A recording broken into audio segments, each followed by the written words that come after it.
This video is an 8-hour masterclass on the platform n8n. Now, chances are you guys have come across this before and you really want to learn it, but as pretty much everyone figures out the hard way, it's incredibly difficult to learn n8n. And so in this video, here's my promise to you. Whether you've never written a line of code in your life, whether you have no technical background, or you've just never dabbled with n8n before, you're going to become a complete expert in this tool and you're going to learn everything that you need to learn. And so we're actually going to be building out 10 separate workflows in this video that you can apply to your life to start saving more time than the time you're going to invest in this video altogether. Now, for those of you guys who do not know n8n, in the simplest way possible, it's an automation platform that connects all of your favorite applications that you're currently using together. So for example, if you take this workflow in front of me on their main page here, you can have a form submission trigger a workflow. So let's say, for example, you run a plumbing business. Somebody comes to your site, they're interested in your services, they fill out a form to inquire about working with you.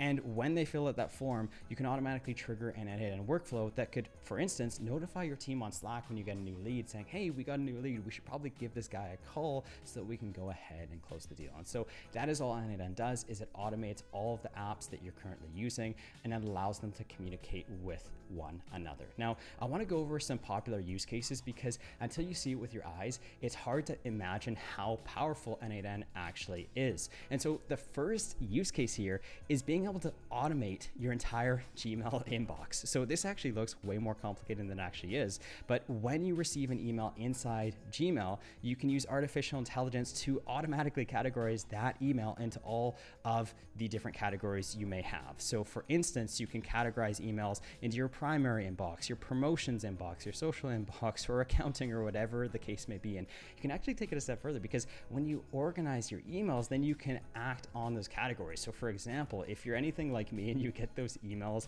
from like Facebook being like, Stacy's birthday was on Tuesday, and you probably don't care all that much because you haven't talked to Stacy in 10 years, well, you can go ahead and delete those emails. And same thing with promotions as well. If you get, those reminders on your birthday being like, do you want to spend $5,000 on your birthday? When the answer is probably not, you can go ahead and hide those as well. And so for personal emails, you can go ahead and draft AI responses and reply back to people automatically. The options are endless. Another use case could be automatically drafting completely styled Google Docs with titles and colored text and images, or even you can even add in tables. All of this kind of stuff can be automated using n8n, and you can even upload your own styling guide to make sure it's consistent. Another one that's one of my personal favorites is automatically generating AI blogs. Everything you see here is generated using n8n and AI, from the styling to the images, and it's even SEO optimized. So it's really powerful stuff, but here's why that matters, because a simple system like that was able to get me 1,500 clicks on Google every single day, which resulted in dozens of leads every single month, or tens of thousands of dollars in revenue. Now, taking it a step further, we can also completely automate and organize our entire Google Drive. So if you're anything like me and you've neglected your Google Drive for 20 years and you have all of these files that you never even knew existed, you could use something like n8n to clean this up and automatically enter them into the correct folder. Just one final use case over here is that we can build out an AI agent that can receive messages from Telegram, such as images that are receipts, or for example, PDF documents that are invoices, and we can take out all of these line items one by one by one. And keep in mind, it doesn't have to be line items, it can be any data that you're interested in collecting, and we can add that straight into a Google sheet, just like we see right over here. But let's actually talk about the opportunities of learning a tool like this, because this is what excites me the most. So if you guys have an existing business, you can literally automate the majority of the work that you're doing. With my last business, I was able to automate literally, I want to say 80% of everything that we had to do, which was the equivalent of 35 people full time. And by doing so, it allowed us to scale up to 7 figures every single year. Now, if you guys want to turn this into a business, there's literally thousands and thousands and thousands of business owners that are pretty much begging for people to come in and automate their existing business. Because let's be real, most business owners know they need to implement this stuff, they just don't know where to get started. And so you can come in as a service provider, learn these tools, and be able to help them automate their existing infrastructure. And if you guys work at a current job, then you can obviously go ahead and learn these tools and automate the majority of the work that you're doing, which will give you the appearance of superhuman strength or or efficiency where you're doing the work of like 5 or 10 of your coworkers simultaneously by just automating things, or you can even get access to, you know, promotions or raises or new job opportunities that you previously wouldn't have access to in the AI automation space. Now, for those of you who do not know me, my name is Jono. I have a YouTube channel with over 100,000 subscribers, and I talk about n8n and automation all the time. Now, the last video I made on this exact topic got around 600,000 views, and I decided it's about time to update this one because this one was created quite a while ago. I also have a school community with about 500 members in it, and also I've created 2 7-figure businesses, one that I sold earlier this year and the second one in the AI automation space. Now, for today's agenda, we're going to be going over quite a bit. We've already talked about examples on how you can use n8n in your daily life and the opportunities like selling this to business owners or being able to automate your existing business or apply this to your job. But today we're going to be mostly focusing on the fundamentals of n8n, all of the things that you need to know to set yourself up for success. Now, the goal of this is to teach you guys how to fish, not just fish for you, so that today, tomorrow, or in 10 years from now, you have all the tools in your toolbox to be able to succeed no matter what problem you face. And we're going to be going over these fundamentals, not just in a boring, dry lecture where we, you know, sit down and just go through all the theory. It's actually going to be really practical, where we build out 10 step-by-step workflows, first starting with workflow automation and then moving up to AI agents afterwards. Now, the total cost is going to be a grand total of $0, and you also don't need any coding skills required whatsoever for this. Even if you've never written a line of codes, you've never logged into n8n, or you have no technical background, you're going to be good to go because we're going to be walking through this step by step. So with that being said, let's dive into this right now. The first thing that I'm going to do is I'm going to head over to n8n, and you'll see that I'm in an incognito window here. And the reason I'm in an incognito window, you don't have to copy this, by the way, it's just because I want to create a new account and mimic your experience signing up for the first time. Now, before we actually sign up, I'm going to head over to the pricing page here. So you can see lots of different prices here. The most important thing is that you can start a free trial, and you also don't need to attach like a credit card or anything to get started. But this is 14 days, and then you're gonna have to pay 20 euros after that. Now, later in the video, we're gonna talk about something called self-hosting down here, which is essentially how you can host n8n, not on like their official website, but other places for free or for a discount, and bypass a lot of the limitations that they have on their starter plan or pro plan with like 2,500 workflow executions. If this is confusing to you, no worries, we'll cover that later on. Now, with that being said, let's go ahead and start a free account here. It's just going to ask us for some basic information. So I'm going to go ahead and put in my email, if I can hopefully spell that properly. We're going to confirm our email here, again, if I can spell that properly, enter in a password, and we're going to add an account name. Now, this is important to remember this because this is something that you're going to have to use to log in at a later point in time. We can go ahead and start a free trial. Just make sure that you enter in an account name there that actually makes sense to you. Now, the n8n team is going to ask for a bunch of analytics, which of course I'm going to answer to the best of my ability by not just clicking A on every single option here and moving through this as quickly as possible. Okay, cool. So we're good to go. We've submitted this, and you can also add coworkers to your n8n account as well. I'm just going to go ahead and skip this because this is just going to be what I'm using personally myself. And the next stage is going to fire up the account and create our workspace for us. So this is just going to take about a minute. Okay, so the account workspace is officially created. We can go ahead and click the unavoidable start automating blue button over there, and we are into our free account using n8n. Congratulations on making it this far. Now, just before we actually go into building workflows, I really quickly want to cover just one thing on the sidebar here. I don't want to waste your time and talk about everything because the reality is that I don't use like 90% of the stuff. Like I don't use templates, insight, help, or what's new, and I barely go into settings. The only thing worth pointing out here is that you have a personal folder and you can add a project. And the difference between a project and a personal folder is that a project you can share with your coworkers or friends or whatever the case may be. So you can build things collaboratively with other people. So I'm going to go ahead and title this work, and you could go ahead and invite people to this or add project members here so that you can work on workflows with other people. Whereas personal, it's just you. Nobody else has access to it. Now, if you want to add project members over here, you need to add users to your account. You can see I'm the only user in this account. If we want to add people, we can hit the 3 dots down here and then go into settings. Okay. In settings, we have users, and we can invite additional members to our n8n account and then add them to that project so that they can work on those workflows with us.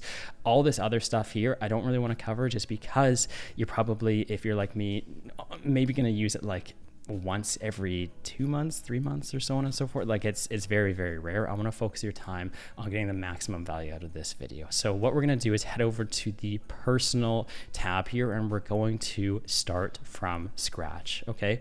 And we are loading up our first workflow. Now you'll see that there's actually 2 different ways we can start. I'm going to first talk about build with AI, and then for the rest of the whole video, we're gonna start building workflows manually.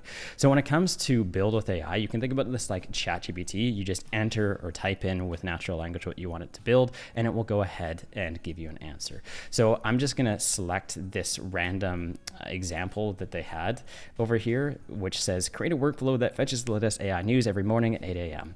And so whatever I have here, n8n is actually going to go ahead and build that out for me in real time. Now, this is pretty cool because now all of a sudden AI can build these workflows for you, but I don't want to focus too much on this. You can see it actually is building in real time. That's really cool. And the reason why is because at the end of the day, this will only get you so far. This could get you 50% through building a workflow. It could get you 60% or 70%. But the reality is if you do not know the foundations, you're going to struggle really hard with the last 30%. The last 30% or 40% or whatever the last portion is going to take you the vast majority of your time anyways. It could take you 80 or 90% of the time. Like the intro of building these out is typically pretty quick in n8n, and it's the last 10% that takes the longest to build. Okay, so this is kind of what it looks like. We can literally just put together workflows. This could help expedite the process of building, but we still need to understand the core fundamentals because this is not going to get us 100% of the way there. Okay, so with that being said, what I'm actually going to do is just refresh the page, and we're going to start new here. Sweet. So we're going to go ahead and get started by building on our first custom workflow. But before we even click anything on the screen, let's talk about what we're actually building here. We're going to build a new lead system. Okay. And how this system works is, let's say you have a website where people will inquire for your services. Maybe you run a service-based business. The natural progression is somebody comes to your site, they're interested in what you have to offer, and then they go ahead and fill out a form on your website. And so why we're going to build a system like this is because the data suggests if you call somebody within 60 seconds of them inquiring on your website, you can increase your conversion rate by 4-fold. So you'll make literally 4 times as much money by doing no extra work and investing no extra time or money into it. So this is one of the simplest workflows you can build, which is going to have the greatest impact on you if you run a business. Now, with that being said, what we're doing here is we're going to wait for that form to be submitted. We're going to add that user into Google Sheets so we can keep records on all of the information on them. We're going to send an email to ourselves so that we can call that person within 60 seconds. And then we can also email them as well with a calendar link so that they can go ahead and book a call with us automatically. Okay. We could also update Google Sheets down here at a later point in time with additional information, but that's what we're building first. And so what we need to do now is click this plus button. Okay. And so this is going to confront us with adding a trigger. And what a trigger is it's a very fancy way of saying what starts the workflow. Every workflow has to have a trigger or a starting point. There needs to be something that actually starts that workflow. And there's lots of different options here on the side, but the one we want to choose and what we're going to be going over in this particular build right now is on a form submission. So when somebody fills out a form. And so n8n allows us to build forms within their software. So what I'm going to do is I'm going to click on form submission, which is going to open up this new window here. And essentially what we're doing is we're configuring this form. So we're going to, in a nutshell, go ahead and create this form on our site over here. Okay. And so what's going on is let's walk through every single step one by one.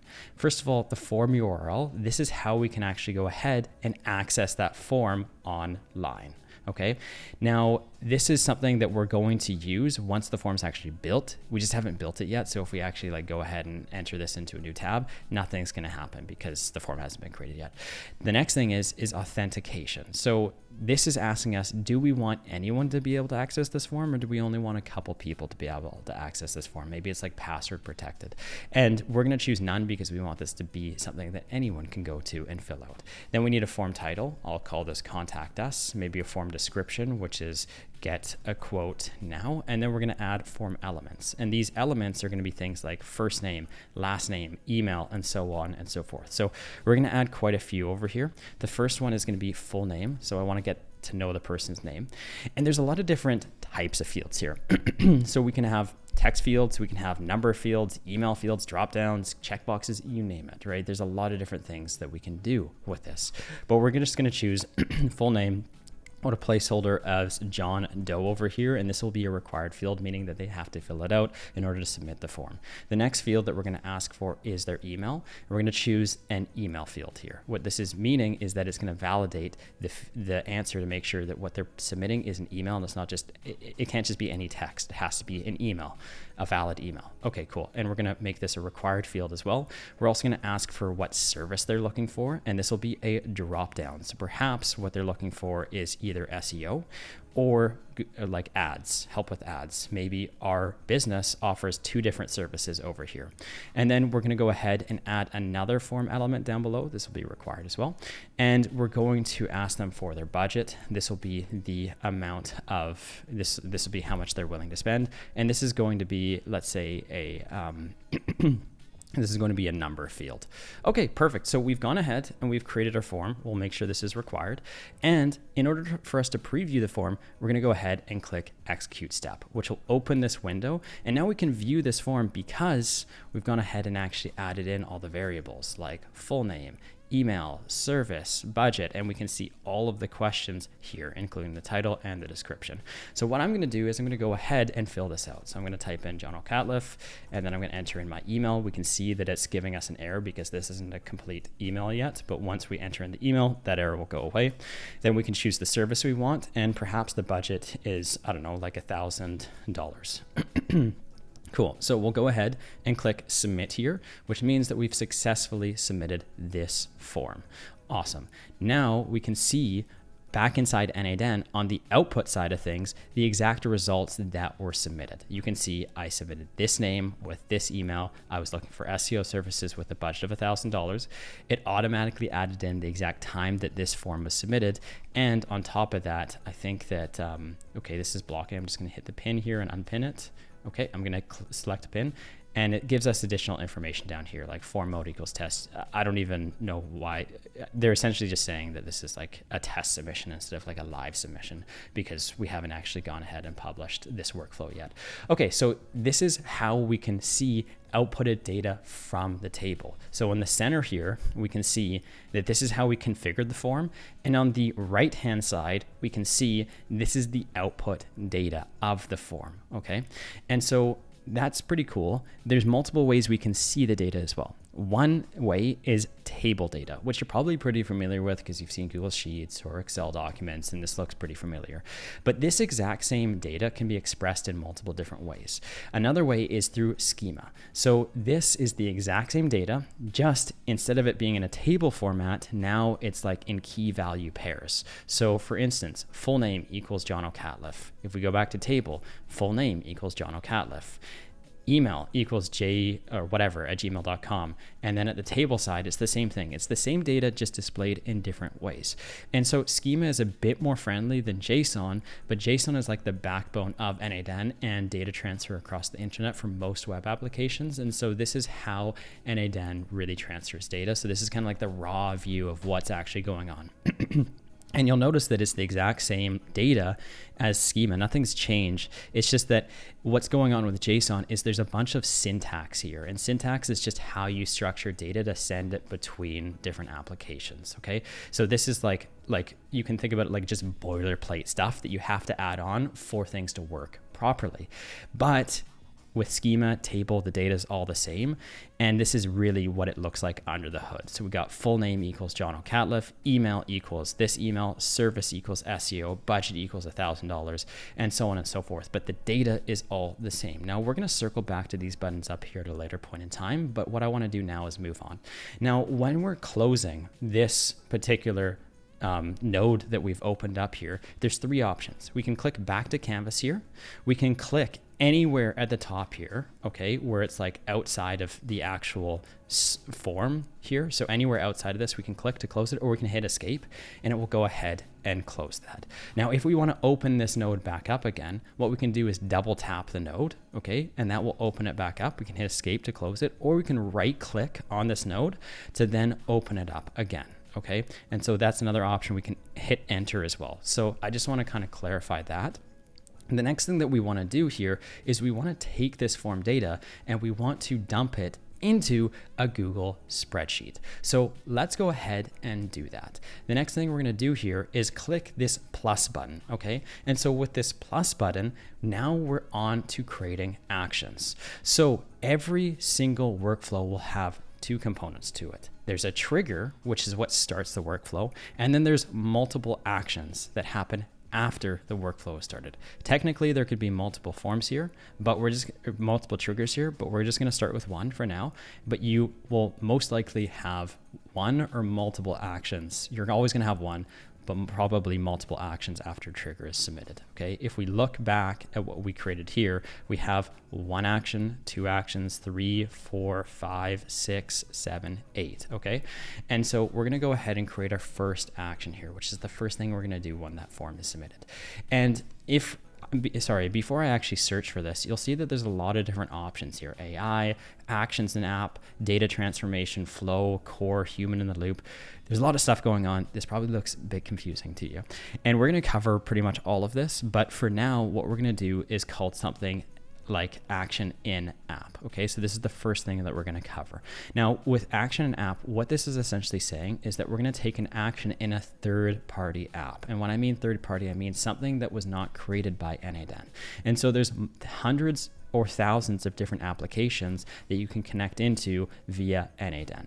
And so what we're going to do is we're going to select Google Sheets, okay? And so with Google Sheets, what we can do here is enter into that. And now there's 10 different actions here, okay? And with the 10 different actions, usually there's 4 themes here. Usually, if you look at, enough of these apps, there's 4 things you can do. You can either create something, you can delete something, you can update something, or you can search. And search or get or find, those are all the same thing.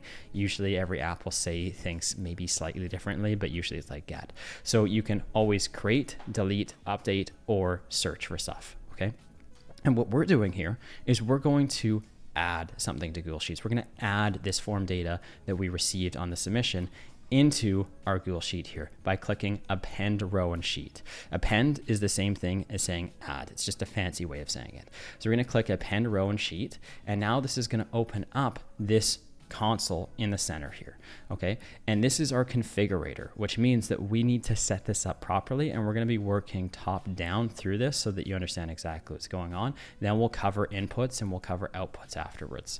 So we need to create a credential. So a credential is a password essentially where we get access to Google Sheets, for example.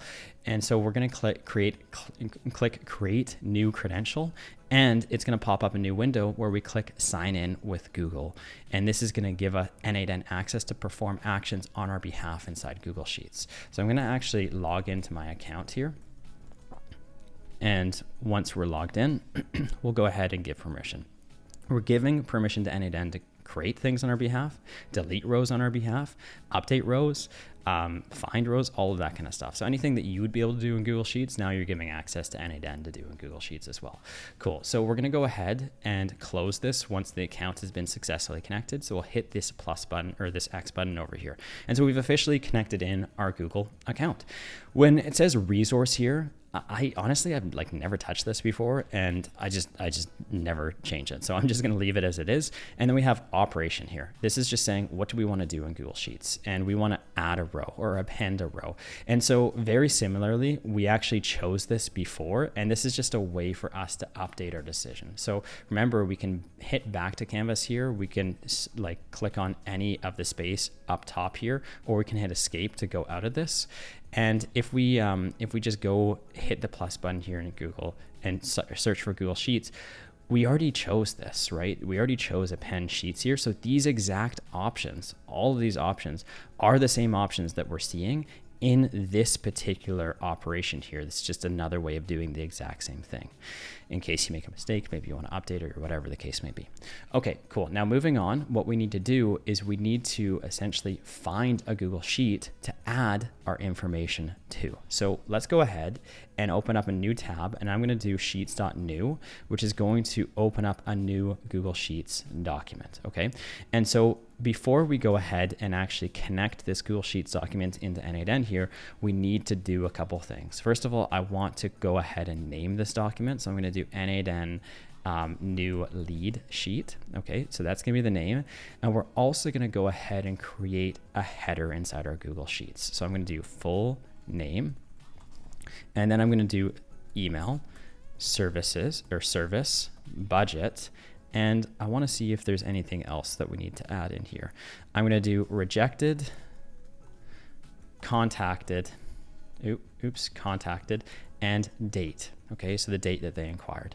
Now, if you're anything like me, I'm like minorly OCD about styling the header here just so that I can it looks nice and pretty. So I'm going to go ahead and change the background color and then just drag this down a bit. Make that text bold. Oh, that makes me feel so good seeing that. Makes me happy. Cool. And then we're going to also center that as well. Okay. Now, there's no way you can convince me that doesn't look like 10 times better than what it did like 10 seconds ago. Okay, so we've gone ahead and we've created our header. We're going to go back to n8n over here. And now what we're going to do is we're going to dump that that form data inside Google Sheets. First thing is we need to locate that Google Sheet. So in document, we're going to search from a list and we're going to find that sheet that we just created over here. Simply put, you can go ahead and copy this name. Okay, and you can just search for it here and it's going to pull up that exact sheet. And now we have access to this sheet inside n8n. We just need one more thing, which is, I guess, you know, that was technically the document. This is the sheet. I like to call this the tab, but essentially the tab is down here. So sheet 1. Now you can have multiple sheets in here, sheet 1, 2, and 3, and you can add information to whichever sheet you want. So we're going to add sheet 1 here. Now, the reason it's not showing up as sheet, 2 and 3, it just needs to reload the data, and now it has access to all of those sheets in case we wanted to update something else.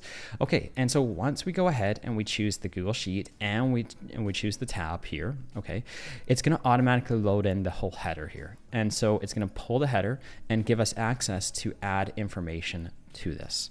Okay, and so the next core fundamental inside n8n is something called mapping. Okay, and so mapping is the process of moving data between nodes. Okay, what I'm going to do is I'm going to hit back here.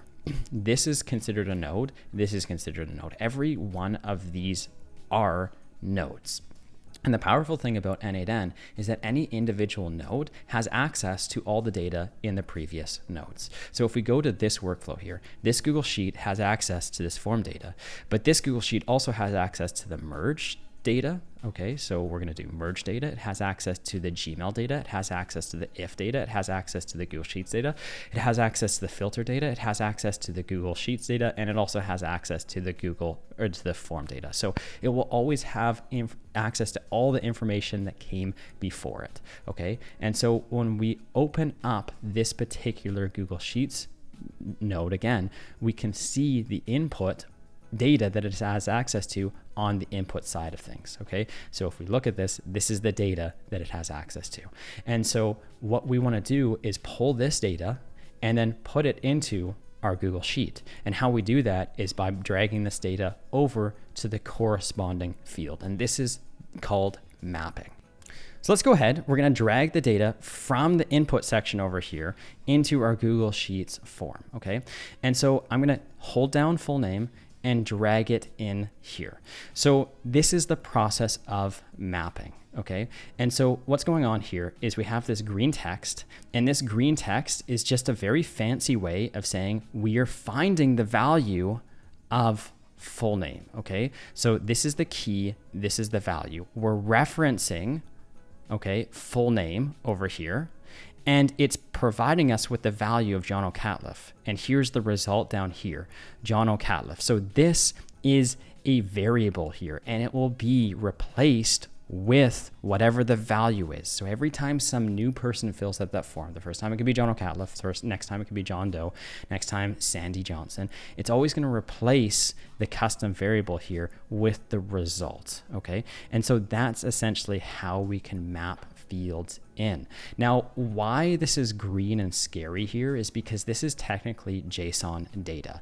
And you can see the preview that we're on is schema. And this is kind of what JSON data looks like, which again is the backbone of n8n. But all you need to know here, the TLDR, is that this is just a way of writing in JSON data or in code how you would reference data from previous modules here. So this code is just saying we're referencing data from the past form submission and we're pulling in the full name. Okay, that's all you need to know. Now let's go ahead. I'm going to switch this back to schema here, and we're going to pull in email, and then we're going to pull in service, and then we're going to pull in budget, and then we're going to skip over rejected and contacted, and we're going to pull in date here, which is this submitted at. And keep in mind, this is not something I added to the form. This is something that was automatically added to the form submission. So sometimes n8n would add additional information like the submitted at date, just so that we know exactly when the form was submitted.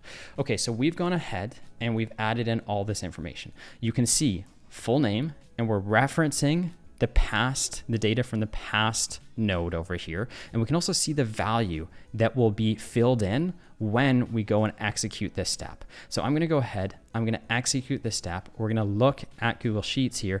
And now what's going on is we've gone ahead and we've added in our first official row onto Google Sheets here.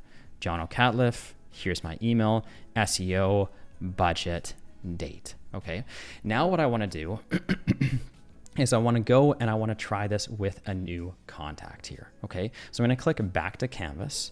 I'm going to save this workflow so that we have everything saved. And now we're going to go back to this form and we're going to submit it again. So how we can do this is I'm going to execute the workflow down below here.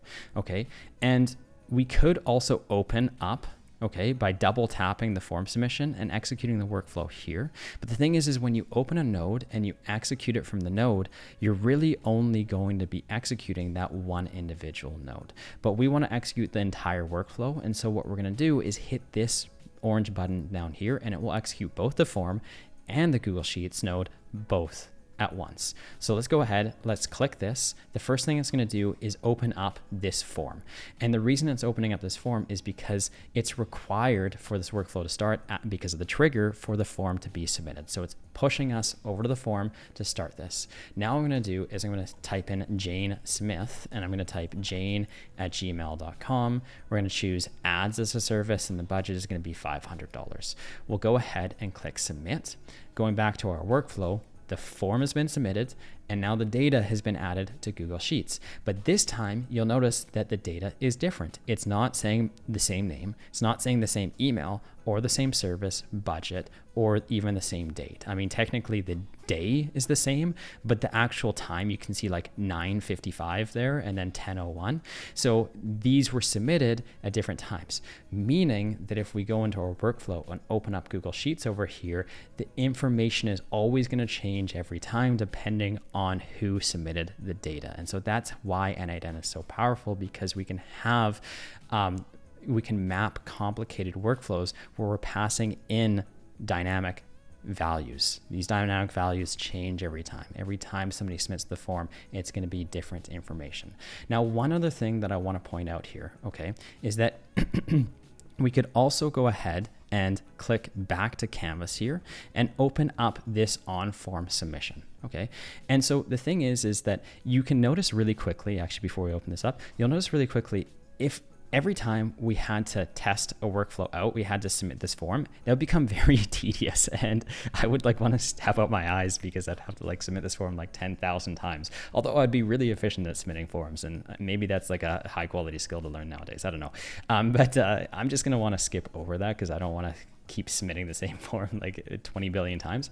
So we're going to open this up and we're going to hit this pin data over here. And so what this does is we're saving an instance of that form run. So instead of us having to always submit this form every single time just to run the workflow, we can save the last run here and we can use this data over and over and over again so that we don't have to submit the forms. And the whole purpose of this is to save us a ton of time when we're going through the process of building workflows, because this could add up to minutes, then hours, and even days when you're using n8n all the time. So that's how we can go ahead and pin data and constantly run the workflow multiple times. We'll go ahead and run it. And this time it's going to enter in the same data as before, just because we pinned the same sample data and we're reusing the same sample data over and over and over again. I'm going to go ahead and delete that second row there. Cool. Now opening back up this Google Sheets node here by double tapping it. One other thing that I want to mention here, actually two other things, is that you can see that we have expressions and we have fixed values. Now the difference is that with an expression, what's going on is that this is going to be filled in at runtime. And what I mean at runtime, when this workflow runs and when we add data to this Google Sheet, it's going to pull the data from the input section over here. Okay. Now that's what an expression is. So it's a custom variable. It's dynamic. It's changing. For instance, with the name, the first name might be Jono Catliff. The second name might be Jane Smith. The third name might be John Doe. But when it comes to fixed values, this is literally just going to paste in text every single time. It's never going to change. It's always going to be the text value that we place in there. So if we execute this workflow again and we look at the data, we'll notice that we literally just pasted in that exact format there, like the JSON full name. And that's obviously super disgusting and you probably don't want to do that. And so when it comes to mapping data when it comes to like mapping data inside n8n, and pulling it out, you can use, of course, like dynamic values, but you can also use fixed values as well. Like you don't always just have to pull data from previous nodes here. Okay. I'm going to switch this back to expression. And so for example, that's just how we can move back and forth between the two of these. One other thing that I want to cover here, which is foundational, and this is just going to be a really warm introduction to functions. And then we'll go into more complicated examples later on, is, functions. I guess I already said that. I don't know how to make that sound nice using the same word twice in one sentence. But anyways, with a function, what's happening is it's a way to automatically perform an action inside n8n. Inside one of these fields here, we can technically use JavaScript. And that might sound scary. You don't need to know how to code whatsoever, but you can technically run code or JavaScript or have some action performed using functions. So let's just take a look at this. Inside date, we currently have the exact date down to the second that it was generated. But let's say we didn't have this field and we needed to recreate this field. Okay, we could delete this and we'd make sure that this is an expression so that it can be dynamically added in here. We'll hit the two curly braces. Anything inside this is technically like a variable or it's custom code. So you can really put whatever you want in here. And now it's going to pop up with this suggested box. And there's a lot of things we can do here, but what I really want to focus on is just scrolling down to the bottom and clicking today. Okay. And so now what's going to happen is that we could literally put in the exact day that today is automatically inside this field just by putting in $ today. And this is going to be replaced by the actual date here, 2025, November 6th. And then, yeah, so that's what's going to happen. Now, if we execute this step one more time, we can see the date has been added in there. Okay. And so that's functions. We can take some action on data. Okay. Or we can take some action from within a particular field.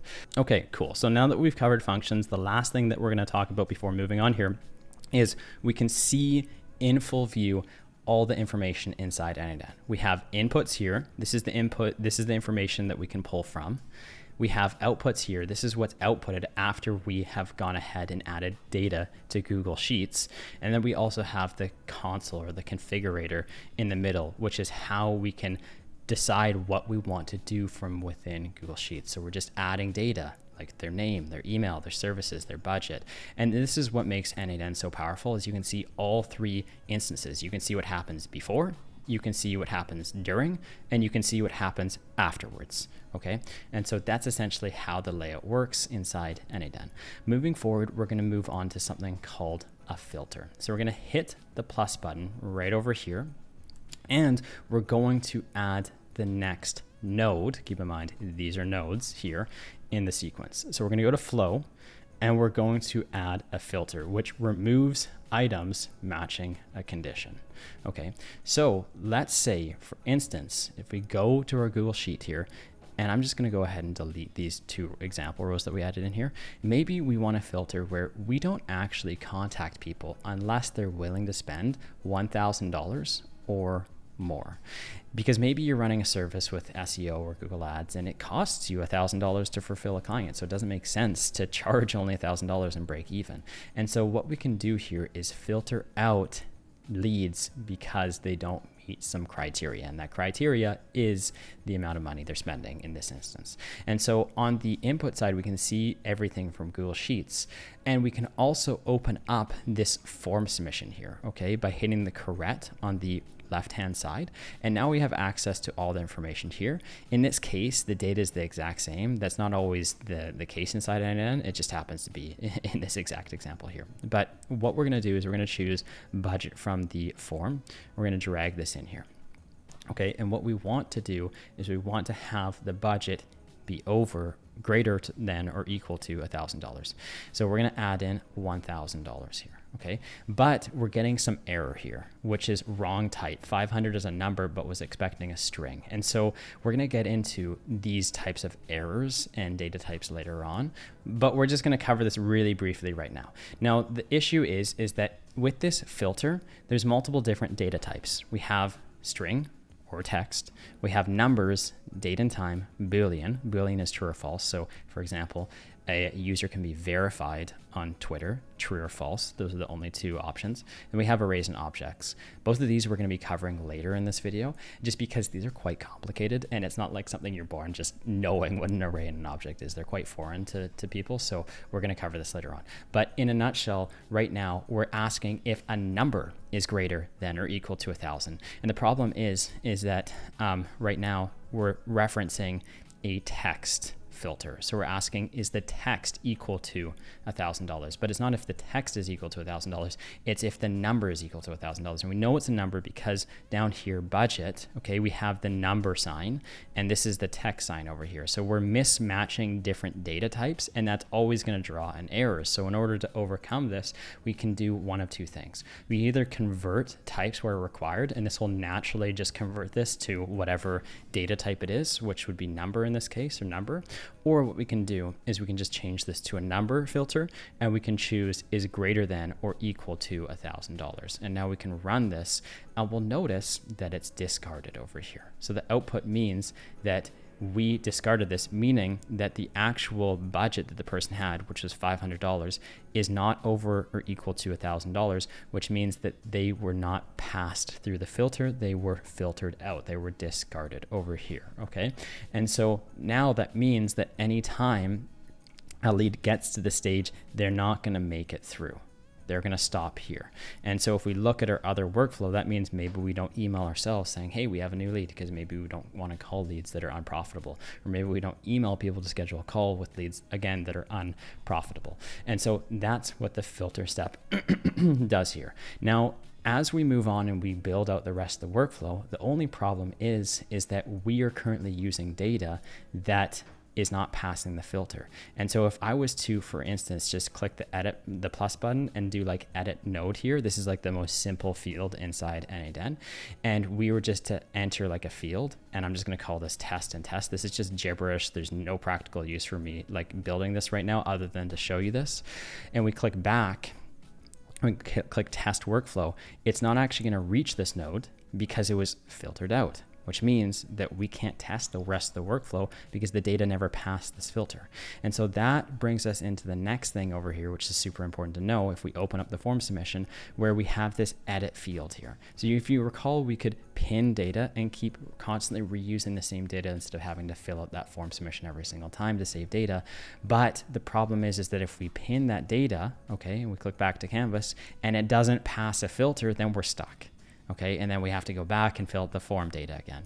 Or what we could do as a shorter workaround is we could open this form up again, we click this pencil icon, and now what we can do is we can change the data. So now I can change this to $1,200 as the budget, click save over here, and use this as sample data moving forward with a budget of over $1,200, which means that when I execute the workflow down here, it's actually going to go ahead and pass that filter and continue on with the workflow. And we know it continued on because with this filter, you can see this green line here. It's green here. Okay, then this is green, meaning that we were able to hit, like, this node ran successfully. And then you can see this line's green and it says 1 item here, which means that the data actually moved past this filter. And then it ran to the edit field here. This is green as well, which means that it technically ran. And then data also moved past here because this line's green and it says 1 item here. So you can actually see where the data is moving inside n8n, and we know that it passed the filter. So I'm actually going to go ahead and delete this edit fields here. I just wanted to talk about the filter and how we can edit data and move, overcome filters with saved sample data there. Okay, so next thing that we're going to do here is we're going to go ahead and we're going to email ourselves that lead so that we can go ahead and contact them in 60 seconds so that we can get on the phone, close the deal, increase our conversion rate by 4-fold. So we're going to go ahead, click the plus button here, and type in Gmail, either at the top here to create another action, or this Gmail node is going to be in the actions in an app because this is an external application. Okay, so we're going to go ahead and type in Gmail here. Cool. And there's a lot of different things that are going on here, but as a crux, and kind of back to the point that I said earlier, there's usually just 4 things that you can do. You can create, okay, you can delete, you can get or find or search, and then in many cases you can update as well. Not all cases will have, the 4 basic fundamental things you can do inside an action, but usually that's always what it is: create, update, delete, and find. So in this case, what we're going to do, and I'm just kind of reinforcing this so that you guys understand what to kind of expect when you open up actions inside n8n, but what we're going to do is we're going to send off a message. Okay, so we're going to choose send message, and the first thing we need to do is we need to create a credential. So we're going to go ahead and do that, and very similar to the past, we need to connect n8n into our Google Gmail account by clicking this button. All we're doing here, once again, is logging into our account, giving n8n access to perform actions on our behalf, such as sending emails, creating drafts, deleting emails, all that kind of stuff. And we're going to give it access for 6 months before this expires. And then we'll go ahead and click continue and move forward. The connection has been successful. We can close this tab and we can see that everything is good to go on this side. Now we can click X here and start building out this Gmail node. So the first thing is that we have the resource, which is message. Again, we kind of already chose this in the past tab. Like, we can change different things, but we're focused on sending a message. So we're going to choose message, and we're going to choose send over here. And then what we're going to do is we're going to choose who we want to send the message to. And in this example, I'm actually just going to send it to myself because I want to be notified when leads come in. And we're going to choose a subject line, and I'm going to call this new lead. But I also want to add in a bell emoji over here because, like, I'm a huge fiend for bell emojis and emojis in general, and it just wouldn't be the same for me if I didn't add this in there. The other thing too that I find kind of funny, and I don't know if you guys feel the same way, but like just having like a bell in here, it's like it tricks my brain into being like, oh my God, it's a new lead, and I get excited, and then I want to call that person way faster. And so it's just like creating an environmental cue for me to go ahead, pick up the phone, and call people. Cool. So the next thing is we need to actually send a body of an email. And so there's multiple ways we can send that. One is through text, one is through HTML. We're going to go ahead and choose text over here because we don't want to deal with HTML. I don't want to code up, an email to send. That just sounds like a nightmare. We're just going to make it nice and simple and choose text. Now, if you want to do HTML, the only reason you do that is through like a promotional email. Those like e-commerce emails. Let me just see if I can find one here. But the emails that you send off. Cool. So let's just open up this email as an example. And this is a classic example of an HTML email. They have like an icon in here. They have like styling, they have images in here, they have a footer with all this extra additional stuff, but we just want to build a text email. And so we're just going to keep it nice and simple and choose text over here. The next thing we have to do is enter in the message. Okay. And so the thing is like, I want to add in multiple different lines. So I'm going to say like new lead and then add a line break, but I can't in this current view. And that's because we need to do two things. First of all, we need to switch this to expression over here. Okay. And then we have this nice little like expand box over here. So what we're going to do is click that. And now we can expand into an editor that allows us to have line breaks. So again, first thing I'm going to do is, of course, put in the token emoji up here because I couldn't live with myself if I didn't do that. And then we're going to add in all the additional information. So name, email, service, budget, and that sounds great, except I'm just not going to scream at my computer there. Okay, cool. So we got the name, full name over here. We got the email over here. Okay. And then we have the service and we have the budget. So I just dragged all this information from the input section over here into the email, and then we can see the result over here. So it's giving us this weird JSON stuff, which is just literally referencing the variables over here. And this is what it actually will look like when it goes to send off the email. Cool. So what I'm going to do is close this, and we're going to execute this step by sending off the email. I'm going to open up my email inbox and take a look at the email coming in here. Okay, cool. So everything's good to go. Just one of the things is we can customize this email, because I doubt that you're going to want to have at the bottom of your email, something saying, this email was automatically sent by n8n. By the way, do you want to sign up for n8n? Here's a link to sign up for our account. You probably don't want to be like a walking promotion with every email you send off through n8n.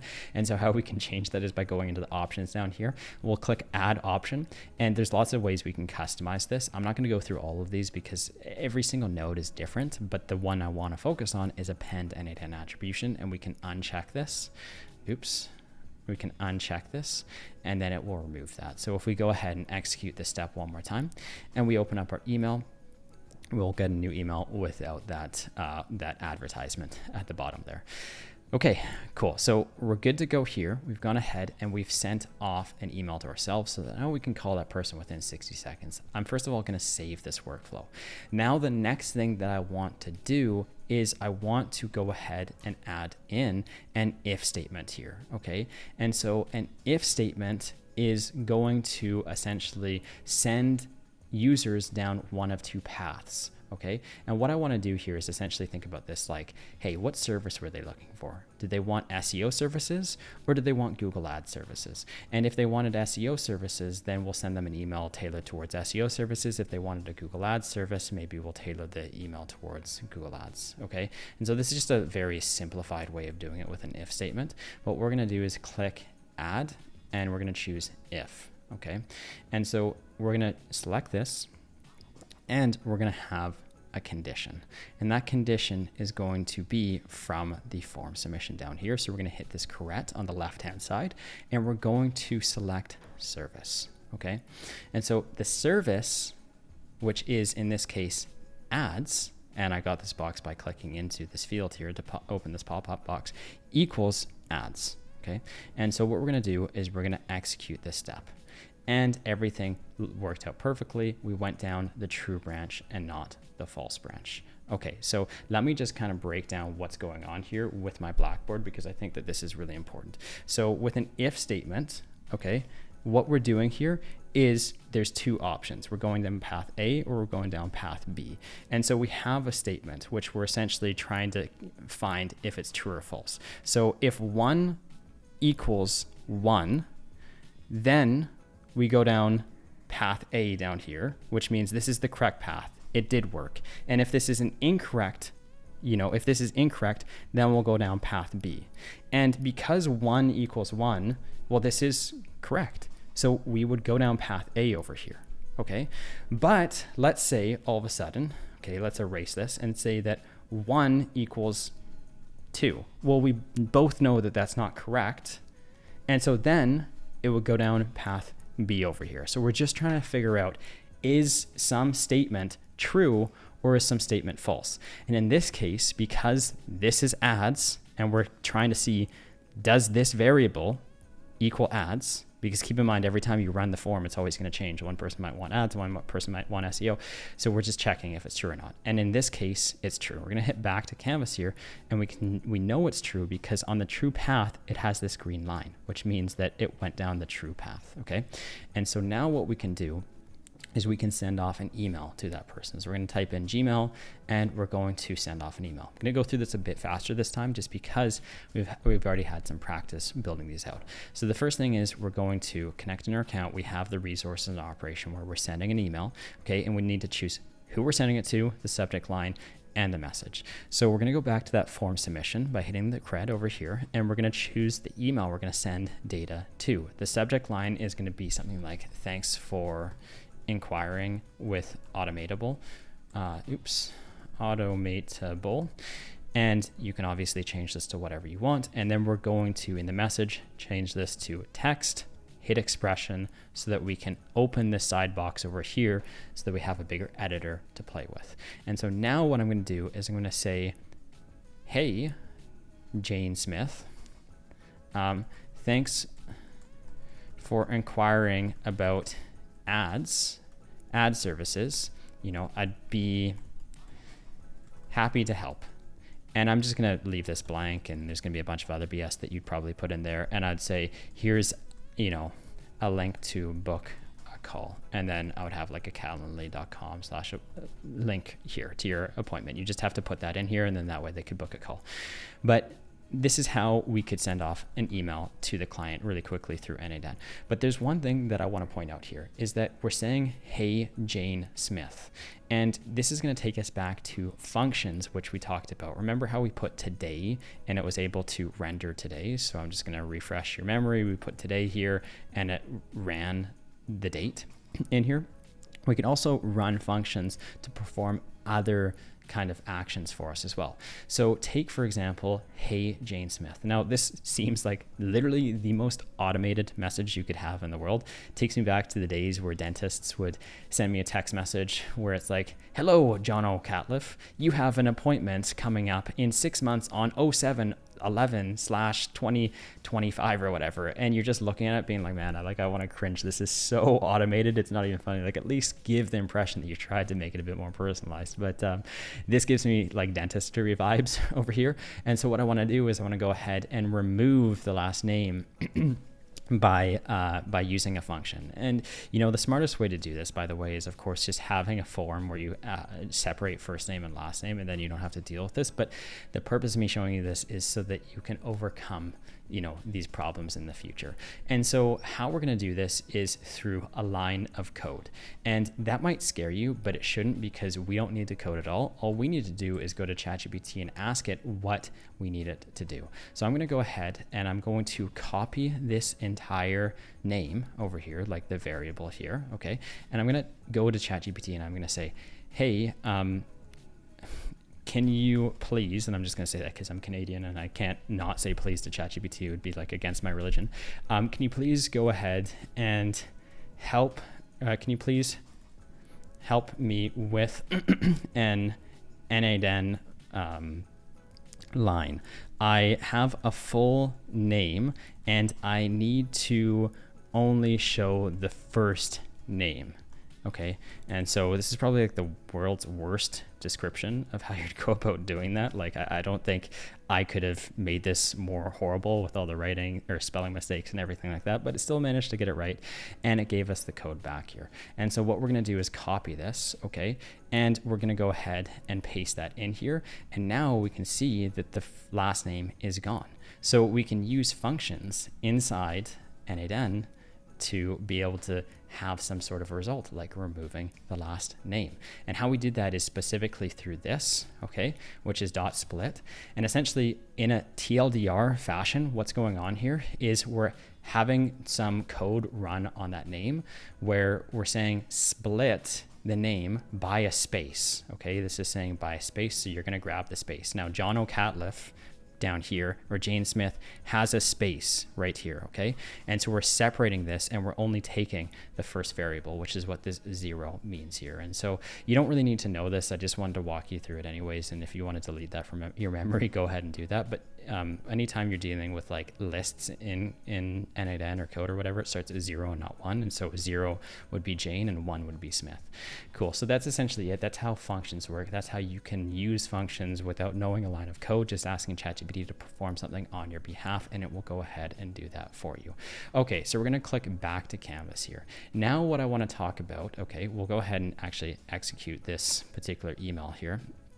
It's going to add it to Google Sheets, send off the email. And so the next thing we're going to do here is we're going to go ahead and figure out this false path here. So I'm going to hit Command D, or you can right click and duplicate this existing node here. And we're going to figure out the next path here. Okay. So this email, all we're going to change is we're just going to say, hey, thanks for inquiring about SEO services, or whatever the case may be. And so this is a great way that you could segment particular services or emails or whatever the case may be using an if or else statement. Okay, awesome. So we're going to exit out of this and click back to Canvas, and we're going to move forward with this. And the whole goal here is just to kind of show you guys some of the core concepts. It's not necessarily like there's multiple ways of doing the same thing here, but I'm just showing you step by step all the important things that you need to know in order to master n8n and be able to build out anything you're looking to build. Okay, moving past this, what we're going to do here is we're going to go ahead and we're going to create another node here, and this is going to be a merge step.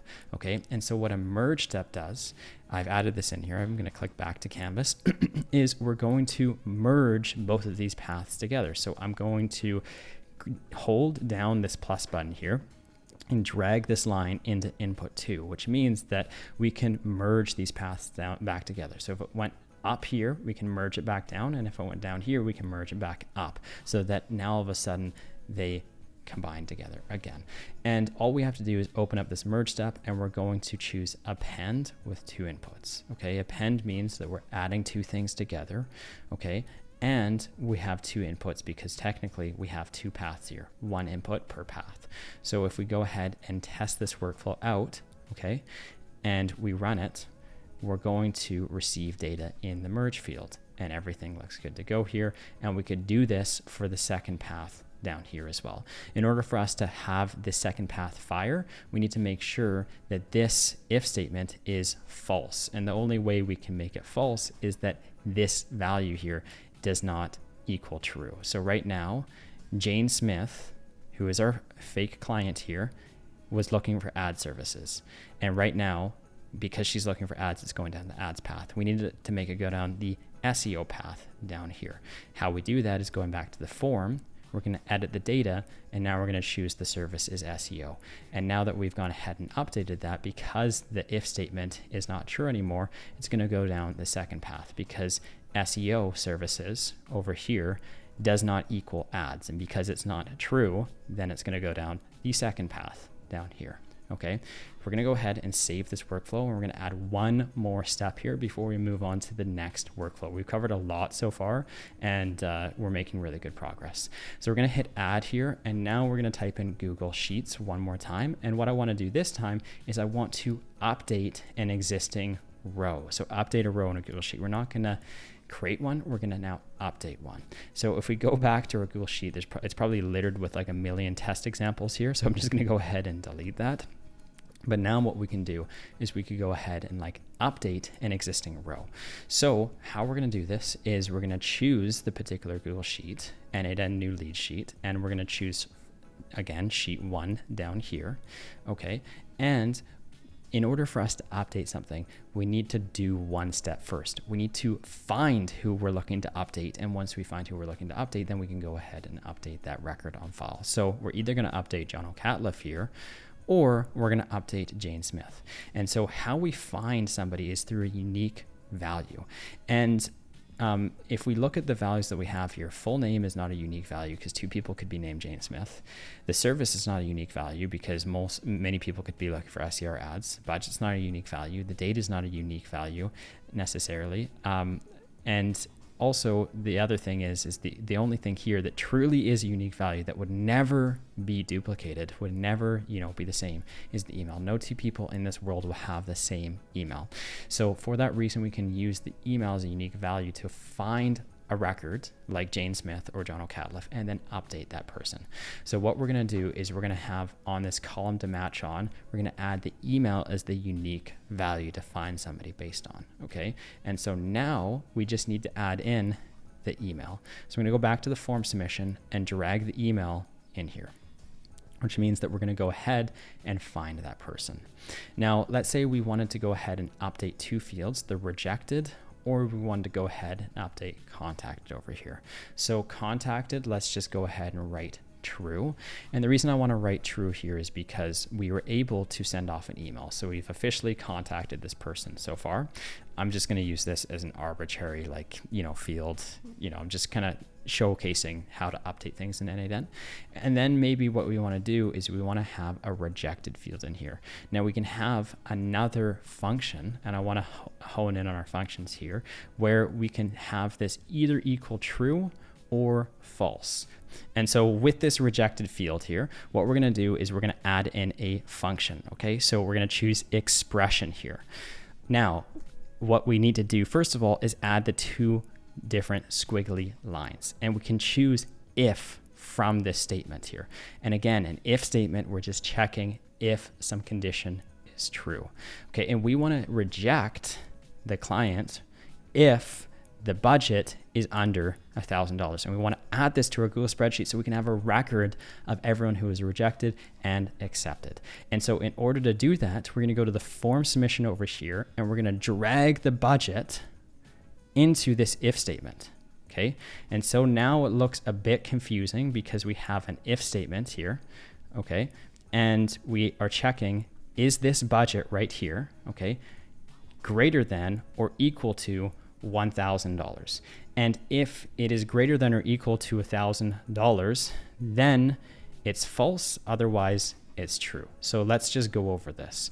If the budget is greater than or equal to $1,000, then they're not rejected. If the budget is under $1,000, then they are rejected. So let's go over to the Blackboard and kind of explain this right now. So let's say we have a budget of $1,001 coming in. If this is greater than or equal to, let's say $1,000, is this true or false? If it's true, it goes down the true path, and if it's false, it goes down the false path. Well, we both know that $1,001 is higher than $1,000, so it would go down the true path, okay? Which means that we would mark the client as not rejected. Over here, we'd mark it as rejected, and it would only be this case if, let's say, the budget that they had was like $500, or to be more precise, if the budget was under $999, okay? And so when we go back to our particular form here, we're looking at it saying the budget here is $1,200, and we know that because the budget's $1,200 here. We checked if it's greater than $1,000. Because it's greater than $1,000, it's going to go down the first path, which we're going to label as false. Okay, let's test this out and go into our sheet here. Rejected is false. So because the budget was over $1,000, they're not rejected. Okay, if this was under $1,000, then they would be rejected, and this would be marked as true. Okay, and so that's essentially how functions work inside n8n.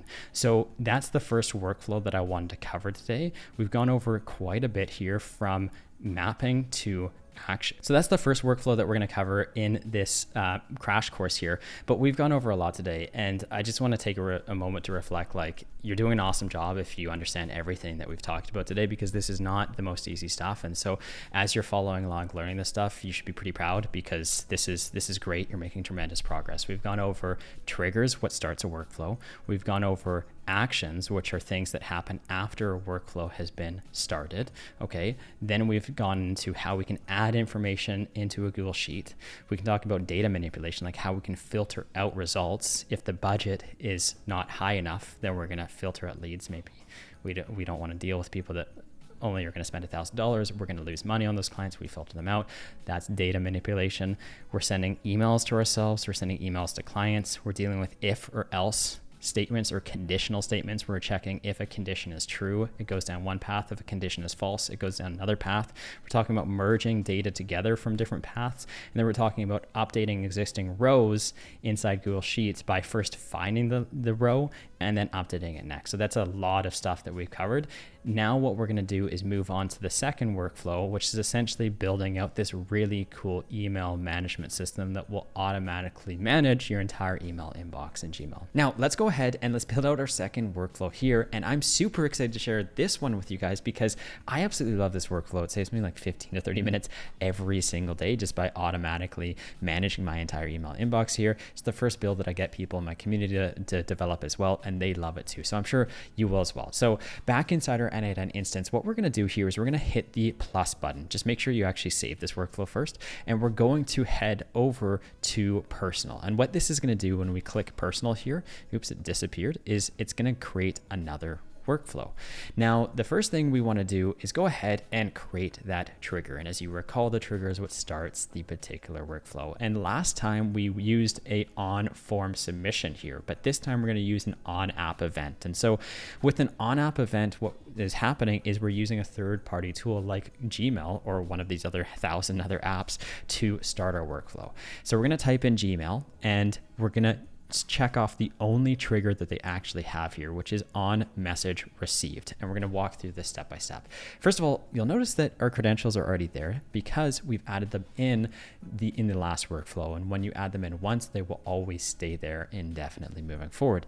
The next thing that we need to discuss here is polling times. And I think this is really interesting. And I want to go ahead and explain this inside the Blackboard here. So I'm going to go ahead and delete everything here and start from scratch. When it comes to triggers inside n8n, there are two types, okay?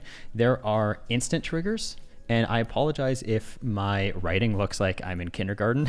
It's because it's absolutely atrocious. I think I could win a Guinness World Record for like the worst writing in the history of the world. So we got instant triggers, and then we got polling triggers, okay? And so let's take an example from Gmail, okay? So an instant trigger would be like, let's say Gmail over here receives an email. So you get one new email coming into your inbox, and immediately Gmail's like, hey, we got a new email, and they forward that immediately over to n8n, and then n8n runs the workflow, okay? That's essentially like an instant trigger because this happens instantly.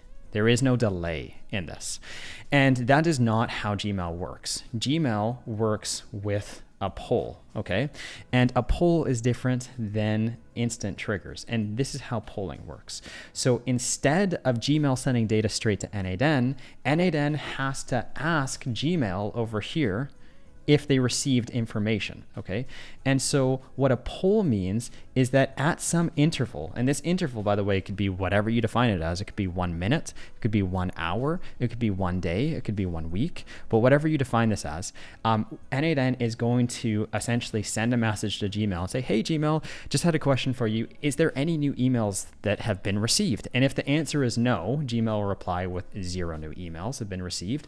But if the answer is yes, then it will reply saying, hey, there's X amount of emails received. There's 1, there's 2, there's 50, however many emails it'll deliver back, okay? And so the key here is that it delivers those emails back to you at some interval. So let's say you get an important email coming through your inbox and your poll is once every minute. You might be waiting up to 1 minute to receive that email. If your poll is 1 day, you might be waiting 1 day. And you might be sitting there thinking, well, why would I not just put it at 1 minute? Like, obviously, like, why would I ever do anything longer than a minute? That seems silly. And here's the reason why. Because inside n8n, if you poll, let's say 1 every minute, you're going to poll 1,440 times in a single day. And on the n8n starter plan, you have 2,500 workflow executions. So what that means is that you could burn through this in like literally a day and a half if you poll way too frequently. And so that's something you have to be mindful of. And so when we're dealing with polling times here, we just need to be careful of that. Because if we go back to the starter plan, we've got 2,500 executions. That's like a day and a half if you do this every minute. So we could set this up for for like every hour or whatever. General rule of thumb is like, let's say you get 24 emails in a day. I would set this for once every hour. And you could also, set it at whatever interval you want.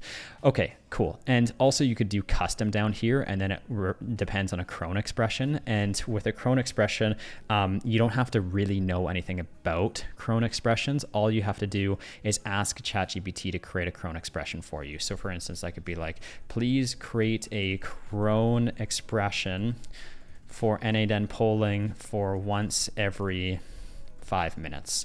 And it will go ahead and it will create that expression for you. And we just copy this in and paste it in there. And now it would fire off once every single 5 minutes. And so that's essentially how polling works. Now, past this, they have this random message field here, which makes no sense because there's one option. You gotta love drop downs when there's just one option to choose from. but then past that, we got simplify. And so with simplify, we can just test an email out here. With simplify on, it's only gonna return a certain amount of data to us. But with simplify off, it's gonna return all of the data. So let's just go ahead. So this is kind of like an email coming through with simplify on. There's not too much data. Like the reality is it doesn't even like give us like the body. It just gives us like the snippet of the email. It'll give us like the first 50 characters, which is obviously problematic because we need more data than that. So I want to uncheck simplify so that we get all of the data, not just a small amount of data to work with. So what I'm going to do is I'm going to go ahead and uncheck simplify, run this one more time, and we'll wait for that email to come through, which for whatever reason is taking a long time. So I'm just going to stop this. Maybe that's like a bug inside n8n. And great. So this is the email coming through, and I'm going to pin this at the top right hand side so I don't have to always fetch new emails as we're building out this particular workflow here, just because we're going to have to test it over and over and over again. And so it's just better to test it on one email. Cool. Apart from that, you can add in filters if you want down here, like, search filters being like only have emails that has attachment, for example, and then it's only going to pull in emails with attachments. That's an option too, right? Cool. And so I'm just going to go ahead and delete this filter for now, and we're actually going to come back to this, and then you can have some, customization like downloading attachments, but we're going to circle back to this later on. For now, what I want to do is hit back to Canvas and save this particular workflow. You can also hit Command S or Control S to save as well. The next thing that we're going to do is we need to label or sort these emails. So what I want to do is I want to have all of these categories on these particular emails. And so how we're going to do this is by using artificial intelligence. So we're going to hit the plus button here, and this is kind of where like we have AI come in. You have all of these language models like Google Gemini and Anthropic and OpenAI, and specifically what we're going to choose is OpenAI. Now you technically can do any of these, but I'm just going to go ahead and choose OpenAI. And so with OpenAI, you have lots of different options here. You have the ability to work with text or with images or with audio, or at the very bottom, even videos now as well, which is super cool. But we are just going to be working with text because we're classifying emails coming in. So I'm going to choose message a model right here. Awesome. Now the first thing is that you actually get 100 free OpenAI credits with n8n. So you don't even have to pay for this model. Okay. You can literally get started for free, but if you need to use ChatGPT inside n8n after the free credits, it will cost you money because it's a paid product. So what I'm going to do is go ahead and claim my credits right away. And now we have 100 free credits claimed with OpenAI that we can use right now. However, I still want to talk about credentials to connect with over here, because chances are you're going to have to do this regardless. And whether it's with ChatGPT or another module or whatever the case may be, we're going to have to cover this regardless. So we might as well start now. So inside credentials, I'm going to click add new credential here, and it's going to ask me for something called an API key. And an API key is just a fancy way of saying a password. So if you log into some software application online, they'll ask you for your email and they'll ask you for a password. You can think about API keys as that password. So how we get this particular API key is going to be going over to the OpenAI website. Specifically, it's platform.openai, if I can spell properly, .com. Cool. And we're over here, and we're going to go ahead and either sign up if you haven't done so already, or log in. Keep in mind, this is a different product than ChatGPT, so you may have to create a new account. I've already created one, so I'm going to go ahead and log in and then enter in my information here. Cool. And password as well. And then it's going to, of course, ask me to two-factor authentication. There's nothing more that I love in this world than always having to two-factor authenticate every time I want to log into anything. I'm sure you guys feel the exact same way as well. Cool. Okay, awesome. So I've gone ahead, entered in the code. We're good to go. We are inside. Okay. And so once we're in the platform, we can head over to the settings bar up top here with the gear icon. And there's two things that we need to do. The first thing is I'm going to talk about billing here. You will need to add a balance, and that balance will have to be a minimum $5. This is a paid API integration. Now with ChatGPT, you can log in. You can see I'm not even logged in, like it's free here, right? But with the API, it's a different product, and you have to pay right away. And the minimum balance you can add is $5. With the API keys, when we want to get that, we can hover over the API keys here and create a new API key. Okay, and so we're going to click this and name this whatever. I'm just gonna, call this delete, just like the other 1.5 million API keys that I've created here through numerous videos that I've made on YouTube. And we're gonna go ahead and copy this, and we're going to paste this right back into the API key. Okay, so we're just copying our key, pasting it in here, and then clicking save. And once we click save, it should work out of the box. Connection tested successfully. We're good to go. We can exit out of this, and you've officially set up your first credential, which is awesome. To be able to do that. This is going to be pretty frequent inside n8n. Anytime you want to connect in any app whatsoever, you're going to have to do this. Cool. So moving past this, I think I'm just going to stick with the OpenAI free credits for now, just to kind of mimic what you guys will see, because probably you'll want to use the free credits first.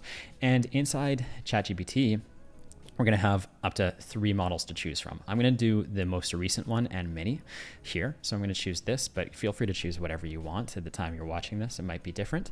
And we have multiple different messages here. So I'm going to choose 2 messages. So I just added a message down here, and the first message will be a system message, and the second message will be a user message.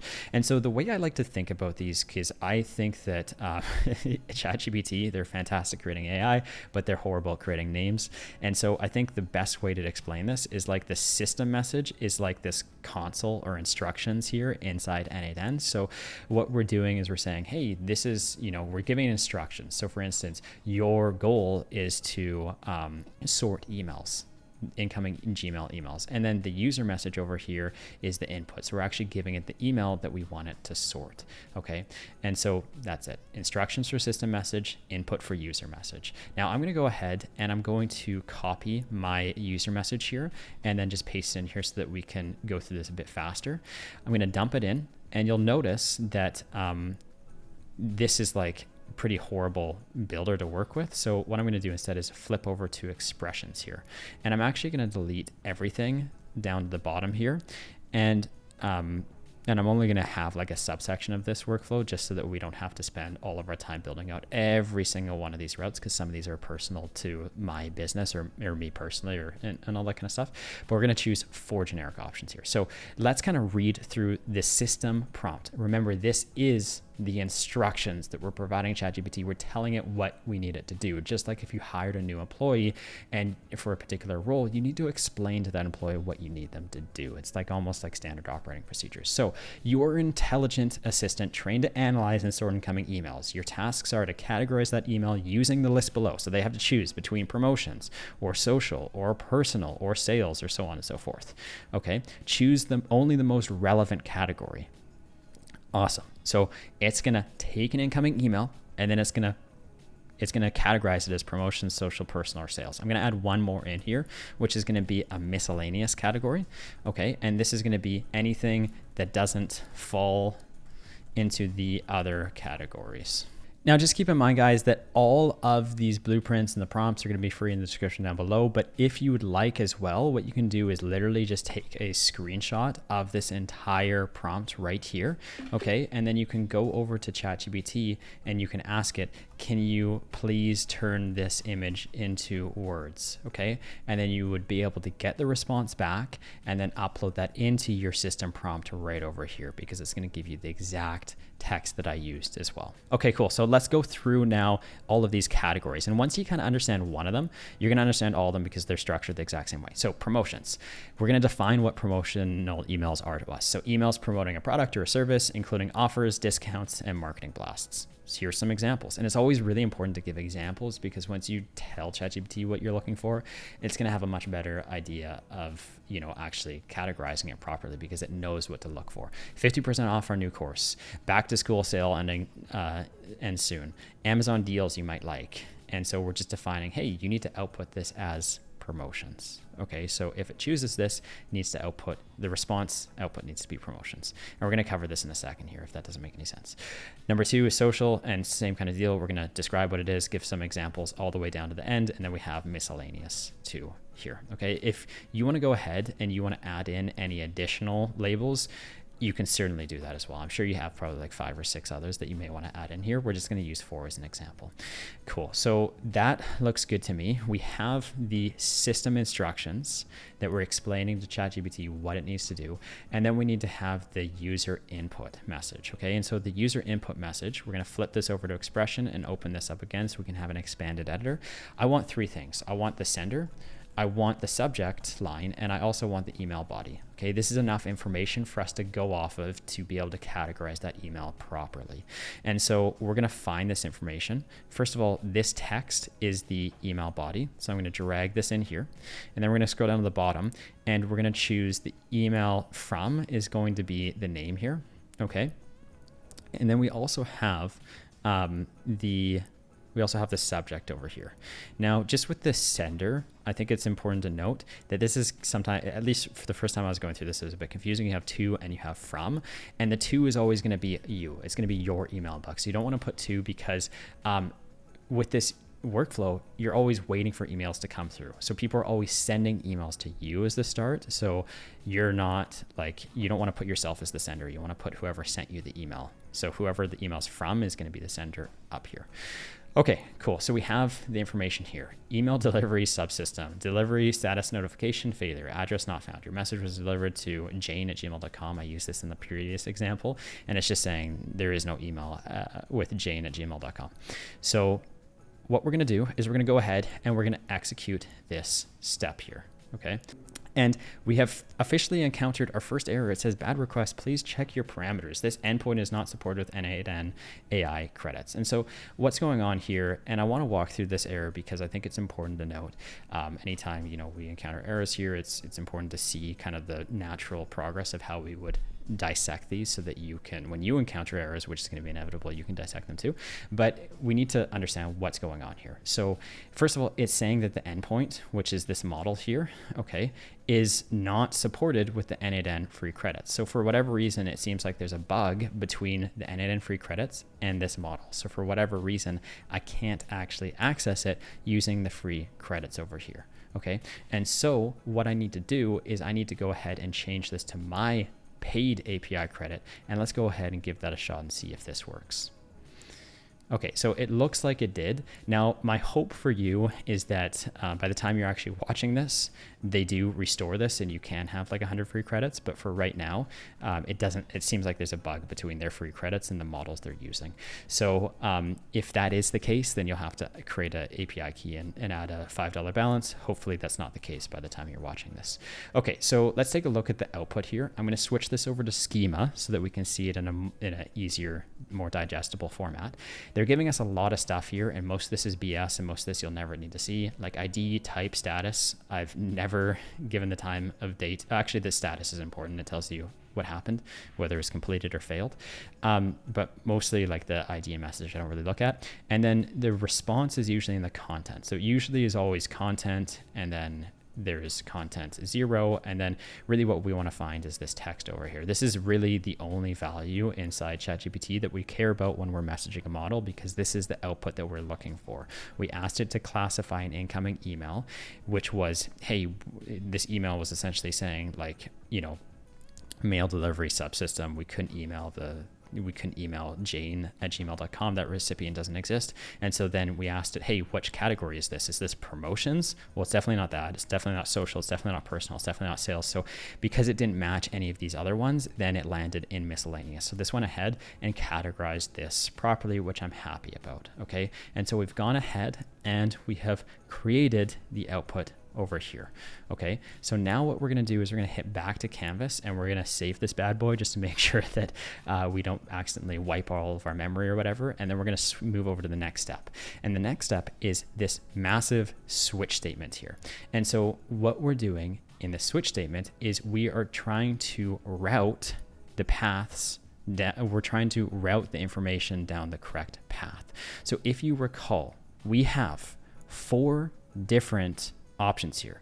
We have promotions, social, personal, sales, and I made a mistake, miscellaneous. So there's 5 different options. Okay, what we need to do is label those options: promotions, social, personal, sales, and miscellaneous, which means that we need a switch statement to send the email down its correct path. So if the AI determines that it's promotions, we want to send it to promotions. If the AI determines that it's social, then we want to send it to social. If the AI determines that it's personal, then we want to send it to personal. If the AI determines that it's sales, we want to send it to sales, and so on and so forth, okay? And so that's the next step here. So how we do that is we hit the plus button here, and we're going to type in switch, okay? And switch, very similarly to an if statement, is all about flow, and it's all about like, essentially, let me just see here if I got that right. Okay, actually, yeah. So it's all about like how you can like manage the flow of data through n8n. And you can see that we're like receiving an email, goes to AI, switch, and then there's like 5 or 20 different paths here. And so we're manipulating the data inside n8n by changing the flow or the way the information moves. So how we're gonna do this is we're gonna load in switch here, okay? And switch is very similar to an if statement. Let's go over to the Blackboard so that we can define what this looks like. So we got a switch statement here, okay? And quite simply, what we're doing is we are going to validate some incoming data. So we have AI here, and this is going to give us a result. It could be like sales, it could be promotions or whatever, right? And how we're dealing with the switch is that this is gonna be sent over to this switch statement, okay? And what we're gonna do is we're gonna route it. So one path is gonna be for like personal, okay? And then the next path here is going to be for social. And this is gonna be social here. And then the next path here is going to be for personal. And then the next path here is gonna be for sales, okay? And then the last path over here is miscellaneous. And so what's going on is this data here from AI is going to output something, okay? And let's say it's sales. When this hits the switch with sales, what's going to happen? Well, it's not going to go down personal. It's not going to go down social. It's not going to go down this one again, which I doubled down. It's going to go down sales because it's matching the output from AI to the path that's called sales. Now let's go through this one more time. And let's say that this time it hits miscellaneous over here. We're gonna go down the miscellaneous path. So essentially, when AI defines the email as miscellaneous, meaning it doesn't classify as personal, social, or whatever else, it's gonna first check, does this, with the first path, is this is the output here, does it contain the word personal? No, it doesn't. Does it contain the word social? No. Does it contain the word whatever? No. Does it contain the word sales? No. Does it contain the word miscellaneous? Yes. So then it will go down this path because the word that was outputted by AI is contained in this path. And so we're just literally matching up the paths with the outputted word from AI. So let's go back and set this up. So what we're going to do here is we're going to output the text here. Okay. So the text from AI, which is going to be miscellaneous. Okay, then we need to add 4 paths here. The first one is going to be promotions. Okay, then we're gonna add another option here, and we're gonna drag the same text over here, and we're gonna do social. We're gonna do the same thing here. Instead, this time, it's gonna be personal. And then we're going to add another option here, which is going to be sales. And then we're going to add another option here, which is miscellaneous. okay? Now, the only thing that we want to be careful about is that we don't want the text to have to equal this, because if you look, it says output category equals miscellaneous.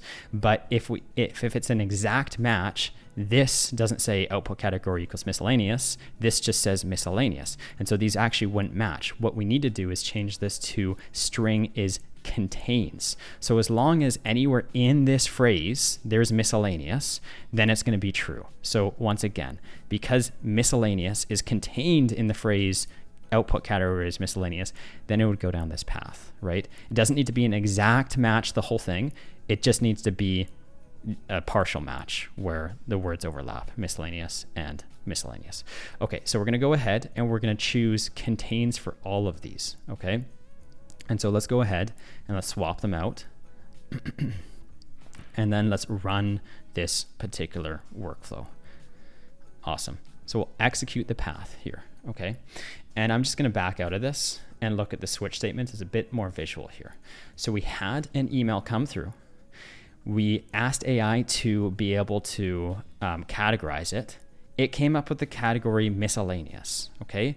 It hit the switch statement and it's asked, is this promotions? No. Social? No. Is this personal? No. Is this sales? No. Is this miscellaneous? Yes. And then it went down the miscellaneous path right here, okay? And so that is essentially how this is working.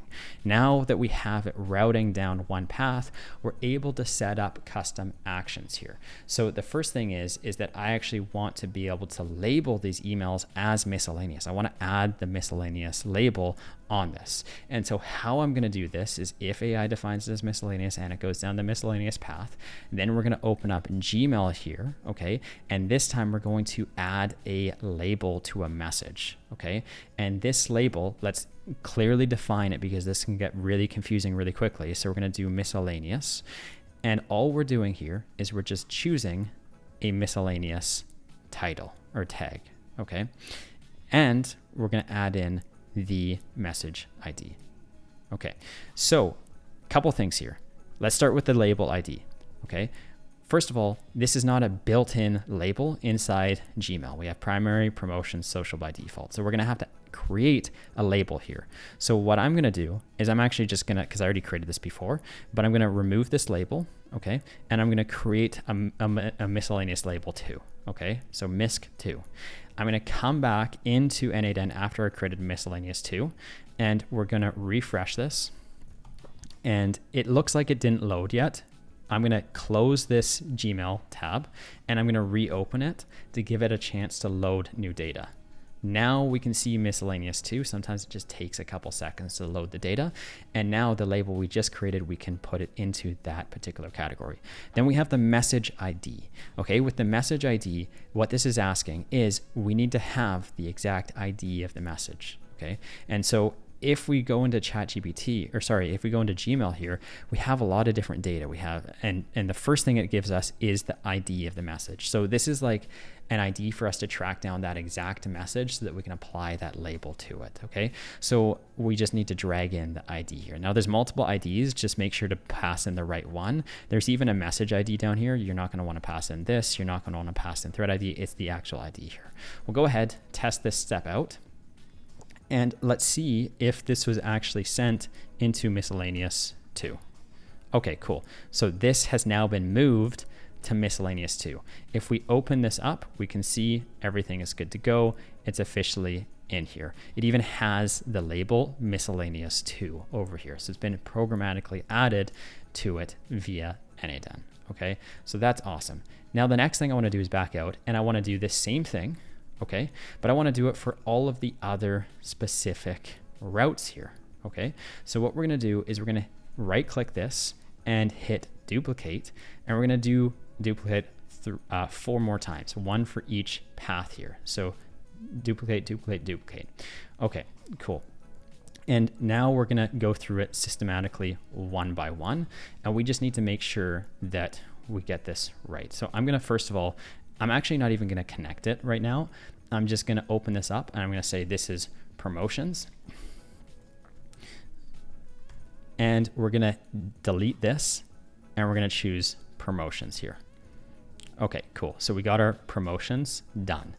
And the reason I'm not adding this yet is because I forget the order. Like maybe this is promotions, maybe that one's promotions, but I'm just going to go through this once they're all labeled and then add them in one by one. Next one is social. Okay, we're going to delete this and we're going to choose social here.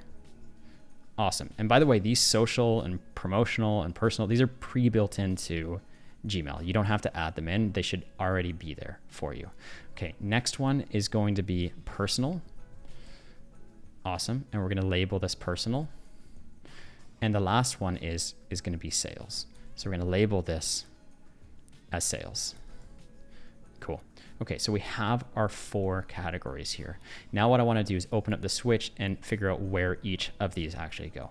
So option number 0 here is promotions. So if it matches promotions, it'll be outputted to path 0 over here. Okay, this is path 0. It's the first one. So we need to make sure promotions is aligned here. So if it's filtering promotion, if it's categorized as promotions, we label the email as promotions.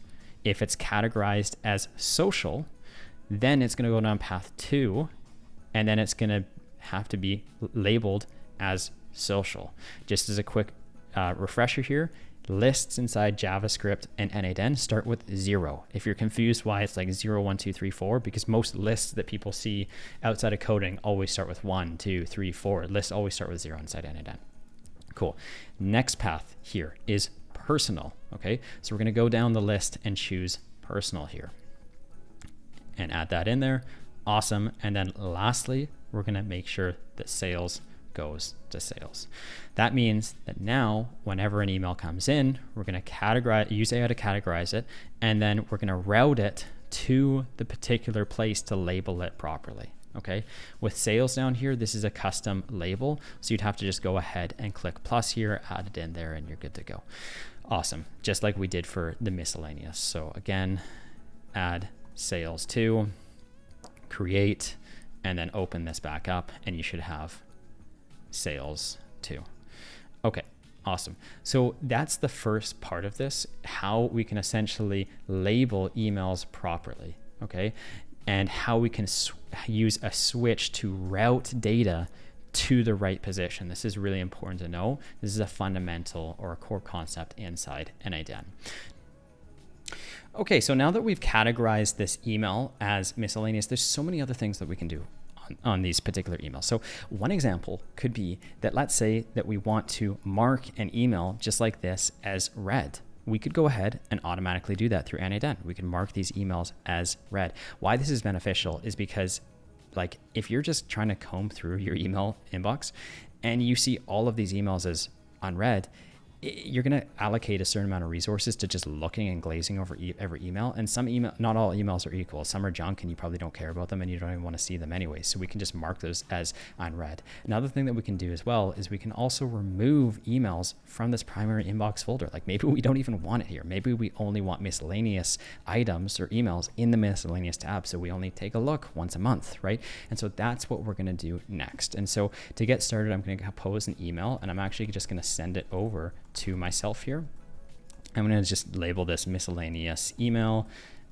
And the reason I'm doing it this way is just as we're testing it out, it's going to trigger the miscellaneous route here and go down this path easily. Cool. So first of all, I'm going to unpin this email and we're going to grab that email that I just sent to myself right over here. Okay, and so we've grabbed it. We can see that the subject line is miscellaneous. I sent it from myself. We'll go ahead and pin that. Now we can head back to Canvas, execute this workflow to get the data all the way through the miscellaneous tab. And the first thing we want to do is mark that email as unread. So I'm going to go back to Gmail and I'm going to select mark message as read. Okay, and so what this is going to do is make sure that this email right here looks like all the rest of these where it's read. So I'm going to go ahead and pass in the ID of that email. Now you'll notice we have two Gmail options here. We have the trigger, and we also have the option where we labeled the email as miscellaneous. Now both contain the same ID because we are acting on the same email, so either or is fine. And so I'll go ahead, I'll execute this step, I'll go back to the inbox, refresh the page, and now this is marked as read. So now all of a sudden we don't have to allocate precious resources to actually looking at these emails and deciding whether it's worth opening or not. Okay, we can use AI to automatically do that. The next step that I want to do here is I want to make sure that that email doesn't even land in my general inbox at all. I want to make sure it lands in the miscellaneous tab, because I don't even want to see junk emails coming in, because it just takes mental bandwidth that I don't want to give to it. And when you're dealing with hundreds, thousands, or tens of thousands of emails, yes, my email has literally been that cluttered for quite a while until I got an automated system like this, which was such a game changer for me. But maybe we just don't even want to see it in the general inbox as well at all. So we'll head back to Gmail. We'll add a new node here. And this time we're going to remove a label from a message. And we need to add in two things, the message ID and the label ID. So we can pass in the message ID over here, and the email, the label that we want to remove is inbox. So if we open this up, by default, emails coming through will have that inbox label here. We also added this miscellaneous to label, but now we want to remove this so it doesn't appear in the inbox section. Okay, so I'm going to go ahead and type in inbox, and we can go ahead and test this out. And in real time, this should be able to see this be removed. Maybe I might have to refresh the page here. Okay, cool. So I refreshed it. It's been removed. We no longer see that over here. We just see it in miscellaneous too. And so that's how we can act on emails and perform all different types of stuff. Now, that's just one thing that we can do, okay? Maybe we want to treat promotional emails and social emails the same way. So what we can do is actually click and hold this plus button on social and drag it into this bottom workflow. Same thing with promotions over here. We want to click and drag it into this workflow over here, which means that as emails come in and get labeled as promotional, or they get labeled as social, or they get labeled as miscellaneous, the same things are happening to the emails. They're getting read automatically, and they're getting the inbox label removed. Okay, and so what we can do is we can actually test this out with a promotions email. So I'm going to go back to the inbox and send myself an email again, and this time it's going to be promotions. This is a promotional email. Go ahead and send that off, and we're going to come back to the trigger. We're going to unpin the data on the top right corner, and we're going to fetch a result, which will be the same email that I sent, which has the subject line conveniently as promotions. We'll go ahead and pin that, close the canvas, and execute this workflow. So this time we've gone down the promotions tab, and now it went to mark a message as read and remove the message from the general inbox, which just happened here. So we can see it's removed from here, and yeah, I don't even know where it went anymore. Okay, cool. So that's essentially how a system like this works. Now, two more examples that I want to share in this workflow before we move on to the next is how we can deal with personal emails and also sales emails as well. So let me give you two classic examples. Let's say you have a personal email coming through and you want to draft an automated response using AI. And in sales, maybe what you want to do is forward emails over to your coworkers. We can go ahead and automatically set this up using a workflow just like this. So let's start with the personal side of things, okay? The first thing is that we have a message that's pinned so that every time it runs, it's always going to go through the promotional flow here, right? It's always going to categorize the same way. It's always flowing to promotions and then to the rest of the actions here. What we need to do is we need to be able to get this data to flow to the personal side of things. So in other words, we need this path to be changed from here to here. And there's two ways to do this. Option number one is we can edit the data here and change this to like a personal message, or we can do that through the AI node here. So what I'm going to do is in the AI node is pin this message now, or pin this output, okay? And now we can go in and edit this output. So keep in mind, we can pin many different nodes. It doesn't just have to be the trigger node. And this time what I want to do is change the promotional category to personal, okay? So we'll change this to personal. We're going to save this. And now what I'm going to do is go back to Canvas, execute the workflow. And now we've changed it from promotional to personal. And so we're going to go ahead and we're going to add OpenAI in here to generate a response automatically using artificial intelligence. We're going to choose message a model here, and there's going to be 2 messages. The first one is going to be a system message, which is for instructions, and then we also have a user message. The user message is just the input over here. So we're providing the email that it needs to reply to. Other than that, we need to choose a model here, and you can choose anything that's available to you if you're on the free tokens from n8n. But what I'm going to do is I'm going to choose 5 mini over here. Cool. Usually I just pick the most up-to-date model, but with mini because it's cheaper and faster. Awesome. Let's start with the user message just because this is going to be a bit easier to understand. So first of all, we're going to start with the sender, then the subject, and then we're gonna enter in the email body. These 3 elements alone are enough for us to be able to use AI to generate a good response from. So we're gonna choose the sender here.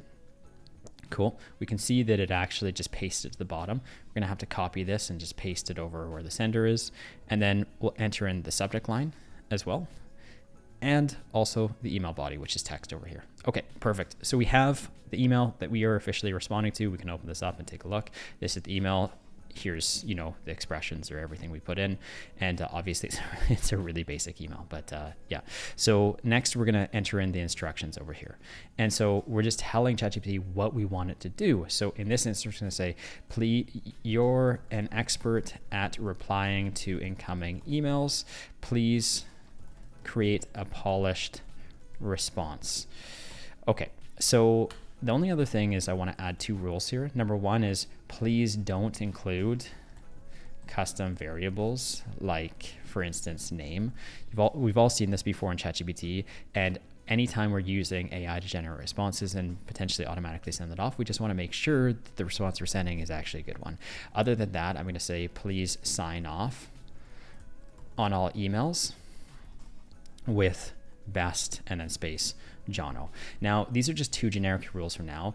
The reality is how you define these rules is you'll see the output, you'll see what you don't like, and then you'll add that thing to the rule so that it doesn't do what you didn't like in the first place. So you just need to constantly be on the lookout for how it's not performing well and then optimize it by adding to the rules. Okay, so this looks good. It went ahead, created that email. This is awesome. The next step is we want to create a draft. Now, optionally, you could send this right away, but I certainly wouldn't do that until you've practiced or tested this out for like a month or so to make sure that it's actually generating the responses that you want to see, because nothing's worse than sending off emails to potential clients or coworkers or whatever the case may be, and the email's not coming through properly. And so for that reason, I would start with creating a draft, and then after creating a draft, if you're happy with the responses time and time again, then you can move this over to sending the email automatically. Okay, cool. So we're going to create a draft here, and there's a couple things that we need to do. So for whatever reason, it asks us to create a subject. So I don't know why, but I'm just going to add in and then like as in response, and then I'm going to paste in their subject over here. So whatever they said, this email is now in response to that. Okay. For the message that we're going to send, it's going to be what OpenAI generated in the previous node. And then we're going to add 2 additional things here in the options to customize this draft. Because right now, if we were just to execute this draft, okay, it would end up in our drafts over here. And this isn't necessarily good because we don't want it to be just some random draft. We want it to be attached to a particular email so that we can review it, send it, and it's good to go. How we do that is we're going to include a thread ID. This thread ID will make sure that we attach this response to an existing email. So we're going to get this from personal and thread ID over here. Okay, so it's always going to attach it to this particular thread. And the only other thing is we want to have a to email address. So who are we sending it to? And we're going to go back to the trigger here and send it right back to the email of the person that delivered us that or sent us that message in the first place. Other than that, that's pretty much good to go. We'll go ahead and take a look at this and let's see if it came in as drafts. So sweet. We are replying to this original email. We're sending it immediately, so we don't have to type in the email. We can just click send. It created the draft for us, And yeah, it looks pretty good. And so if you don't like this or there's something wrong with this, you can just essentially go back into ChatGPT and say, hey, I don't like this about the message, and then update the system prompt here, and then it will improve over time as you're kind of giving it more information. Sweet. And so that's how we can reply to personal emails. And the last thing we want to do here is just forward off sales emails. Okay. And so we're going to go back to ChatGPT and we're going to update this pinned data so that it flows down the sales path when we fire this off again. So we're going to edit the data and we're going to choose this time sales. Okay. We're going to go ahead, execute this workflow, and now it's going down the sales path. And quite simply, all we have to do is choose Gmail, and we're going to send a message. And let's say you have somebody on your team, I'm just going to forward it to myself, but let's say you have a coworker where you're always sending sales emails to, you just enter their email here, and then I would type in forward, and I would put the subject of that email. Cool. And then we're going to change this to a text email. And then just type in the message here, which is going to be whatever the message was that we received. So we're going to paste this in, test it out, and now this would just go ahead and forward to whoever it is that you want to send sales emails to. Cool. And so that's pretty much the extent of this workflow. Just make sure to go ahead and save, and we can rename this email inbox up top here, and we're good to go. I mean, you can really just expand on this and be able to pull in all of the different paths that you want and be able to accomplish anything from here. A couple other examples could be like accounting. Maybe you want to take out invoices and then automatically forward that over to the email of your accountant. That's another option here.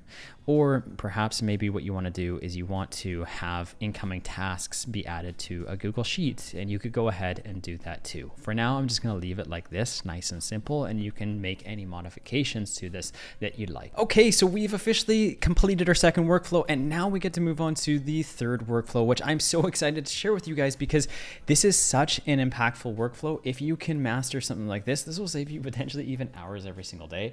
Personally, like this does save me hours literally every single day. And let me explain how it does that. So I have this workflow set up that web scrapes data. Web scraping is just pulling data from various data sources, like for example, jobs off Upwork, jobs off Indeed, or data off of Google Maps in case you wanted to grab like listings or companies and outreach to these people for an example. And so once every single day, we are going to web scrape this data using a platform called Appify. You can web scrape whatever you want, TikTok, Google Maps, Instagram, Facebook, Amazon, or just a generic website.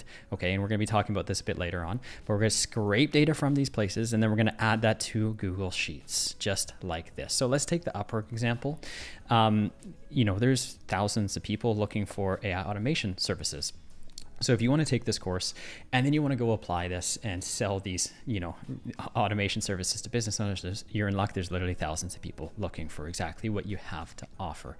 And so what we could do, for instance, is we could web scrape data from Upwork based on the search AI automation. We could pull in all of these jobs. We could grab all the information like title and description, status, payment type, all that kind of stuff. And then the best part is we can use artificial intelligence to do two things. Number one is to score the jobs on like a 1 to 5 point basis so that we focus our time only on the jobs we're actually interested in. So we could be like, hey, here's my interests, here's the job, tell me on a 1 to 5 point basis if this is right for me.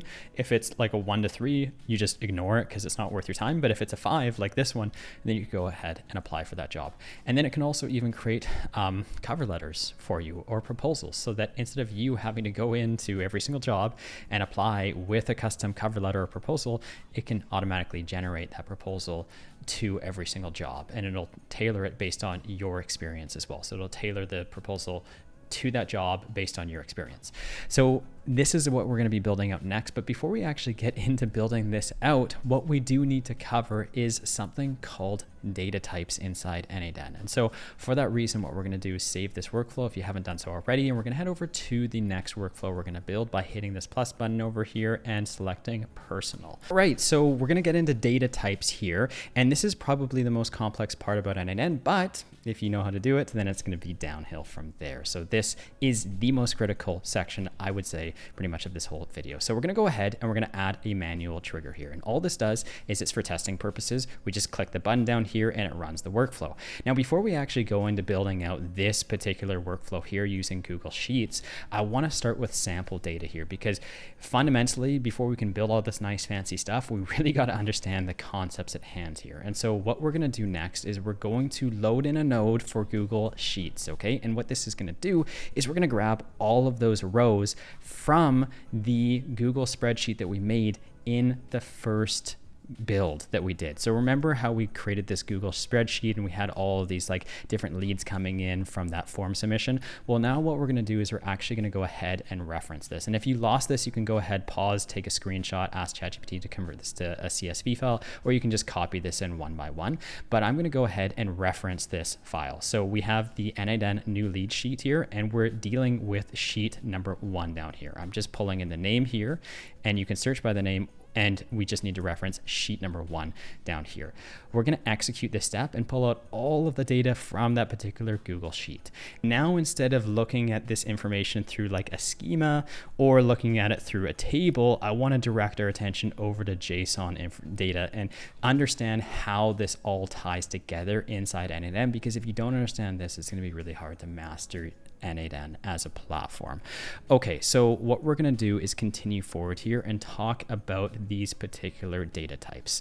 Now, inside n8n, there's about, I want to say maybe like 5 or so data types. I'm actually going to pull up this edit fields node here. And if we click on this this section here, we can actually see all the data types available inside n8n. We have string, we have number, we have Boolean, array, object, and binary. And here's the reality.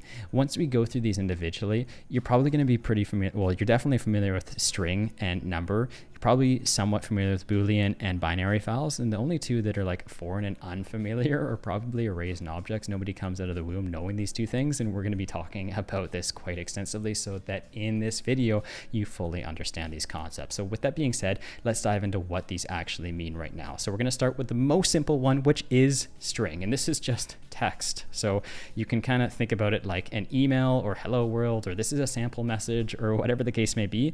And essentially inside n8n, we know it's text because the text is going to be purple, and there's going to be quotations on either side. And so that is how we can tell if something is text from within n8n.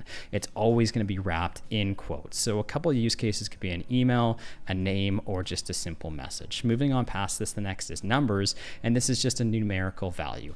And we can tell that it's number because it's green and there's no quotes from around the numbers. And if we actually just hover back to n8n over here and zoom in on some of this data, we know this budget right here is a number because there's no quotes and it's green. And we know this is text because it's purple and it has quotations. We also know in the schema if something's text or numbers because a number has the budget or the pound icon and the text has the T icon, okay? And so we can see in both instances what kind of data it is.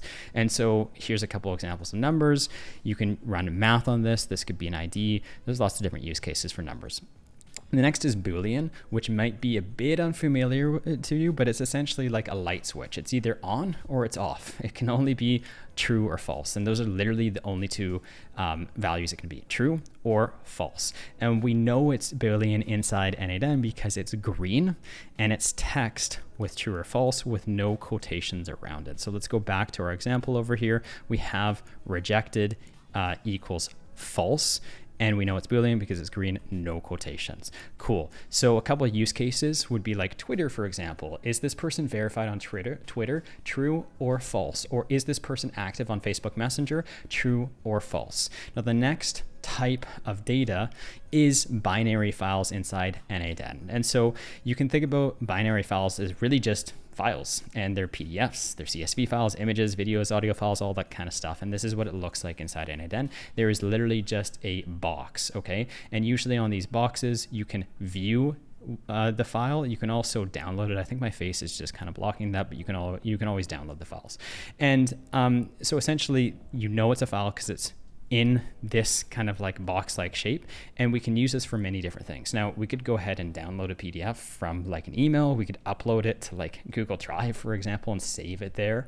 Or we could create an image, or we could create a video from within n8n, and then we can publish that on social media. And we're going to be going over binary files in the next lesson quite extensively. Now, moving past this, we have arrays, and this is a bit more difficult to grasp, but in a nutshell, you can think about an array as a list that happens to be ordered, or just really a list. So we know that something is an array inside n8n if it has these square brackets, okay? That is default signature of a particular array, okay? Here's a couple examples of what an array could be. It could be an array of like a grocery list. Apple, you go to the store and you go buy apples, bananas, mangoes. It can also be an array of numbers, 1, 5, 7, 10, and 42. It's always going to have the brackets. And here's the power of arrays, is that you can iterate, or you can go through each item one by one by one. Let's go over to the blackboard and write this out. So for instance, let's say that this is you. You're looking absolutely charming and beautiful today, and you decide that you need to go grocery shopping. So you head over to your local grocery shopping store with a disproportionately large list that you can somehow manage to carry. And you need to buy apples, you need to buy bananas, and you need to buy mangoes. Okay, so what's the first thing that you do when you get to this store? Well, you're gonna go to the produce aisle, and you're gonna go ahead and try and find these items. And like with a list, how it works is that you're first gonna go to the top of the list, and you're going to work your way down step by step by step. So the first thing is you're going to find apples, and then once you found those apples, you're going to cross off the list. It's good to go. And then you're going to go to bananas next, but you're not going to go to mangoes, for instance, until bananas has been found. And so you're going to cross off bananas once those are found, and then you're going to go to mangoes at the last second. Okay, so you're going chronologically down the list from top to bottom, and this is why it's called an ordered list. Inside an array is an ordered list, because you go through them one by one by one. Okay, and so that's essentially how you can think about arrays inside n8n. And then the last data type we're going to go over are objects inside n8n. And so what an object is it's just an item with details in key value pairs. And so here is what an object looks like inside n8n. We have the opening squiggly line and we have the closing squiggly line. That is how we know that we have an object, and we have key value pairs. The key is name, the value is banana. If we go over to our leads over here and we take a look at the keys, we have name equals Jono Catliff, full name equals Jane Smith, full name equals John Smith, which means that the keys always stay the same. This is how we reference information about somebody, but the values are always going to change depending on the person that you're actually referencing. And so when we come back to objects over here, we can have objects based on products. So for example, we have information about bananas, the price of that banana, the category, and if it's organic or not. We can also have objects on people, like the name is Jono and the age is 30. It's just a collection of information on a particular thing. That thing could be a lead, that thing could be a person, that thing could be a product, that thing could be anything you want it to be, and so on and so forth. And all this information here, it's kind of arbitrary because you can add or remove as many as you want. When you're creating objects inside n8n, you can have as much or as little data as you want. And so if we tie this all together, you can have arrays or lists of objects. Okay, so before we were talking about having lists that were text lists or numbered lists, but we can also have lists that are containing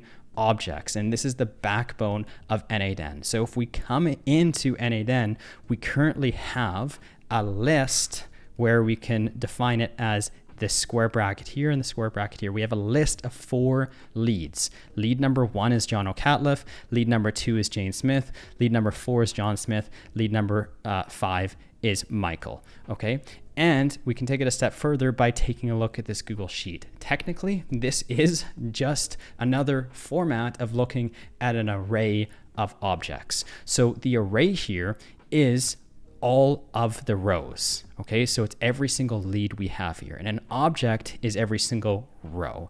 So Michael Johnson here is an object. Jono Catliff here is an object. Jane Smith here is an object. So the object is the row, and the array is all the rows combined. If we go back to n8n and we look at the table data, we can see all of this information in tabular format, but we can see the exact same information in JSON format. And we know that because, again, we have the array or the list denoted by these square brackets here and the square bracket here, and everything in between there is a list that contains all 4 of our clients, which are all objects that contain the total information that we have on that individual person. Okay, so now that we've gone through all those examples, let's tie this all together because I'm excited to have you see with your own eyes why this actually matters. So what we're gonna do here is I'm just gonna duplicate this data on the left over to the right. And instead of having it from a Google Sheets node before, we're gonna enter this data into an edit field, okay? And so the reason I'm doing this is because I just wanna showcase this information in the simplest format possible. And so I'm going to create an array here.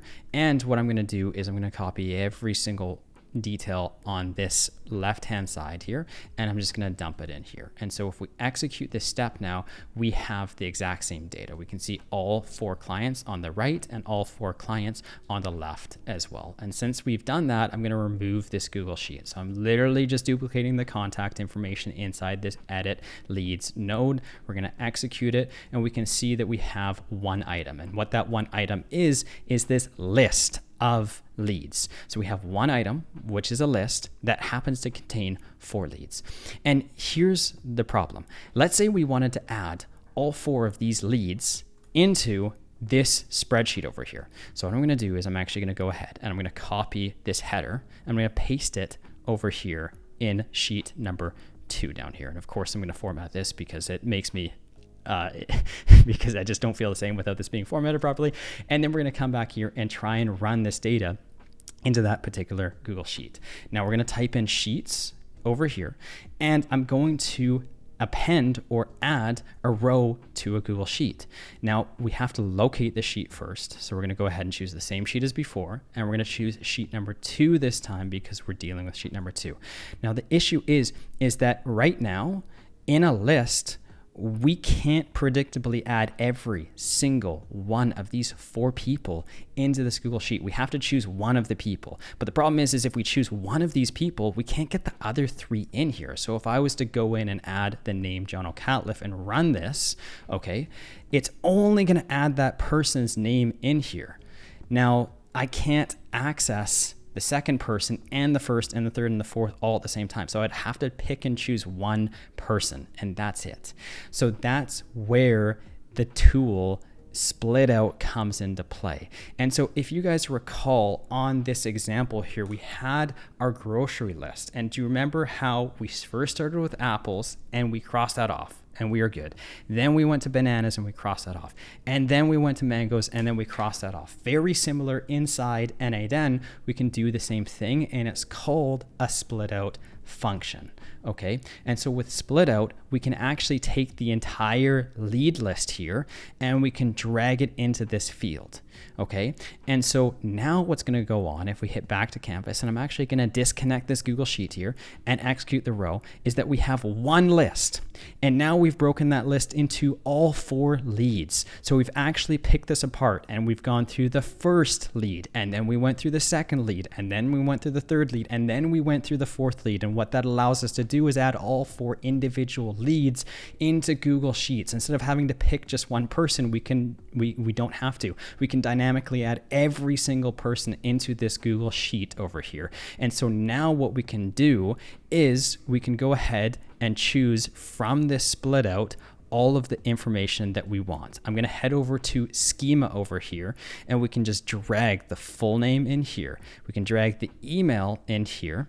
We can drag the service in here and the budget in here. And now what's going to happen when we execute it is, instead of only having one person in this lead list like we had before, we're going to have all 4 people entering this sheet simultaneously, which is awesome.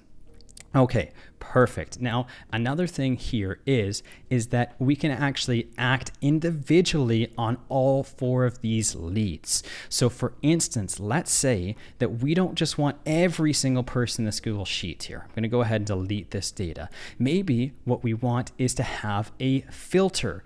And in this filter, I only want people to be added into the sheet if the budget that they have is a number that is greater than or equal to 1,000, okay? And so now what we can do is we can execute this again and take a look at the data. So we had one list where we went through all 4 of those leads individually, one by one by one. We filtered out 2 of them because they didn't meet the criteria, so we were left with just 2, and then we added those 2 into the Google Sheets. So instead of all 4, we're left with only 2. You can look at sheet number 1 here. We filtered out Michael Johnson because his budget was $100, and we filtered out Jane Smith because her budget was only $500. And so this is how we can pull out all of those leads from within a given list, act on them individually, like filtering out people based on a low budget like Jane or like Michael, and then entering the remaining 2 people back into our Google Sheets list.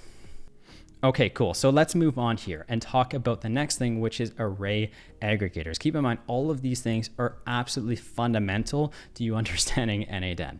Now, the next thing is an aggregator, okay? And an aggregator, I'm going to close out of this, is the inverse of a split out function. So what an aggregator does is it takes all of the items and it bundles it back into a list again. So it's going to take all these individual items and provide that initial list that we had at the beginning. So it's reversing everything that we just did. So it's going to take all of these individual runs now, and it's going to add them back into a lead list, or a list called leads. So now what we need to do is go over to the aggregate here, okay? And we're going to aggregate all items, and we're going to change the name of the output from data to leads. So now let's go ahead and execute this step here, okay?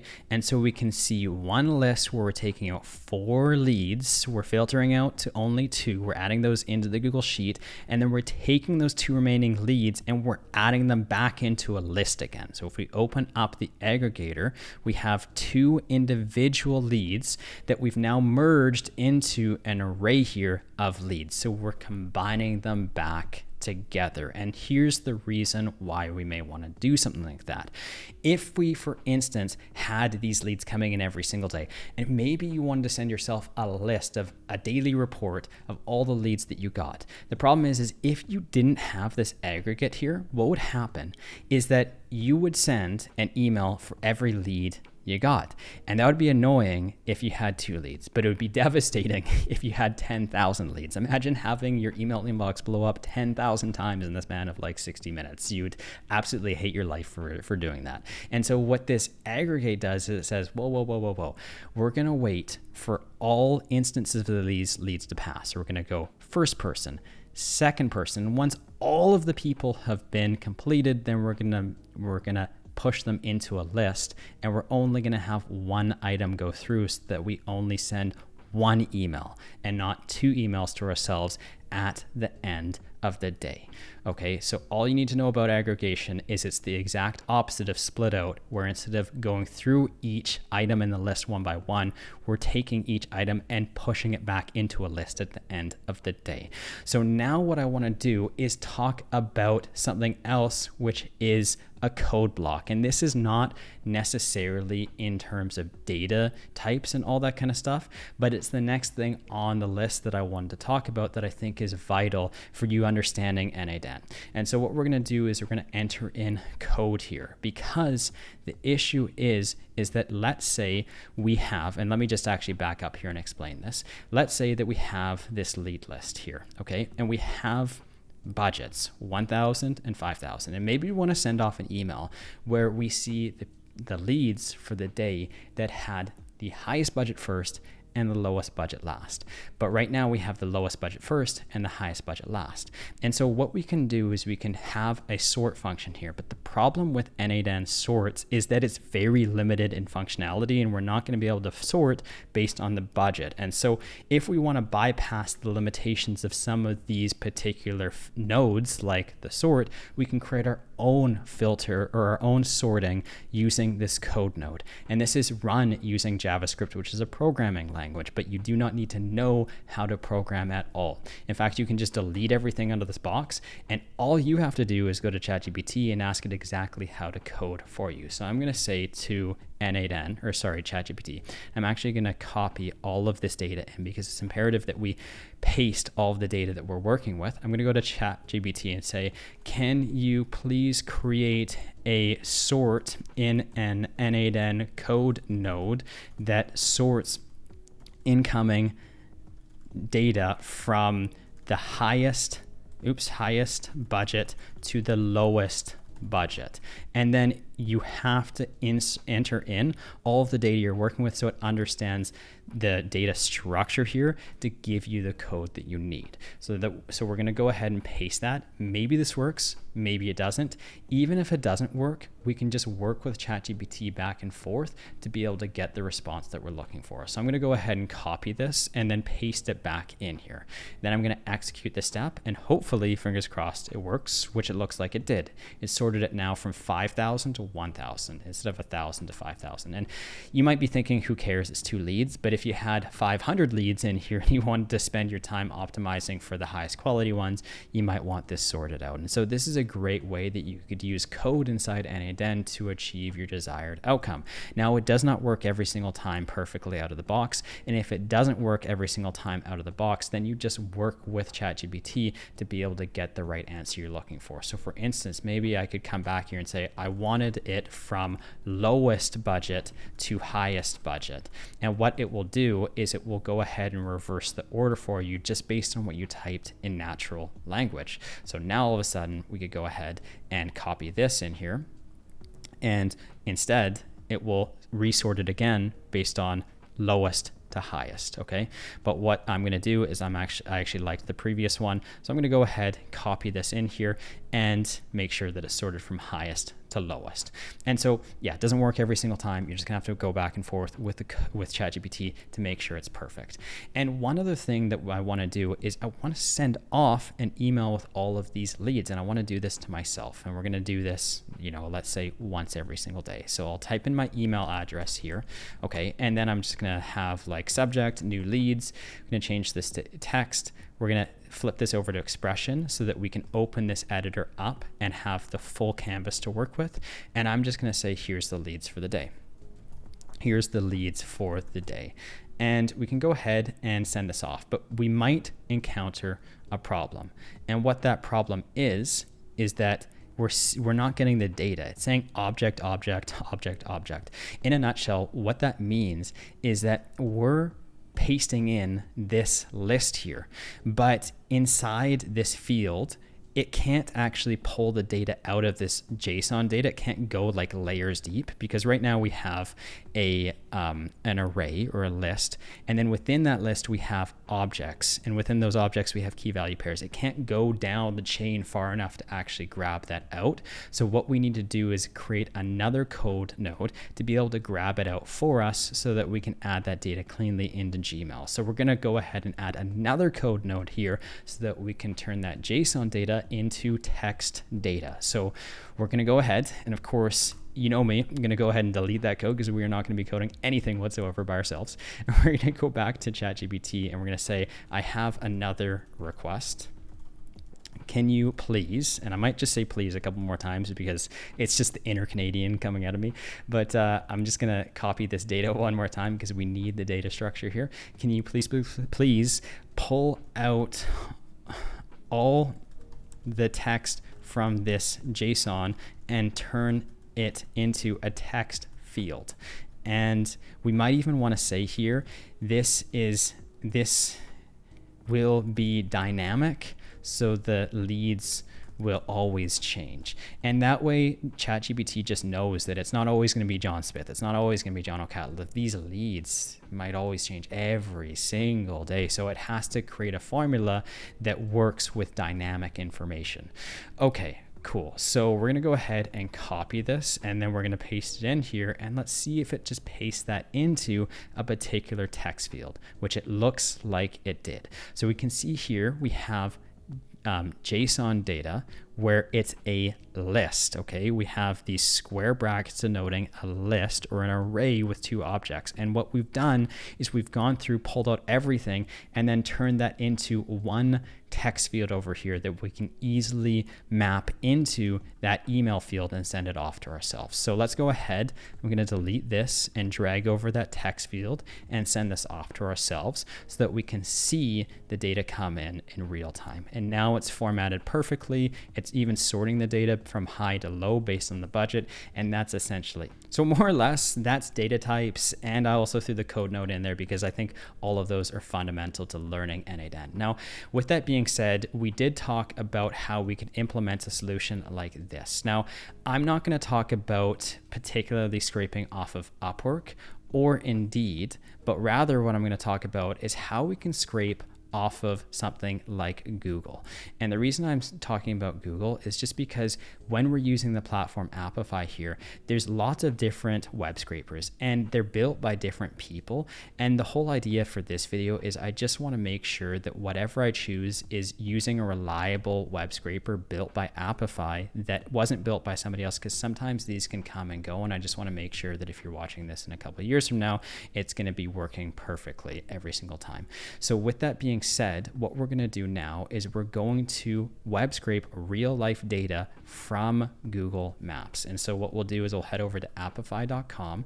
And if you haven't done so already, we're going to go ahead and sign up for a free account. And keep in mind, we can scrape everything: TikTok, Google Maps, Instagram, Facebook, Amazon. We can scrape individual websites. If you're interested in social media, we also got things like YouTube down here and Instagram, and the list goes on and on and on. Literally every major site you can pretty much scrape using Appify. And so what we're going to do is sign up for a free account, and we get 5 free credits every single month. And the beautiful thing about this is that typically you can scrape around 1,000 different websites, and that's massive, because I don't know if you guys have ever pulled data off of places like Google Maps before, but 1,000 listings would probably take you like 8 hours. So it's like literally giving you a day of your life back just by automating this exact process. And so what we're going to do is we're going to go ahead and we're going to go into the Appify store here, and I'm going to search for Google Maps. Okay, we're going to pull out this first scraper, which has 195,000 users, 4.8 reviews. It's pretty popular, and it's also maintained by Appify as well. Just to keep in mind, you know, these scrapers will sometimes come and go. Sometimes they'll break, sometimes most of the time they'll be working. But if ever one is just broken or whatever, there's always going to be another one that comes up and replaces it. It's just the nature of web scraping. They come and go. But we're going to use this one over here, and this should probably always be maintained. But if it's not, there's also a ton of other web scrapers over here that you can use as well that do the exact same thing. This is pay per event, which means you're paying $4 every 1,000 scrapes. So essentially you could web scrape like 1,000 plus different results. Now what I'm going to do is I'm going to go ahead and I'm just restoring the default settings here, just so that what I see is what you will see when you come into this. But essentially inside Appify, what we want to do is we want to be able to go ahead and web scrape Google Maps, pull out all of these listings, and we're specifically going to do it from within n8n rather than from within Appify. So if we go over to our particular workflow here, what I'm going to do is I'm going to hover over everything by holding down Shift and dragging and then hitting D, which stands for deactivate. And now I'm going to add in another trigger. So workflows can have multiple triggers. I'm going to add in a second one. And this time what it's going to be is we're going to choose an on a schedule trigger, which means that it's going to fire off at some interval. It can be days, weeks, months, minutes, or whatever. I'm going to choose days, an interval of 1 day in between. So Monday, Tuesday, Wednesday, Thursday, Friday. It's going to trigger at Monday. And we could even choose down to the minute, but that's good enough for me. I don't need to go further than that. And then the next step that we're going to do here is we're going to search for Appify, which is going to automatically scrape data for us. Okay, now you'll have to install this. There will be an orange button over here. You'll just want to click install. And the reason why you're installing it is because this was developed by Appify and not by n8n. And so anytime a different developer creates something in n8n, you'll have to go ahead and install it. And we're going to choose run actor and get dataset items. What that means is that we're going to run a web scraper. Now, if we go over to Appify here, all of these are web scrapers. We can choose any of these and run them all and grab results, but specifically we're choosing the Google Maps web scraper over here. Okay, cool. So there's a couple things that we need to do. First of all, we need to connect our account. So we're going to go ahead and create a credential or a connection, and we can literally just sign into our account. So I'm going to choose connect my account, sign into my account, allow access, giving n8n permission to web scrape on behalf of myself through Appify, and we're good to go. Account's connected. We'll close this and we'll move on to the next thing. The resources actor. This is a fancy way of saying web scraper, and we're gonna run the web scraper and get the results. Usually these are separate, so it's you run the web scraper and then another node you get the results, but this merges them both together. Other than that, we just need to make sure we can grab the specific actor from the list. So if we go back to Appify here, we're going to configure this and then we're going to get inside n8n. So the first thing is that this looks like there's a lot of stuff going on all over the place. Really all we need to choose is the search term that we want. So if we go back to like Google Maps here, maybe I want to search for Toronto cleaners. And so I'm just going to go ahead and type in Toronto cleaners here. And then I'm going to choose the location. This is going to be Toronto, and it's going to be Canada, and we're going to choose how many web scrapes we want. I just want 10.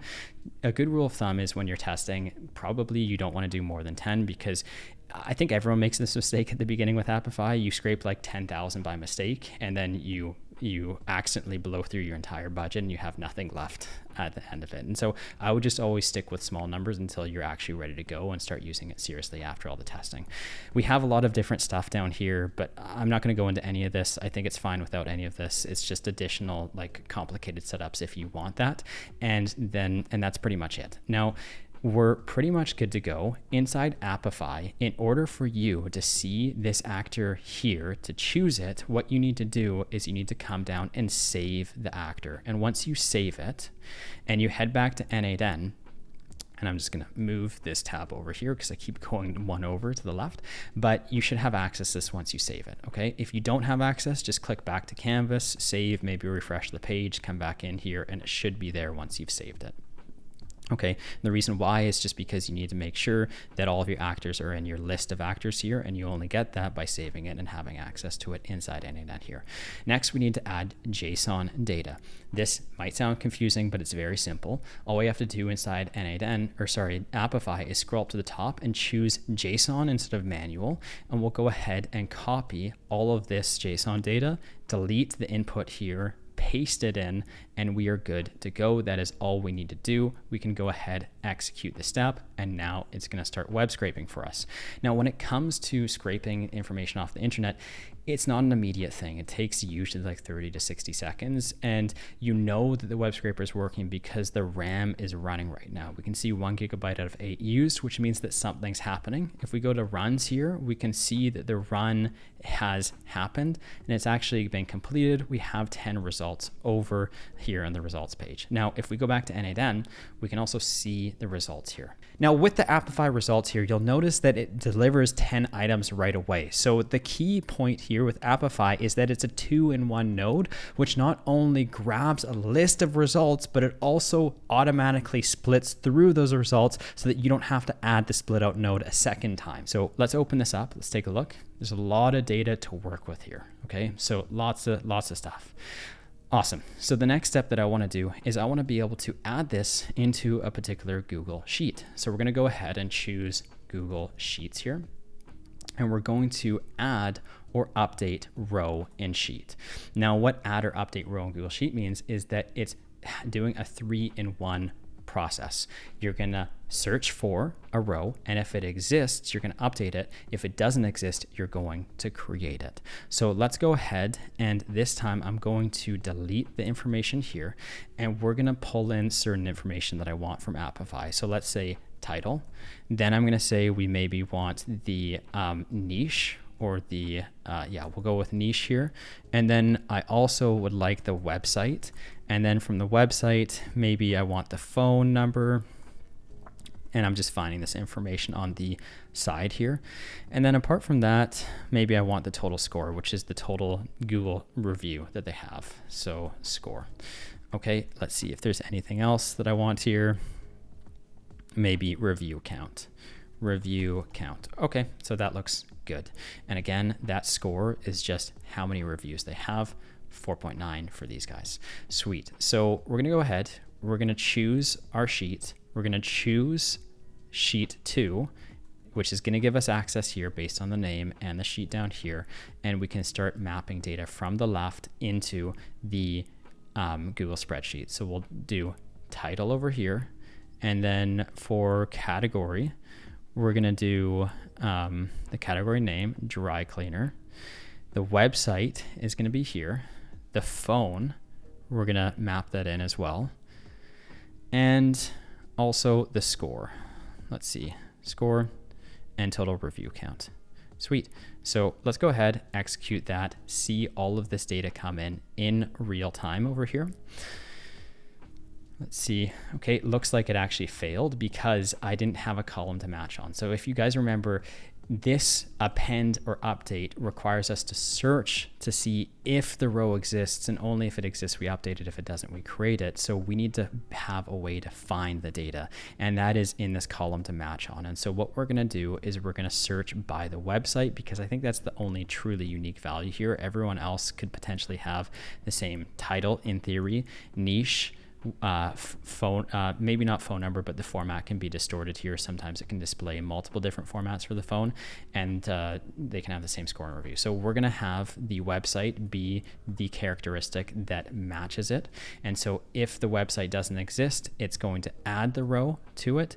And if it does exist, it'll update it.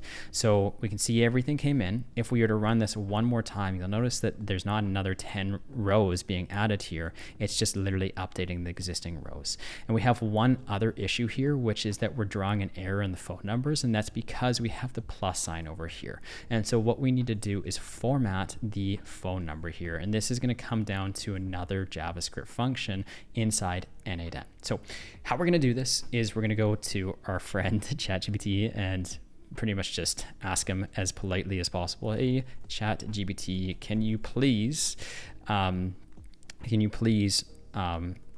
make sure that there's no plus sign in this field?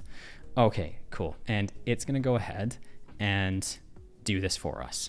Now, one other thing is you probably want to say in n8n. So maybe I'll go ahead and I'll just edit this field if I can. It looks like I actually can't. So I'm going to go down here and just say, can you please make sure that there's no plus sign in this n8n field? And then that way it'll go ahead and do that. I just want to make sure that's clear because it might give a different answer if you don't say n8n. Cool. So we'll go ahead, we'll paste this in here. And bottom line, what this is doing is it's just using replace. It's finding all instances of plus and it's replacing it with an empty field or an empty string. And so it's just essentially removing it. So we can go ahead, execute this one more time. And this time, all the phone numbers are going to come in and it should be good to go. For whatever reason, this threw an error. I'm not entirely sure why that's the case, but maybe it's just a bug. But in other words, I'm just going to move on past this because it's a relatively small deal. Now, the last thing that we're going to talk about in this particular workflow here is something called looping and also something called rate limiting as well. And so if we were to add the plus button here, we can add in something called a loop. And so you'll notice that up until now, all this data has been adding in at the exact same time. But what we can do is use a loop and go through each item one by one and then add them separately into this workflow. To visualize this a bit better, what I'm going to do is add a wait step. First of all, with the loop comes this replace me. I'm going to delete this, okay? And we have two paths. We have the loop and we have the done.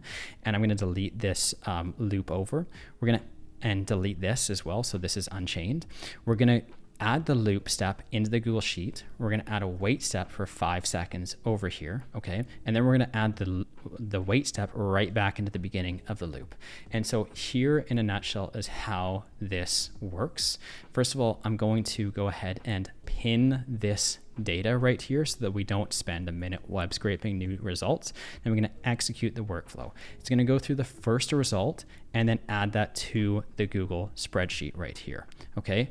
And then it's going to wait a second, and then it's going to add the second result, and it's adding you don't see the first because I deleted it by mistake too fast, but then it's going to go through the second result here, and then it's going to add to the Google spreadsheet, and then it's going to wait 5 seconds, and then it's going to go to the next result, and then it's going to add that to the Google spreadsheet, and then wait 5 seconds. Then it's going to go to the next result and go through this whole process until all 10 results have been added in. And once all 10 results have been added in, then it's going to continue down this done step right here. This will appear green so that we can continue on with the rest of the workflow.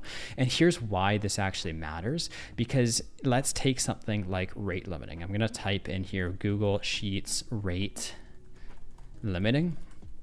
And what this essentially is how many times you can send requests to external applications like Google Sheets. And so typically you can only send like a read request 300 times per minute or 500 requests per 100 seconds. And so if we were to send like 10,000 requests to Google Sheets in a matter of like 15 seconds, it's going to shut off and it's going to give us an error saying you've sent way too many requests to Google Sheets. And so we have to slow down on the amount of information we're processing. And how we do that is through looping. So we go through only a batch amount at a time. That could be 1, 10, whatever the case may be. And we add a wait step here so that it can only process a certain amount of time. So if this is like a 5-second wait and we're only looping through one at a time, that means that we can only process 12 requests per minute far underneath the rate limiting error, and we're never going to encounter any issues with this. The reason why these platforms have rate limiting errors is because it's for cybersecurity. I think it's just like nobody wants to, like, they don't want to have some person send 10 billion trillion requests in the span of like 10 seconds, because that could effectively shut down their entire server, and that would obviously be problematic. So this is just a way of them protecting themselves so that people don't go over the limits of the server, and then the whole thing shuts down. And so that in a nutshell is this second workflow, how we can scrape data from a tool like Appify and then add that into a Google spreadsheet. Now, maybe just one other thing worth pointing out here is that we can also do so many more things on this. So we could filter, for example. For instance, maybe we want to only filter based on the total score here. So maybe the total score has to be over like 4.7. And if we were to run this again, we would have already removed one of the results. If we were to, for instance, add this up to 4.9 and run it again, then we would remove 3 results, right? So we can trim down the amount of results we're sending to Google Sheets based on, for instance, what the score of the business is. And then other things that we could do, for instance, is we could also like create a personalized email for each person and even add that personalized email right here. And how we do that, and I'm not going to go into this in this tutorial because I have multiple tutorials walking through exactly how to do this for like places like Upwork, where you can have custom proposals and all of that kind of stuff and custom scoring, and I can link to that in the bottom of the description. But essentially what we do is we'd use ChatGPT over here, and we just plug in ChatGPT and we'd ask it to essentially go ahead and create a customized outreach or customized like email based on the information that we have on their business profile.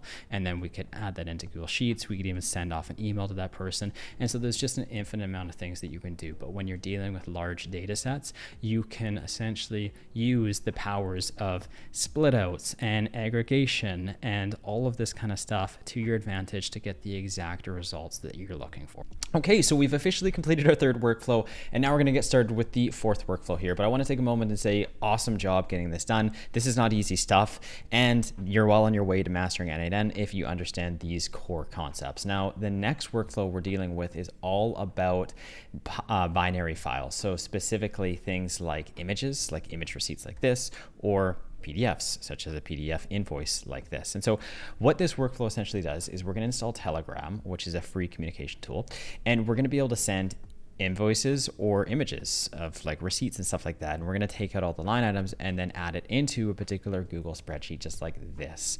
And so the purpose of this is that we can understand how to deal with different file types, how to be able to read files using artificial intelligence and pull out line items. Once you kind of understand the basics here, then you're going to be well on your way to dealing with any type of file. So with that being said, we're going to head over to our n8n scenario and we are going to create another workflow. And so this time what we're going to do is create a trigger, and this trigger is going to be another on app event. Specifically, we're going to type in Telegram. Awesome. And there is a lot of triggers here. Okay. So what we specifically want to do on this trigger is we want to make sure that this fires when we receive a message, specifically on this message right here. Okay, awesome. So we're going to choose that, and we have some work to do setting up Telegram. Now, first of all, if you haven't done so already, what I'd like you to do is head over to Telegram's website, and whether you're on like Apple or whatnot, you'll want to download it from like the Google Play Store or Apple or whatever, and just go ahead and do that. It's going to be free to get started, and then once you're done downloading it, then we can return to building out this particular workflow here. So what we want to do is we want to create a credential. Remember, this is just a password where we're logging into our Telegram app. So I'm going to go ahead and create a credential, and it's asking for something called an access token. So the interesting thing about Telegram now is that you'll notice that at one point we could log in with our Google accounts, and at another point we could give an API key, and now it's asking for an access token. It just seems like it's all over the place. And that, you know, it's kind of true. Like there's many different ways to log into apps, and in order for us to be able to figure this out, we need to head over to the Open Docs orange button here. And the thing is like every kind of app kind of has their own ways of integrating into it. And so you'll likely, if you don't really understand how to do something, you'll just have to read the docs here, and it's pretty self-explanatory on how you can go about setting up the apps. Usually n8n does a pretty good job of documenting this, and we can just follow exactly what they say. So in this case, what we're going to do on these docs is we're going to head over to this link called the Botfather. This always cracks me up that they called it the Botfather. What a ridiculous meme. And this will take us to telegram.me/Botfather. And specifically, it's going to open up Telegram here. Okay. And so that's the first step, is we're opening up a conversation with the Botfather. I need to use my late night DJ radio voice when anytime I say the Botfather moving forward here. I just find it so funny. Okay. So the next thing we're going to do is we're going to enter /new bot. So we want to create a bot on the Botfather. So go ahead, send that off. I hope I'm not annoying you with my late night radio voice already. And it's going to ask for a new name. And so all we need to do is just give it a particular name. Maybe I'm just going to call this Botfather Mega Fan Club. Okay. And so that's my ridiculous name. Sometimes you just got to keep yourself amused when you're building things in n8n. And the last thing is we need a username. Okay. And so with the username, it's just giving us a couple specifications here. It can either be like whatever random name _bot, or bot with a capital B, but it has to always have one of these in it.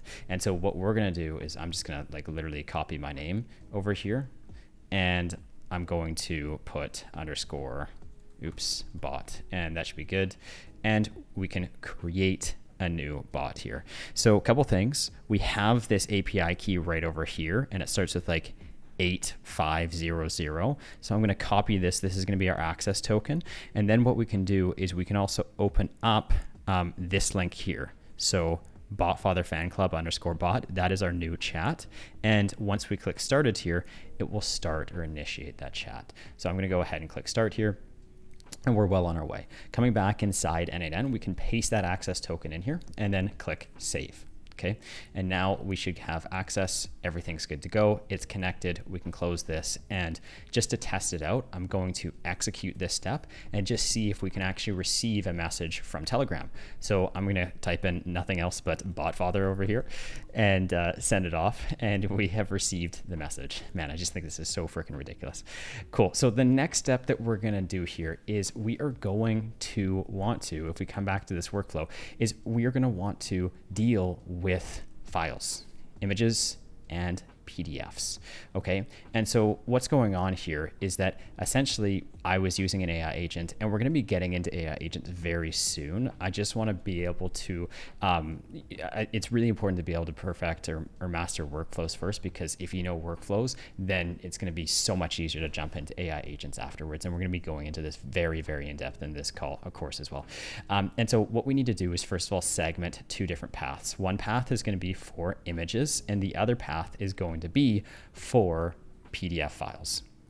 So the first thing that we want to do is just segment the paths. And so what we'll do here is we will have an if statement, okay? And with this if statement, actually maybe what we can do either an if or a switch. In this case, what I think I'll do is a switch statement in case you want to have multiple files, not only just PDFs or images. So I'm going to go ahead and choose a switch statement. And what we need to do is figure out a way over here to determine whether we're sending over a PDF or an image. And right now we haven't sent over a file at all. So what I'm going to do is I'm going to click back to Canvas. I'm going to tap on this node and click D to deactivate it. That means that we're essentially turning it off so that this scenario can run, and it'll just bypass this. Okay, so we'll go back to Telegram here. And what I'm going to do this time is I'm going to attach, click this thumbnail tag here, and we're going to choose a file every single time, not a photo or video. We're going to choose file just because the way, for whatever reason, files are transferred in Telegram are so much easier when you choose file here over photo and video. So I'm going to choose file, and I'm going to go ahead and select this particular invoice right here. I'm going to open it up, and we're going to add in a caption over here. So I'm going to say, please process this PDF invoice. We'll go ahead, send that over, okay? And we can execute this step. You'll notice I didn't even execute this when I sent the message, but we should be able to run that just by clicking execute down here. It'll pull in that previous message. Sweet. And so now we have received all of the information from that previous message. So we have please process this PDF invoice, for example. And you'll notice too that we have documents here. So we can see document, file name, WordPress dash, whatever, okay? And then we also have the file ID. And so the next thing that we wanna do is we're gonna click back to Canvas here, is we're gonna open up this switch, and this way we should be able to understand what type of document it is, okay? And so there's a lot of different ways we can do this, but specifically, and I'm just gonna zoom in here just a bit so we can see it a bit easier, we have this .pdf extension, okay? And so really this is gonna tell us what file type it is. And MIME type over here is just a fancy way of saying what file type it is. And so we can use either one of these, the file name because it contains .pdf, or MIME type because it also is application.pdf. I'm just going to go ahead and choose MIME type here, and I'm going to choose is equal to application/pdf, okay? And that will go down the PDF path if it's a PDF, or in other words, if it has the extension PDF on it. So let's go ahead and click back to Canvas here, and let's execute this workflow, and we'll see, okay, we actually we clicked wait for trigger, and that's going to force us to send another message, which is totally cool because what I wanted to do this time was actually add a file and add the image file. And I'm just going to title this test for the caption because it doesn't really matter what we say here. And we're going to receive the next particular message, but this time it's going to be an image. And so we'll add another routing rule. And this time, what that's going to be is a MIME type of image/JPEG. So what we're going to do is type in image/JPEG. And I know to type this in, by the way, just because I'm copying the exact text from over here. Okay. And we're good to go. Now what we're going to do is we're going to go ahead and pin this node so that we can keep executing this without always having to upload that same image every single time. So next time we process this, it's going to fire the workflow, hit the switch, and then go down the bottom path here, which is processing an image, okay? And so now what we can do is we can do two things, okay? First of all, what I'd like to do is actually take a step back here, and I want to download a file, okay? So I'm gonna click the plus button here, and we're going to download this file. And you'll notice that in the Telegram trigger here, we don't actually have like a file anywhere. This is all just text. But what we can do, or what we have access to, is we have access to the file ID here, okay? And so what we can do is reference a file given this ID. And so what we need to do is go back into Telegram, and they should have an option to download a file. And that's convenient. I can't see download anywhere here, but, oh, okay, here it is. Get a file, okay? And we will pass in that file ID. And now what can happen is we will go ahead and download it. So let's go ahead, try this out, and we can even view this file too. Awesome. So we have this image right over here. By the way, this image is going to be in the description, like in the free blueprints. But if you guys are looking to grab like your own invoice or whatever, you can go to Google and you can do file type is PDF. And then you can type in like invoice over here, and this should give you a bunch of invoices that you could go ahead and try this out with. You could also try this with JPEG, and then you could do like a receipt over here, and then you should be able to, okay, maybe that wasn't, I've never actually done it with JPEG before. So, okay, that didn't work as well, but we could just do image, like sample image, and grab one from Google over here. Cool. And so you could just grab like an image receipt and then go ahead and use the same thing in this particular workflow. Okay, so circling back, we have our receipt over here. Okay, and so the first thing that I want to do is I want to be able to, if we come back to our original workflow, is I want to be able to pull out all of the line items using artificial intelligence from this receipt. So we're going to use AI. We're going to go in and we're going to grab all of these line items, because what we want to do with those line items is put it into a particular Google Sheet. Okay, and so how we're going to go ahead and do that is we are going to, first of all, execute this workflow. I just want to make sure the switch statement is working. And let's see, it looks like it didn't actually work, because since we, and I'm going to hit back to Canvas here, added another node between the Telegram trigger and the switch statement, now we can't reference the same information that we are trying to reference over here. So what we need to do is open up the switch statement one more time. I'm kind of glad that we were able to do this, because this is a very, very common error inside n8n. What we're going to do is we're going to head over to the schema tab up top here, and we're going to open the Telegram trigger. Okay, cool. And the problem here is that when we're looking at the data, JSON, anytime it just says $JSON, it's always referring to the last node in the workflow, which is this get a file here. So when we click back, if it's just $JSON, it's always referring to the previous node. Okay, it's never referring to two nodes back. So for instance, if we were going to go into this workflow, if we had $JSON here, it would just be referring to here. Or if we had $JSON here, it would just be referring to this node, but we wouldn't be able to refer to that. And so if we go back into the switch statement here, and again hit schema, we just have to remap it or redo this mapping here, and it should work one more time. So in this case, we're going to go down to the MIME type. I'm actually going to search this MIME type. Okay, perfect. And we're going to paste it in right here.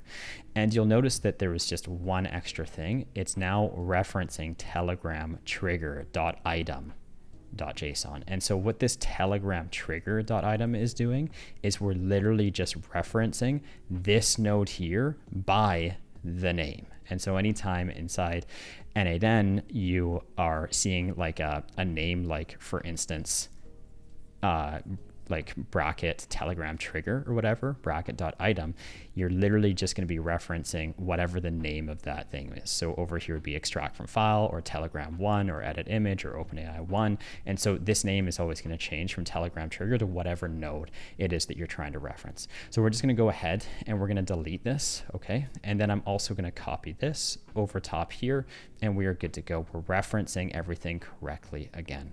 So just as a recap, we're now referencing the trigger over here, specifically the MIME type. Okay, so we're pulling this over here to reference, is this a JPEG file or is this a PNG file? And depending on whether it's a JPEG file or a PNG file, we're going to go down different paths. Okay, so the next thing we're going to do with this image file over here is we need to pull out the data using AI. And so we're going to go back to OpenAI over here, okay? And what we're going to do is we're going to analyze an image. Now, this may or may not be available on your n8n free OpenAI credits over here. I hope it is, but if it is not, then you will have to sign up for a like a API key and use paid credits to be able to do this. I'll first try with the free account, and then if not, then we'll move over to this one. Okay, cool. So what we're gonna do is we're gonna just choose a model over here, and we're gonna select GPT-4o Mini. And what we are gonna ask is, can you pull out all the text from this image? Okay, awesome. And what we want to do is just enter in the binary file that we downloaded here. So we head over to JSON. We don't actually see anything, so I'm going to click back to Canvas here. And I'm going to deactivate this and run the workflow one more time just so that we can get data passing through here. You can see the green line just moved here. It just means that we weren't able to get data. And sometimes what happens when we add nodes or whatever, we just have to refresh the data source by hitting execute workflow. It will reset all the data, which allows us to get access to this file over here. So I'm just resetting things. And what we're asking it to do is we're saying, again, in this particular ChatGPT node, we're connecting in our account. We're using a resource over here, so we're not dealing with text or audio or file, we're dealing with images. And we are specifically analyzing an image. So we're gonna have AI view that image and understand what's going on. So the AI will literally go in, this is so freaking cool, but it'll literally go in and see all of this text here. It'll see everything. And then it's going to actually pull out that text and turn it into a text field. Okay, we're using this particular model and we're just giving instructions over here on what we want it to do. So I'm saying specifically, can you pull out the text? Now you can ask anything you want. You could be like, hey, tell me what you see in this image. And it would be like, we see a receipt from Marshall's or whatever. But in this case, we're just turning this into text. And we could even go a step further and say, pull out all the text from this image. Actually, no, that's pretty good. And then we have input type, image URL or binary files. And so what is going on here is we could find an image. Okay, so let me just do like beautiful mountain over here. We could just like provide a link to this picture right here. Okay, and it would be able to see that it's a mountain with like with a sky on a sunny day with a lake and trees and all that kind of stuff. Or what we could do instead is we could provide a binary file. So this is two different data types for files. Files can be image URLs, but we can also upload the actual raw file over here, okay? And specifically when it's saying input data field name, it's asking for what the name is in orange, okay? So whatever this name is in orange is how we reference the data down here. So we just need to put the exact same text as what we see in orange, and then it's gonna go ahead and execute. So I'm gonna first try to see, and it looks like we're getting the same error as before, where I can't use the free n8n OpenAI credits. So I'm gonna go ahead and use my account here, and this should work. So we'll go ahead, we'll execute the step. I'm gonna view this image so we can see on the right-hand side the image that we're dealing with, and then we have the text over here. So we can see Marshall's, Carson Alley Plaza, okay, and then it's 911 Topsy Lane Street, 911 Topsy Lane Street, and so on and so forth. So it's literally pulling out all of the information on this particular image here and turning it into this text right here. Okay, awesome. So we're making really good progress. Now, the next step that we need to do is we need to structure this data, because right now we just have a blob of data, and it's all unstructured. Like, what we want to do is we want to come in and grab each line item one by one, and we want to be able to put that into a Google spreadsheet. But we don't have structured data. We just have a blob of text, and that's no good to anyone. It's not really useful at all. And so what we're going to do is use artificial intelligence. Okay, so we're going to click back to Canvas here. We're going to choose another AI node. So I'm going to open this up and choose Chat GPT. and we're going to choose another node here and message a model. Okay. And so with this model, what's going on here is we're going to turn that messy text into structured data with a structured output so that we could go ahead and then send that over to a Google Sheet. Okay. So let's go ahead. Let's give this a shot. So the first thing I'm going to do is open up this node, and we're going to select the correct model that we want. I'm just going to go ahead and use 5 mini, and we're good to go. We're going to use 2 messages.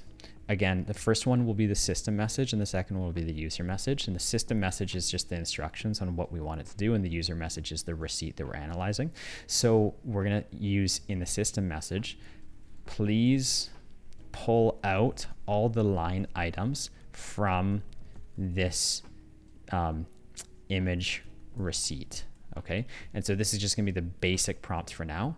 And then for the user message, we're going to go ahead and we're going to enter in this receipt. Okay, and so what I want to do is just execute this right away, and we'll take a look and see what we get when it just works off of this very simple prompt.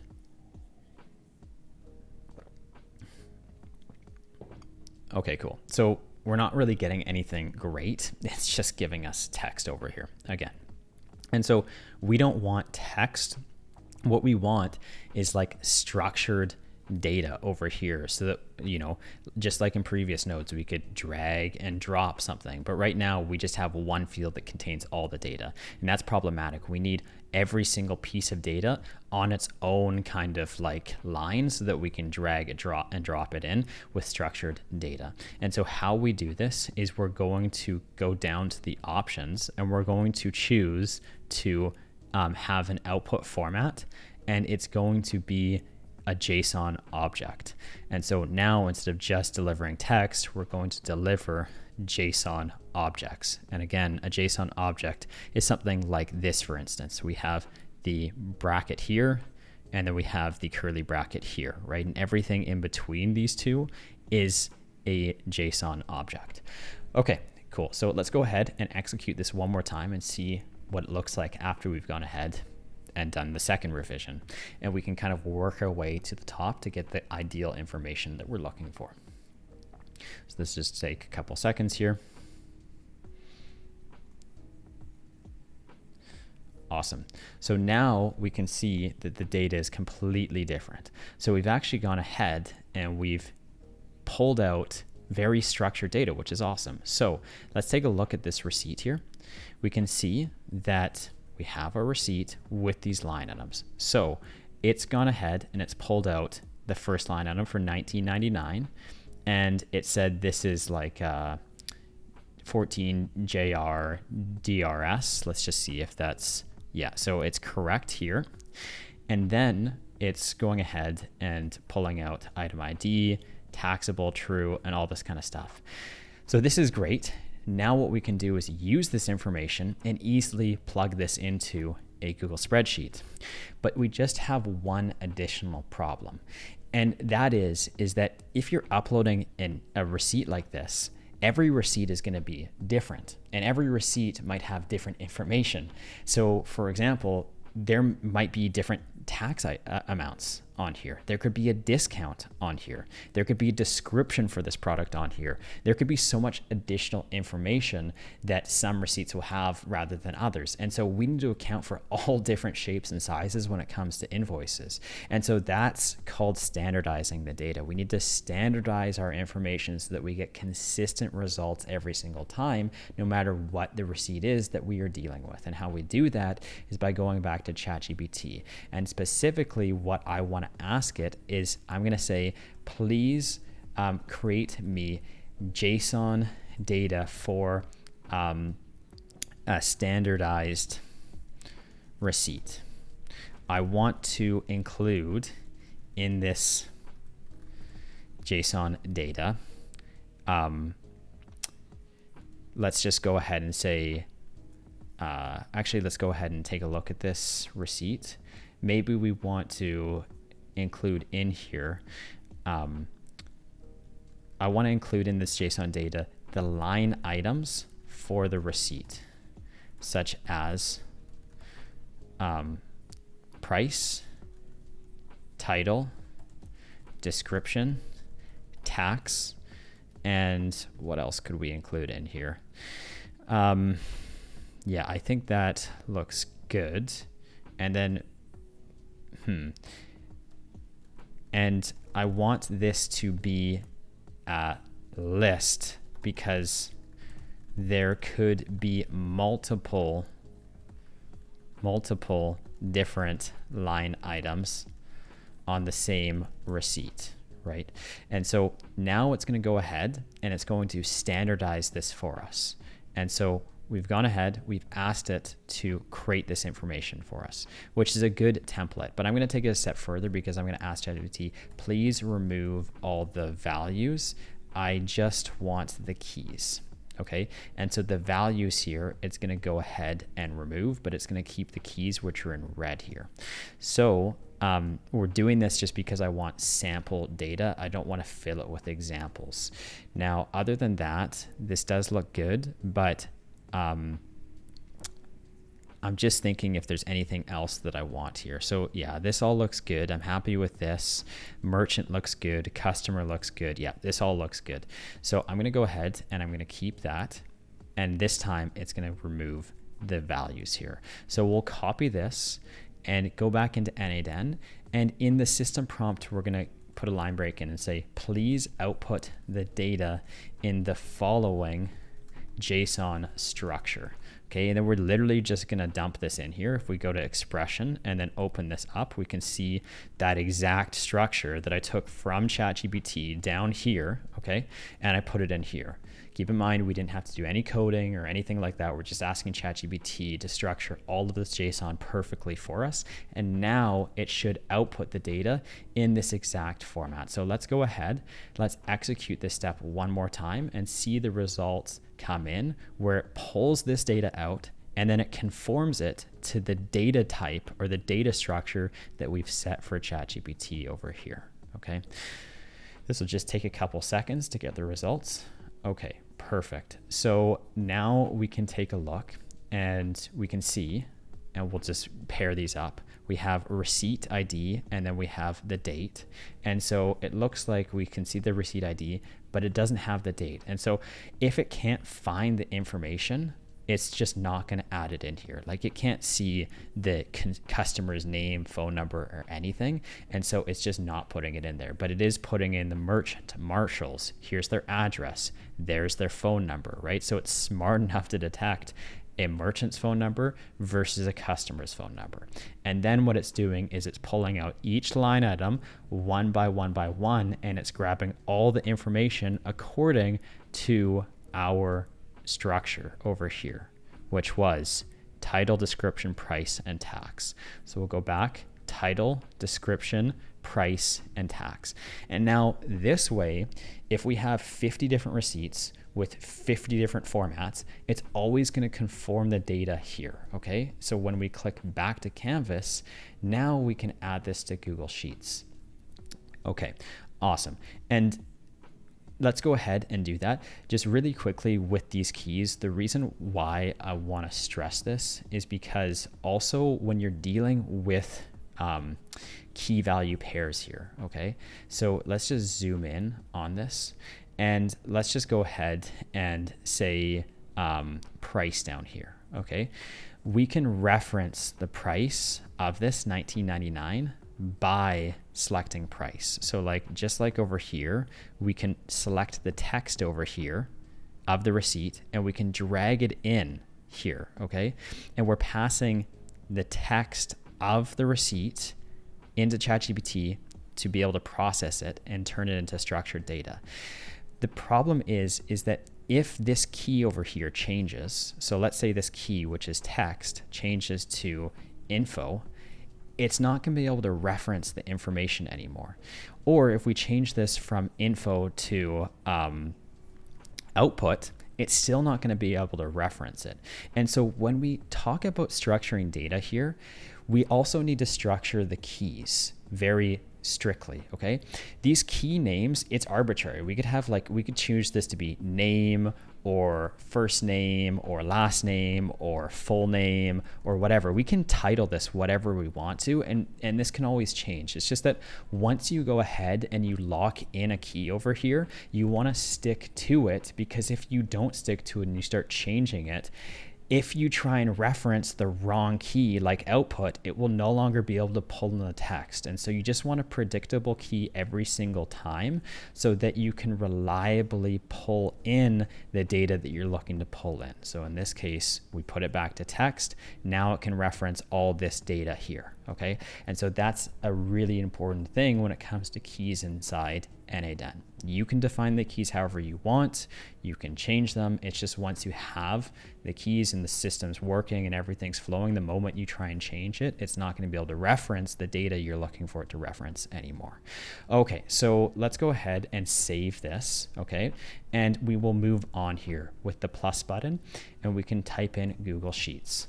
And what we will do in this case is we will append the row to Google Sheets. So we're just going to add it to Google Sheets, but we're going to run into the same problem that we ran into last time, where we can't reference any individual, we can't reference dynamically all of the different line items. Okay.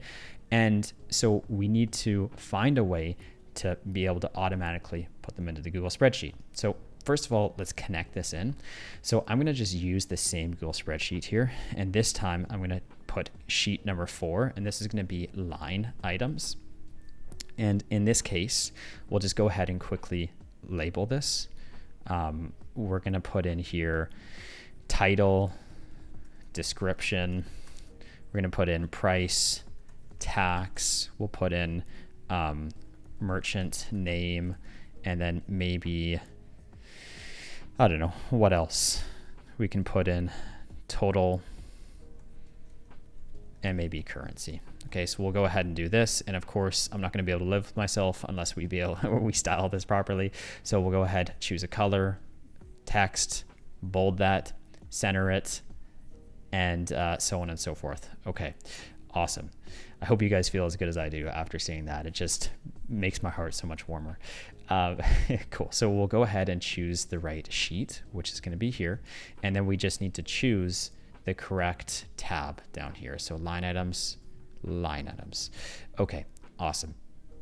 And so like I was saying, we can't just go ahead and drag in the title here, because if we do this, it's only going to enter in one individual title to this when this goes ahead and loads. You'll notice that I ran the step here and it's taking a while. That's because this whole thing had to reset. Sometimes inside n8n, it needs to refresh the data and it'll execute the whole step. So the reason why it took some time was because it was firing this, and then it got back to here. Okay, so we added in the title, but we're entering into the same issue. If we keep pushing this in, we're only entering one item, and it's the same one every single time. And so in order to solve that, what we need to do is click back to Canvas and add in that split out function, okay? And so with this split out function, what we're gonna do is be able to iterate through these line items one by one by one. So if we have this receipt over here, and it has 4 line items, what's going to happen is we're going to go through those line items one by one by one. First, we're going to do this one, then we're going to do this one, then we're going to do this one, and we're going to add each one individually into our Google spreadsheet over here, okay? And so we're going to start with the first, then the second, then the third, then the fourth. Sweet. So let's go ahead and let's take care of that. This fields to split out are going to be, if we head over to JSON here, the fields to split out are going to be the line items. Now we know it's the line items over here because, and there's a lot of data going on, but specifically because the line items are an array over here. And you can see the square bracket here, and you can see the square bracket here. And so this is technically a list containing 4 line items. Okay, and each line item is an object. So we have an array of objects again.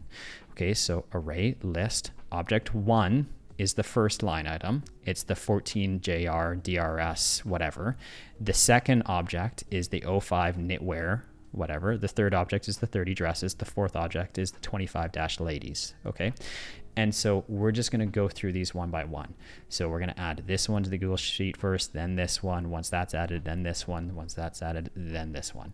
Cool. So we've added in the list over here, and it's going to go ahead and fire off. Just before we do this, I'm going to click on this analyze image and click P, click on this and click P, which means that if it does reset the data, we're not having to fire these off again and use credits on these and waste like another 30 seconds waiting.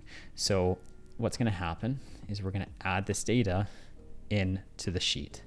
You'll notice nothing happened here, and that is because inside this append row, I didn't update the information here. Okay, so what we're going to do is we're going to head over to schema here. And now in this split out, these are all dynamic fields. So this is going to change depending on whichever line item it is. We're going to add in all 4 line items here. So description, price, and tax. Cool. So let's go ahead. Let's try this out first. Okay. It's going to go through the receipt. We have 1 receipt. We have 4 line items. We're going to add all 4 line items to the Google Sheet. We can see all 4 line items in here. Now what we want to do is we want to add in the merchant name, the total, and the currency. And so if we go back to our Google Sheet here, okay, and we open up the schema view, and we look at the this AI model where we're structuring the data, we can see over here these line items, okay? So we had the 4 line items that we went through.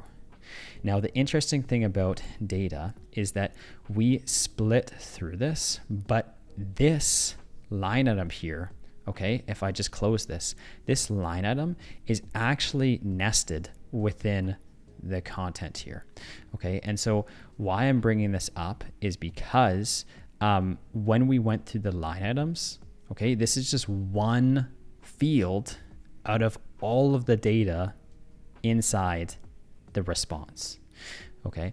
And so what I'm getting at is that we can go back, we're just splitting out through one item here, but with the rest of the data, like the merchant name, total, and currency, this is actually outside of this particular list. And so because all of these line items, okay, all 4 of them share the same merchant, the same total, and the same currency, okay, it's not going to change because we have one merchant for the receipts independent of the line items. They all share the same merchant. All of the line items are going to share the same total, and all of the line items are going to share the same currency. They're all USD. It's not like one's charging Canadian, one's charging US, one's charging other currencies as well. What we can do is go back inside the message here from ChatGPT, and we can pull out all of this data. Okay, so we can reference the same information for all 4 line items because they all share the same common merchant, total, and currency. So I'm going to go ahead, I'm going to pull this in, okay, and we're going to get that merchant name as well, which is going to be right over here. And so even though we are just mapping in the same merchant, the same total, the same currency, it's totally fine because that one receipt, independent of each line item, has the same subtotal. It's all line items from Marshalls and so on and so forth. So it's okay to reference the data. It's okay to reference the same data as long as all of these line items or objects share the same information, like the title here. Let's go ahead. Let's execute this now. And I'm also going to delete all this, and we can see the data coming in. Okay, so all 4 line items, all the prices, it's all coming from the same merchant. It all shares the same receipt with the same total, and we have the USD currency over there. Okay, perfect. So this is looking really good. We're going to go ahead and we're going to save this, and we're making good progress on this particular workflow. Now, the next thing that I would like to do is I would like to go ahead and send myself a message back to Telegram. Okay, so I'm going to hit the plus button here, and I'm going to type in Telegram. And this time I'm going to message, so send a text message. And specifically, I want to message myself back saying the invoice has been processed. So what we can do is we can make sure we're in the right connected account. We're going to use resource message. We're going to send a message, and we need a chat ID. So what this chat ID is saying is like Telegram has, let's say, 1 billion users, and of those 1 billion users, each one has average 4 chats. There's 4 billion different chats, okay? But you can reference every chat based on the ID. So this chat here, Botfather Mega Fan Club, has its own independent ID. So what we need to do is find that ID. And how we find that ID is by the trigger down here. And so if we open up this trigger and we scroll down, there should be a ID for this chat. So specifically, what we need to do is find the chat ID. So that we can see here, okay, I searched it up. We have chat and then ID. So this ID right here is the ID for this chat, meaning that now we can have access to this to send messages back to ourselves. Okay, and I'm just going to go ahead and say the invoice or the invoice/receipt has been processed. And so let's go ahead and fire this off, and we will see the message. But there's just going to be one mistake, and I hope you guys caught on, which is that we sent 4 messages over here. 1, 2, 3, and 4. We only want one message. Now imagine if this invoice had 10 or like 100 different line items that we processed. We would get 100 different messages back, which is problematic. We don't want 4 messages. And the reason why we're getting 4 messages here is because we had, okay, let's just follow the data. We had one text message coming in from Telegram. We downloaded the file. We switched it to images. We analyzed the image to pull out the text from it. Then we were able to structure the text. And then we went through the line items here. And this is where the problem happened. We had one, invoice or receipt, and we went through each line item one by one because we iterated, or we went through the receipt. So if you recall here, we had our receipt and we went through the first one, second line item, third line item, fourth line item to enter that into this Google Sheet over here. But in the process of doing that, now we have 4 separate executions, okay, which resulted in us sending 4 separate messages, one per each line item, to ourselves. And we don't want to get a notification for every line item added. We want to get a notification for every receipt added or PDF added. And so this is where we add in the aggregator, okay? And we went over this in the last build, but the aggregator will essentially consolidate all of those line items, okay? And so when you think about it, and let's just go back to the Blackboard here, because I think this is super, super important to understand. So we have, again, the image, okay? And we have 4 line items. What's gonna happen is we're going to take out each line item one by one by one by one, okay? And we're gonna add each one of these into the Google Sheet. Okay, one by one by one. It's going to go on its own separate row. Okay, and then what we're going to do is we're going to use the aggregator, and we're going to grab all these and put it into one list again. Okay, and so what's going to happen is the first item in that, the first line item will go, and it'll hit the array aggregator, and then it will stop. Okay. And then it'll wait. Then the second one will go, and it'll be added into the Google Sheet, and then it will stop, okay? And then it will wait for the third one to go, be added into the Google Sheet, and then this will stop and wait.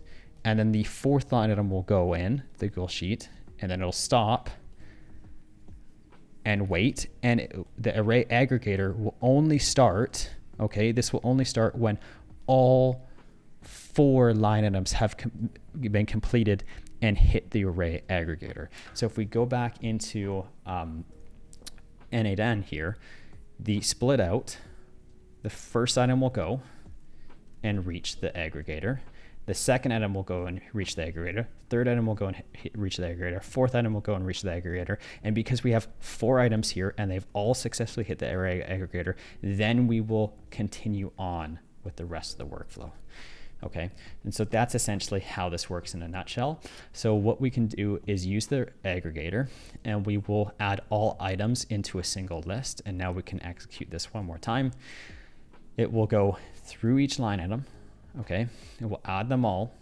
Then it will bundle them together into a list. Okay, that list will be data, or we could title this line items if we wanted to be exact about this, because we added in 4 line items onto the sheet. Okay, so 1 line item, 2, 3, and 4. And then once we've gone ahead, merged them all together, then we'll send off that message right back over here. And let's go ahead and remove this this n8n like advertisement over here. I swear they should like at least add your affiliate code on here. I hope they add your affiliate code. Okay, it doesn't look like they do that. It looks like they're tracking their own metrics there. At least come on, give us an affiliate link if we send that out. Cool. So we'll go ahead and we'll append the n8n attribution and remove this, and then that's no longer going to be there. Okay, sweet. We'll go ahead and save. And now what we're going to do is the same thing, but this time I'm just going to refresh my page, because every single time I move over, it tries to back out. That's pretty annoying. So the next part of this workflow is dealing with, the PDFs. So let's go ahead and start this second path here. What I want to do is unpin this. So we're going to click over this and click P, or right click and choose pin. Okay, and that will unpin the data. And back inside Telegram, we're now going to send a file, and this file is going to be this invoice right over here, this PDF invoice. So I'm going to go ahead and just caption this whatever, test, and now we have our invoice coming through as a PDF. I'm going to pin this data so that I don't have to send like 10,000 messages over here just to build out this workflow. And if we look at the PDF and analyze it, it has 1 line item over here. Okay, and so now we're going to take this and add it into our particular Google Sheet over here. I just want to delete all these extra line items because it's getting outrageously out of control over here. And we are going to delete this just to make this spreadsheet a bit prettier. Cool.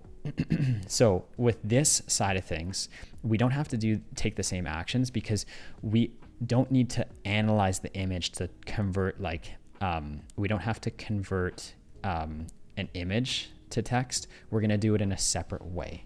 And how we do this is we're going to click the plus button, and n8n has a built-in tool called extract from file. And what you can do is you can extract from any binary file, and like such as a CSV file, HTML. I don't know what an ICS is, but JSON, and so on and so forth. And so what we're going to do is we're going to extract from a PDF file. And so if you recall, we have this binary file here, and we're going to extract from it. What we need to add in the input field name is whatever is showing in orange here. Okay, so data and data match. We can go ahead, execute this step.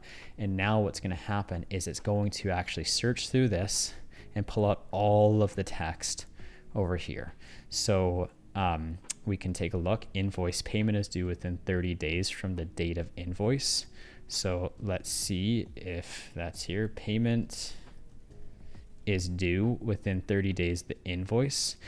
Late payments is subject to 5% per month. And I don't have a good answer for you as to why it starts with the bottom of the invoice rather than the top of the invoice. It doesn't really make sense to me, but that is the way it works. And if you're wondering where you got the file from, again, we downloaded the file in the previous step here. Okay, and now we're extracting all that text using extract from file. Okay, awesome.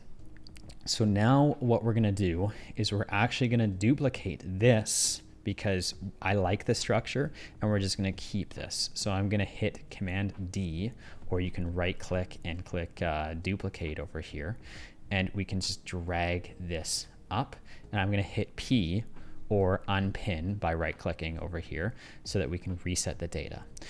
Awesome. We'll open this up, And the only thing that I want to change here is, well, a couple things. Number one is we need to change where it's getting the data from. So I'm going to go ahead and delete this. And we're going to pull the text that was pulled out of the PDF file. We're going to place it in here. So if you remember, the user message is passing in the input, or the input in this case is the PDF document. And then we have the system message, which is the instructions. I'm going to say, please pull out all the line items from this PDF invoice. Okay, follow this structure here. Now what we're going to do is we're going to go ahead and execute this step. Okay, we're following same structure. We're also making sure down below that we're pulling it out from a JSON object over here. And it'll just take a couple seconds to take this data and conform it to this particular customer over here. So we got invoice 3337. Let me just see if that's correct. Okay, perfect. And so there we go. We can see test at test.com. Looks good. Test business at test.com. And so it's pulling out all of the information here. And so what we can do again is we can set up a, we can literally just actually copy pretty much the rest of this workflow here and be on our way. So let's go ahead and do that. I'm going to hover over this and click D or Command D to duplicate, or what you could do is duplicate one by one. And I'm also going to pin this data so that we don't have to fire this off every single time. Now let's go ahead and see if this worked successfully. Okay, it looks like it did not work successfully. So let's figure out why. So we took out the data from the PDF using AI. We were able to split through it, and this looks good. So we can see that it's actually pulling out the data. So this isn't the problem here because it is referencing the correct data. Specifically, it's referencing this right here. And we can see that because the web design, okay, is coming through. And this is a sample description with the right price and tax. Okay, so this is looking good. And then what we need to do is figure out why this did not work. So we're going to open up this and we can see that it doesn't have a merchant name, total, and currency, but that doesn't actually look like the issue. It says unpin message a model to execute. So what's likely going on here is that we're referencing the wrong node. So if we back out of this, okay, well, actually before we do, we can see we're referencing message a model. Okay, now if we back out of this, this is referring to message a model. And what we need to do is reference this message a model 1. And the reason why this is 1 and this is nothing is because we duplicated this. And anytime you duplicate the same thing, it's going to add a 1 over there. So same with split out, split out. If we duplicated this or brought it up here, then it would be split out 2. And so the problem is that we are trying to reference data from over here. But really what we need to do is reference data from over here. And it's throwing an error because the path is going this way. We're not even accessing this node. So technically this whole Google Sheets node here, it doesn't even have access to this message and model down here. And so what we need to do is either simply we put the 1 over here to change the name, and then it's going to work properly. And I know that if we click back to Canvas because, well, that's what it is saying right here. Or what we can do is we can just go ahead and simply delete this information, okay? And we're going to open up message and model 1, and we're going to pull out the total here and map it properly. And also the currency as well. Cool. So we'll click back to Canvas, we'll execute this workflow, and then hopefully it should work again. Awesome. Now you'll notice here, it just had one line item. So in this invoice, we just had one line item. We added it to Google Sheets, and then we put it back into an aggregator, okay? It still has one item in it because there was only one to begin with. We can see the data has come in properly. Web design, this is a sample 85, and so on and so forth.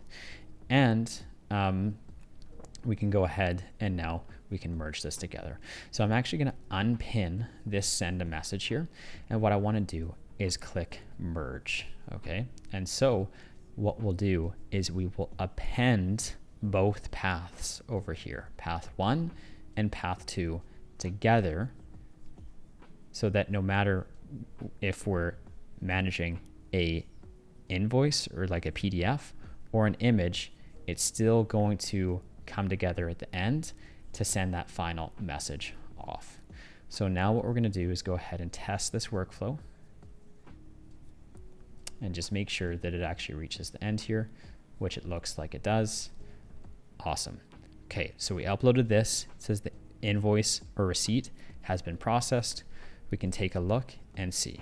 It's been processed twice because I ran the data multiple times. And what we'll do is we will just try this bottom path one more time, okay, to make sure that that also works, because perhaps we broke something with this merge or whatever. I just want to double check.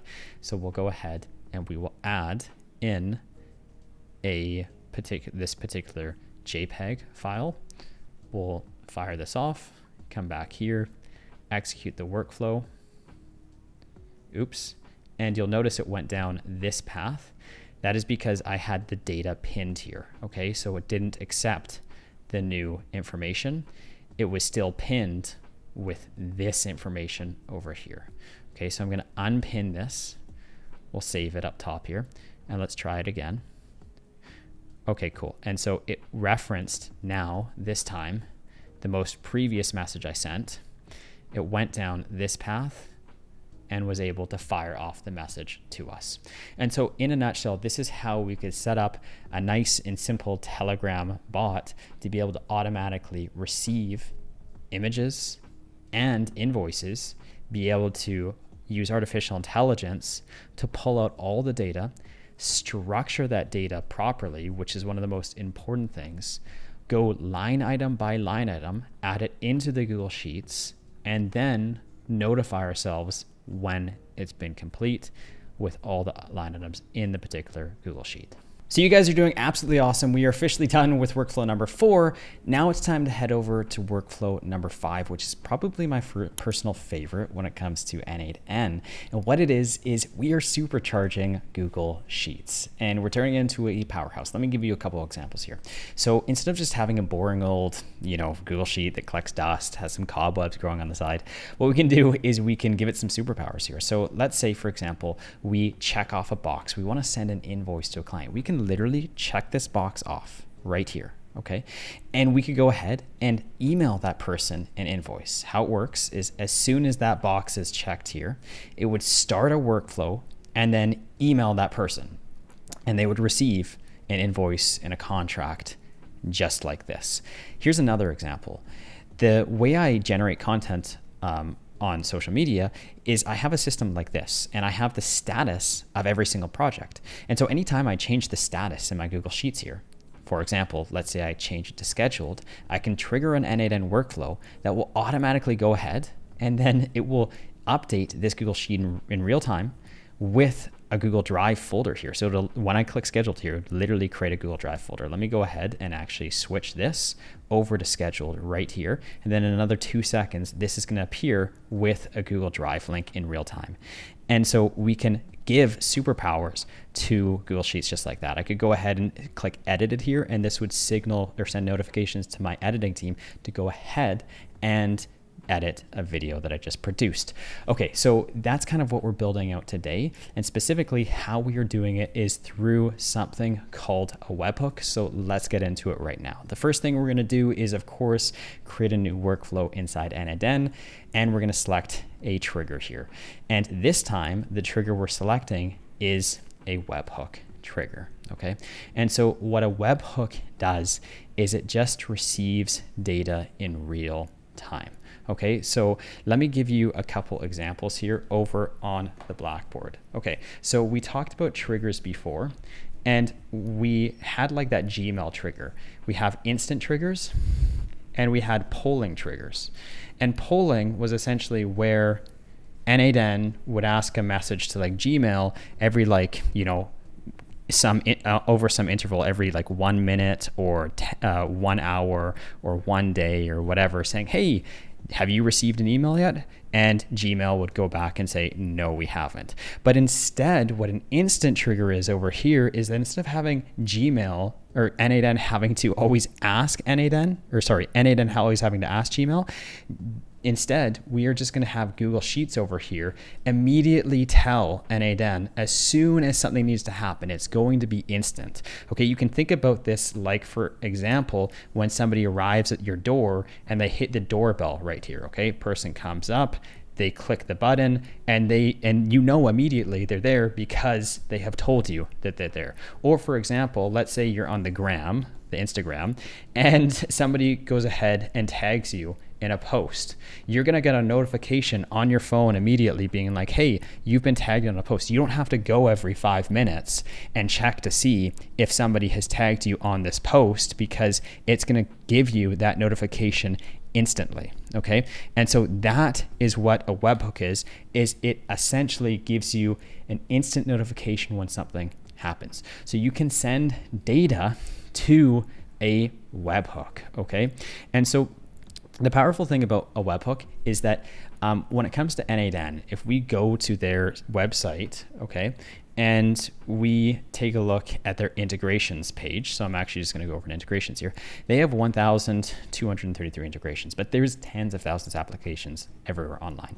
Now, for the majority of these applications, even if it doesn't connect into n8n, you can still send data over via a webhook. Okay, so inside n8n, anytime you send data to this URL here, it's going to start this workflow.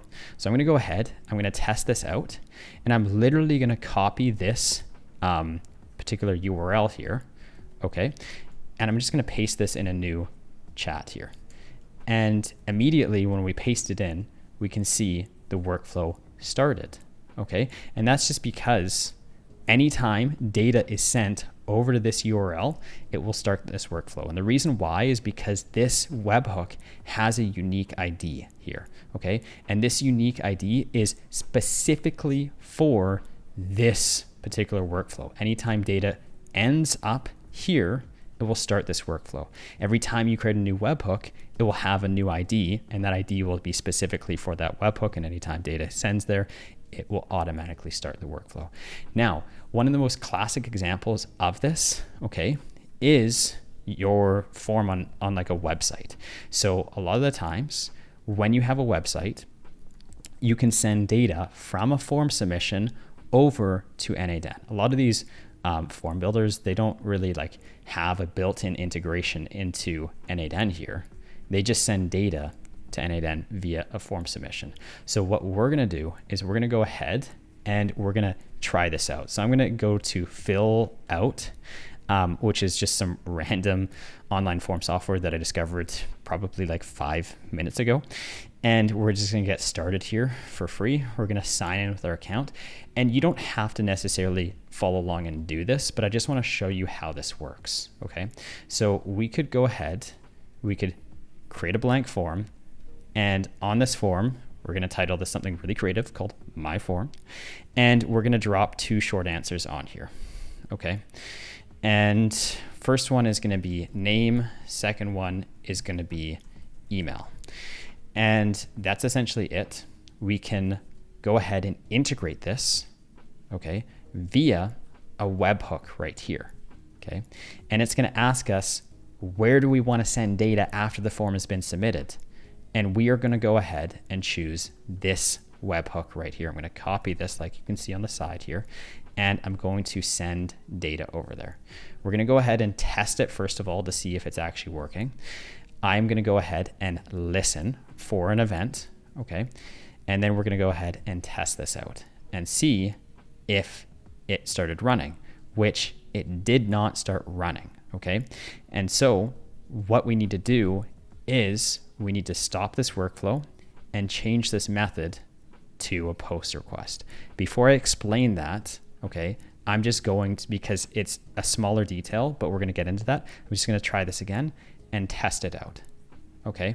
Now the workflow started running, and we can receive data here. We haven't received the form data at all. Well, we actually did, but we didn't have any answers in here, okay, because we just randomly sent a test. But if we click Finish Setup over here, and then we actually just preview this form, and keep in mind, I'm going to execute the workflow one more time, and then we're going to plug in a name and email, Jono, and I'm going to pass in my email here, and click Submit. Anytime this form is submitted, now we're going to receive data in the webhook, and we can see my name here, and we can see my email over here, okay? And so very similarly to how we could submit a form and get data in here, we could also click a button on a Google Sheet, you know, for example, a Google Sheet file, and trigger that workflow as well through a webhook. And so I could add checkbox here, and I could say send onboarding, okay?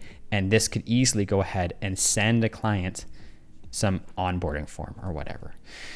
Okay, cool. So I think you get the point. With webhooks, we can send data to a URL. When the data is sent to this URL, it will receive all the information, okay, that was sent to it. This could be a form submission.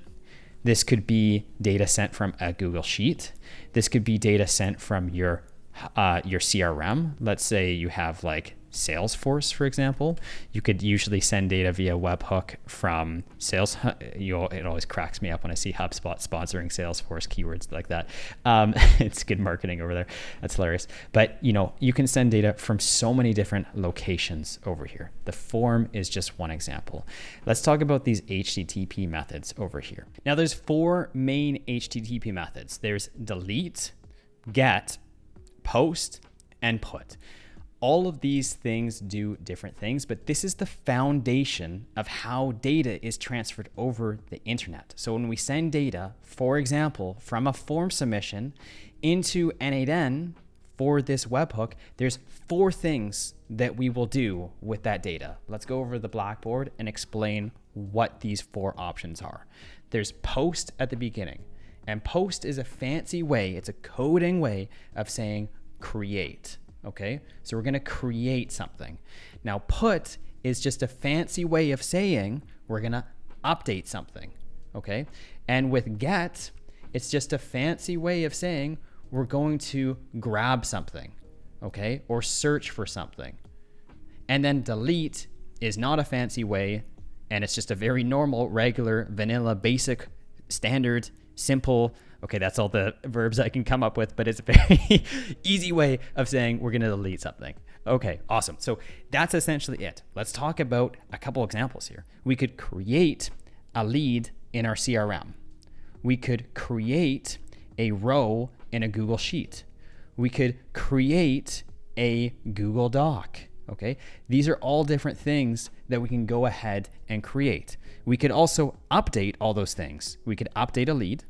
We could update a Google Sheet row, okay? We could also go ahead and update a Google Doc. It's literally, we can create or update or whatever in any application pretty much. And then of course we can get information. So let's say we wanted to get a lead in our CRM. We could get a lead, for example. Or maybe we want to get, for example, a Google Sheet row. We could go ahead and do that as well. Okay. Awesome. And then the last thing is of course we can delete all of these things over here. So that is what post, put, get, and delete stand for, okay?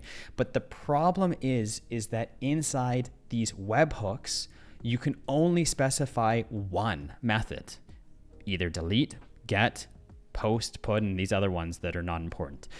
The issue is that 99.9% of the time, okay, anytime webhook data is sent, it's always sent via a post request. By default, though, n8n is set to a get request. So 99% of the time, and I might be exaggerating just a tiny bit here, but 99% of the time, you're going to want to send this to post because we are typically creating something by sending the data to a webhook. We're typically creating a lead in a form submission, okay? Or whatever the case may be, okay? We could create a button click when we essentially go to Google Sheets and check off this button here. We're creating a contract, or we're creating an onboarding form, or whatever the case may be. And so we're just sending data, and we're sending it specifically to one of these 4 paths over here: post, put, get, or delete.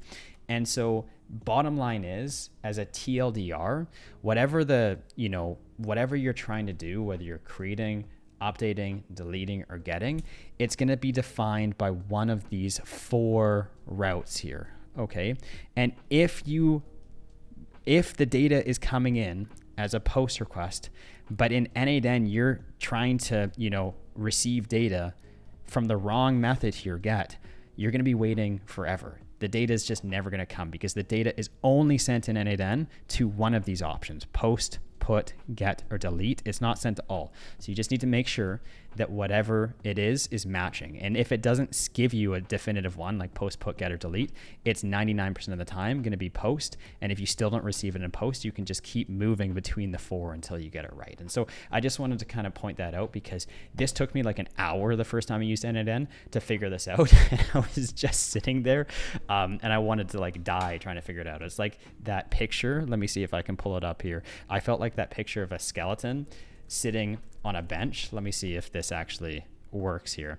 Yeah, this was me waiting for like literally an hour, maybe 2. Maybe I'm just under embellishing it because I don't want to, bring up past repressive memories. It was horrible. Anyways, hopefully you don't have to make that same mistake. Moving on past this, what we're going to do is we're going to set up a workflow where we can receive this webhook data specifically from Google Sheets over here. Okay. And so what I want to do is I want to set this up in a way where either, and I'm just going to, come up with something. Let me just see what we want to do. Maybe, yeah. Okay. So what I'm going to do is say send a calendar.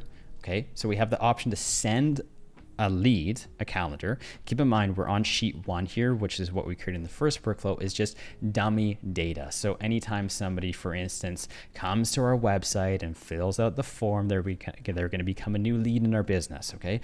And so now we've added another column, I, to be able to send our calendar over for them to book on it. And then another option here is we could have status. Okay.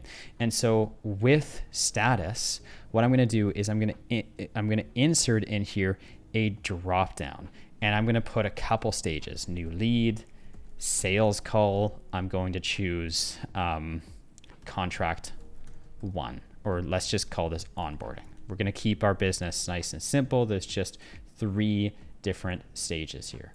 Okay, awesome. And so anytime somebody gets to this onboarding stage right here, we want to go ahead and send them a form with an onboarding form, right? Maybe we send them our fill out form where it's like, hey, we need additional information on your business.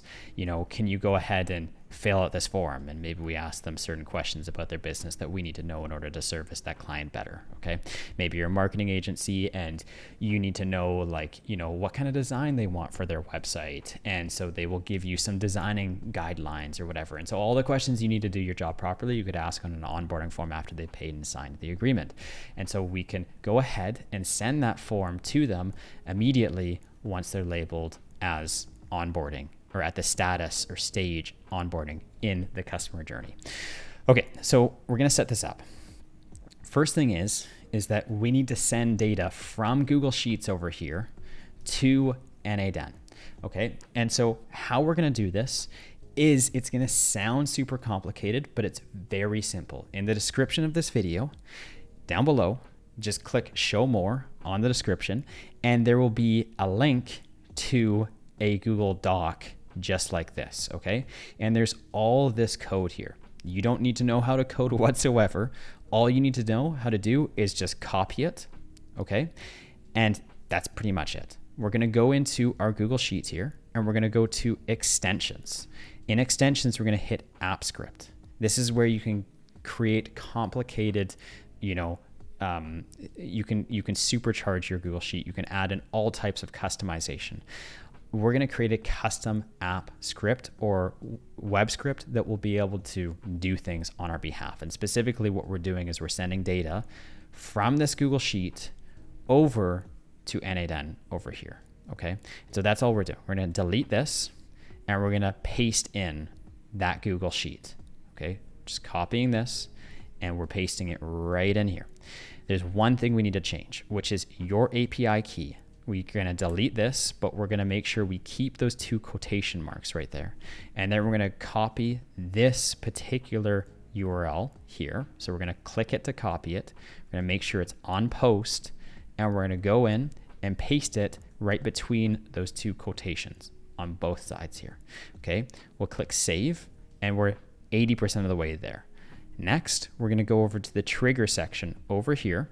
Okay, and we're going to create a trigger. What a trigger means is we are going to run this app script when something happens. And specifically, we're going to trigger or start that web script when we change anything on this form. So if I do that, this, if I go like there, no matter what I do on this form, it's going to trigger this app script, which is going to send the data to this webhook over here. So essentially it's an on change. Anytime anything changes for whatever reason inside this Google Sheet, we're sending data over to n8n.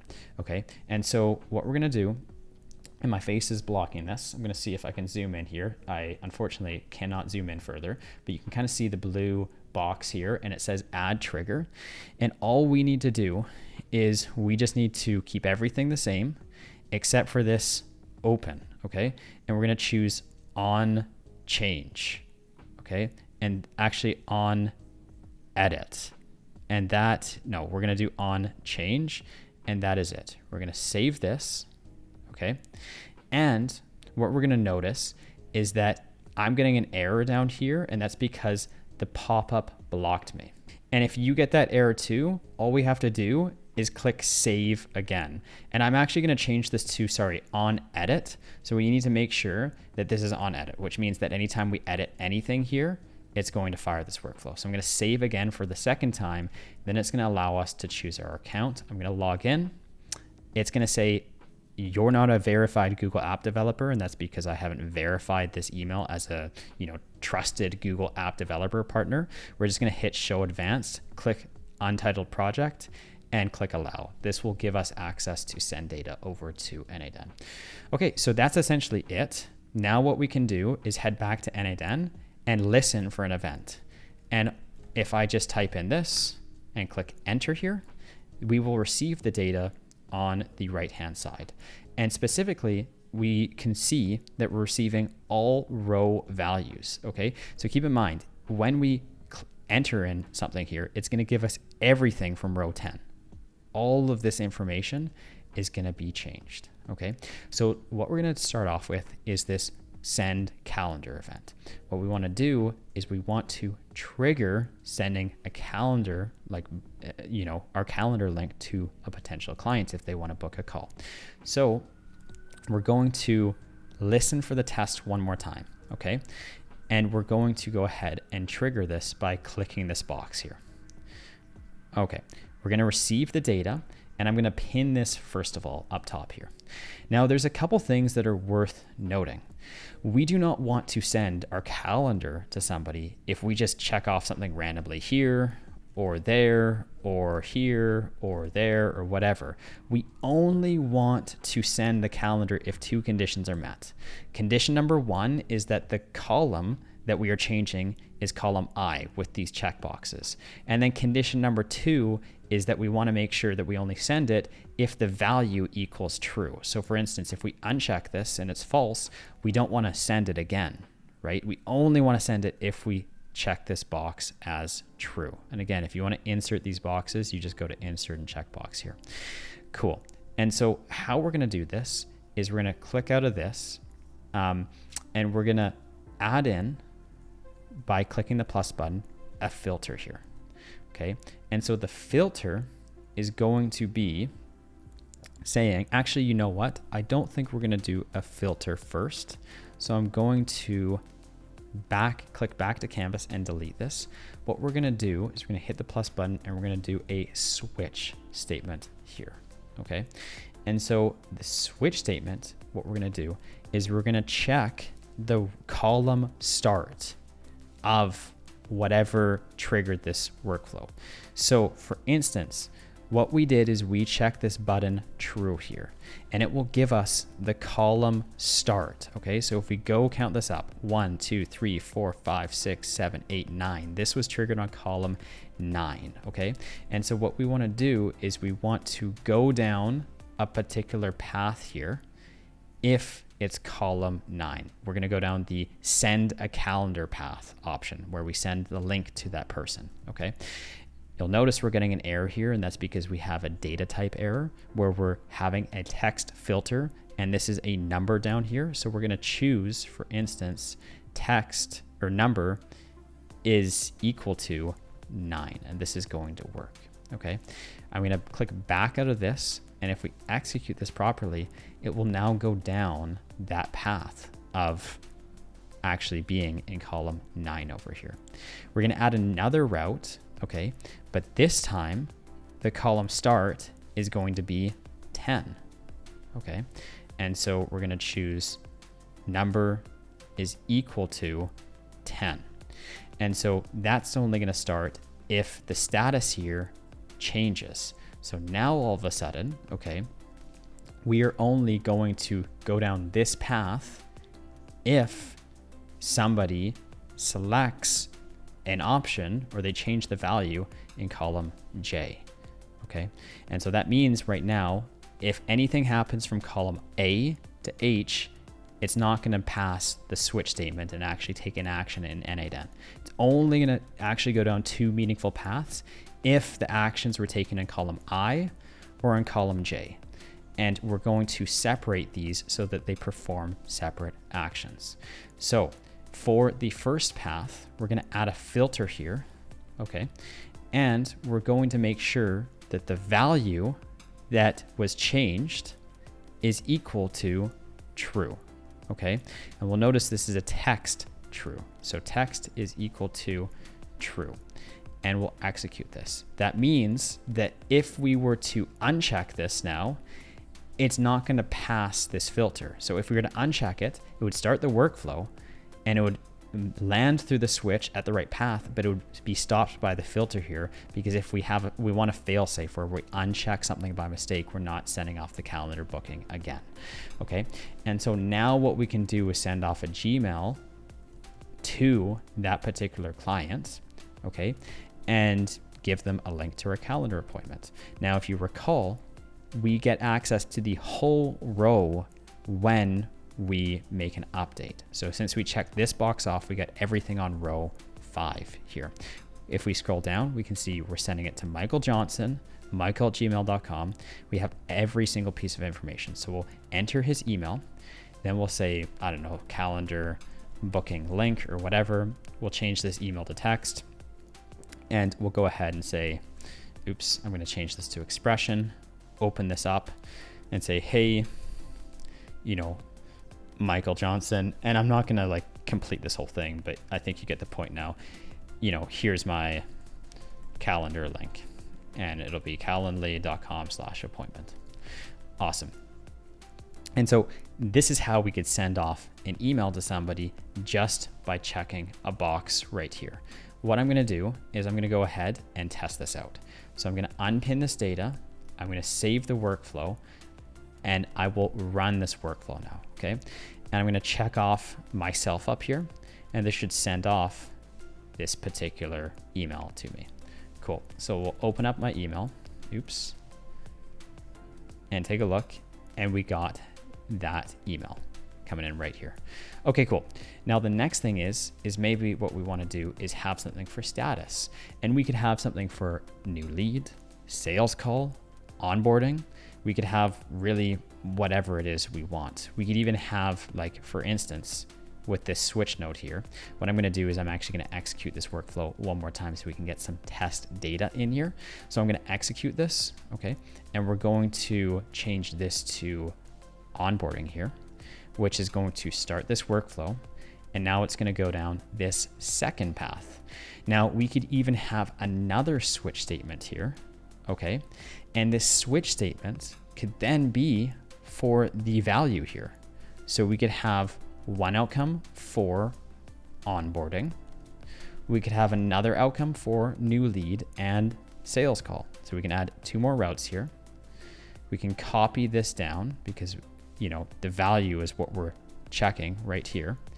And one could be new lead, one could be sales call. And we could do different things depending on the stage of the person's at. We could send a proposal to somebody after the new lead. You know, we could send a contract and invoice once they reach that sales call step, okay, where they can go ahead and sign and pay.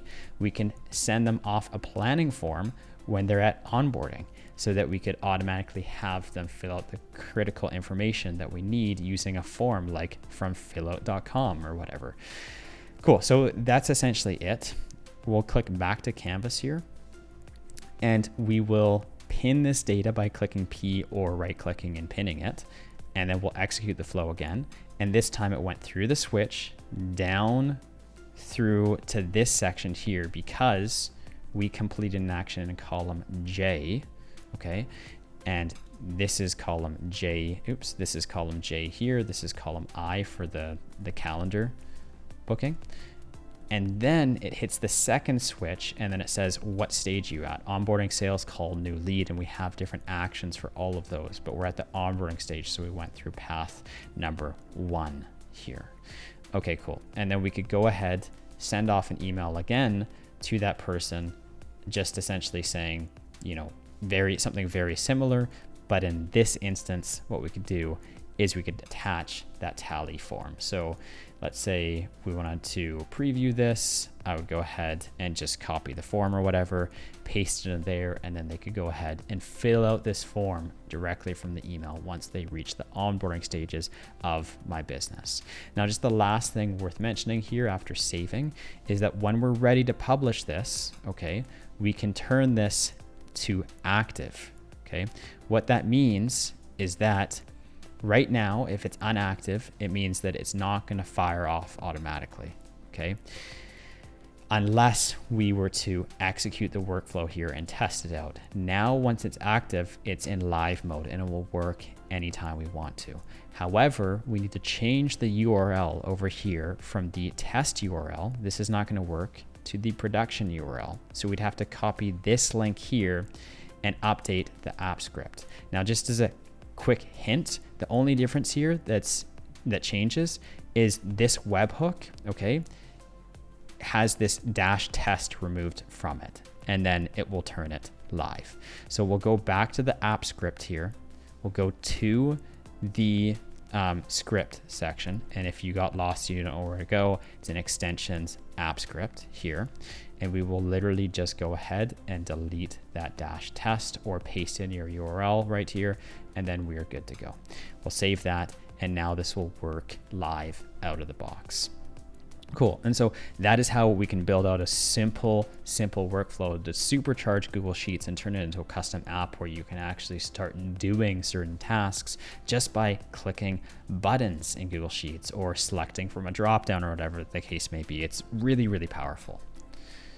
So we've officially completed this workflow. We're going to go over one more core concept before we move on to AI agents, which I'm excited to talk to you guys about. And what that core concept is before we move there is something called HTTP requests, which is a seriously important thing to learn. Now, inside n8n, I'm going to go over to their integrations page, and we have 1,233 integrations that you can connect into. Things like Google Sheets or Gmail or Slack or whatever the case may be. Now, let me kind of break this down in the simplest way possible. So when we talk about something like Google Sheets, for example, this is an HTTP request. Or if we talk about something like, for instance, Gmail, this is also an HTTP request. In fact, every single one of these apps here are HTTP requests underneath the hood. If you pop the hood open and you look underneath and see what's underneath, everything here is an HTTP request. The only distinction between all of these apps here, okay, and an HTTP request is that the n8n team has gone through and actually developed these applications for us, and they put them in their app. Whereas with the HTTP request, we have to build the integration ourselves. So if we go back into, for instance, if we go back into our workflow here, we have access to Gmail, okay? But what we don't have access to is Instagram or Pinterest or many other applications as well. And it doesn't mean that we can't connect into something like Pinterest. It just means that we have to build that integration in ourselves. And how we do that is through an HTTP method. And so how we're going to explore this together is we're going to go back to one of our previous workflows, and we're going to edit our web scraping example. So if you guys recall, we're using Appify to essentially scrape Toronto cleaners off of Google Maps, okay? And so I'm gonna open up this Google Maps listing here, and we can see all of these different listings, okay? Now, what we could do, of course, now is grab these results from the built-in Appify node. And it's convenient because Appify has gone through and actually added this into n8n. Their team developed this. However, for the last year, this was not available. And so I was doing this through HTTP requests. And so what we're gonna do is we're gonna build this out just as a quick demo on how you can use HTTP methods, so that in case you ever encounter a web app that you wanna use, but it doesn't have a built-in integration, you're gonna be able to hook it up.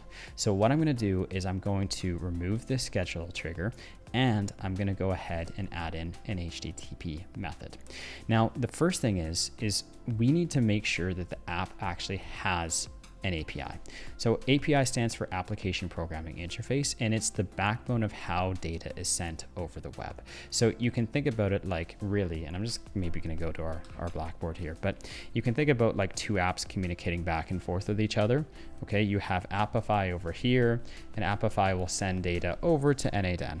And so this is through something called an HTTP request. It's also why when you load up a browser, the first thing you have to type in is this, right? And so this is just like how you send data back and forth between two different applications. And so what we need to do is create our own way of sending data from Appify over to n8n. But the thing is that we depend on API, something called API documentation, okay? And not every time will apps give us permission to do this. Sometimes they have private APIs, and sometimes they have some public APIs. And the distinction between the two is that private means that only their team can do things. It's only like their software. They don't open it up for the world to do whatever they want. Public API is anything you can access in n8n, means that you can go in and from n8n you can do stuff in that app. So for instance, you know, if we kind of come back here, these are all public facing APIs. We can do something in Google Sheets through n8n or Gmail or Slack or whatever, or Telegram. And so not every single app in the world has access to doing that. And so the first thing we need to do is check if it does. So we can type in the website name that we're going to use, and then we're going to type in API documentation. And if they have this, which they do, then we're good to go and we can integrate into it. Some apps, they just do not have this, and no matter what you do, you can't integrate into it. And so there's a lot of things that we need to understand. First of all, we have the method, then the URL, then the authentication, then the body down here. Now, we already went through the method. We'll do a really quick summary of this, but essentially we have different methods. We have post, which creates, okay? We have put, which updates. We have get, which receives things, searches, grabs things, and then we have delete that deletes things. And so depending on what we want to do, we're going to choose the correct method over here. Okay, and there's other ones in here as well, but we're not going to focus on those. Then we have a URL, okay? And so this is called, in other words, an endpoint. And so every single API has a specific endpoint, and this endpoint is meant for us to do something. So if we were to come down to, for example, the actor runs over here, if we had this is the URL endpoint. So if we send data to here, what this will do is it will find a run for us when we, and let me just go to Appify to visualize this a bit. If we were to run something, okay, we could get the results of that run, okay? And we would do it by calling this URL here. So this would be the endpoint, the URL that we're using. If we wanted to create a run, we would send it over here.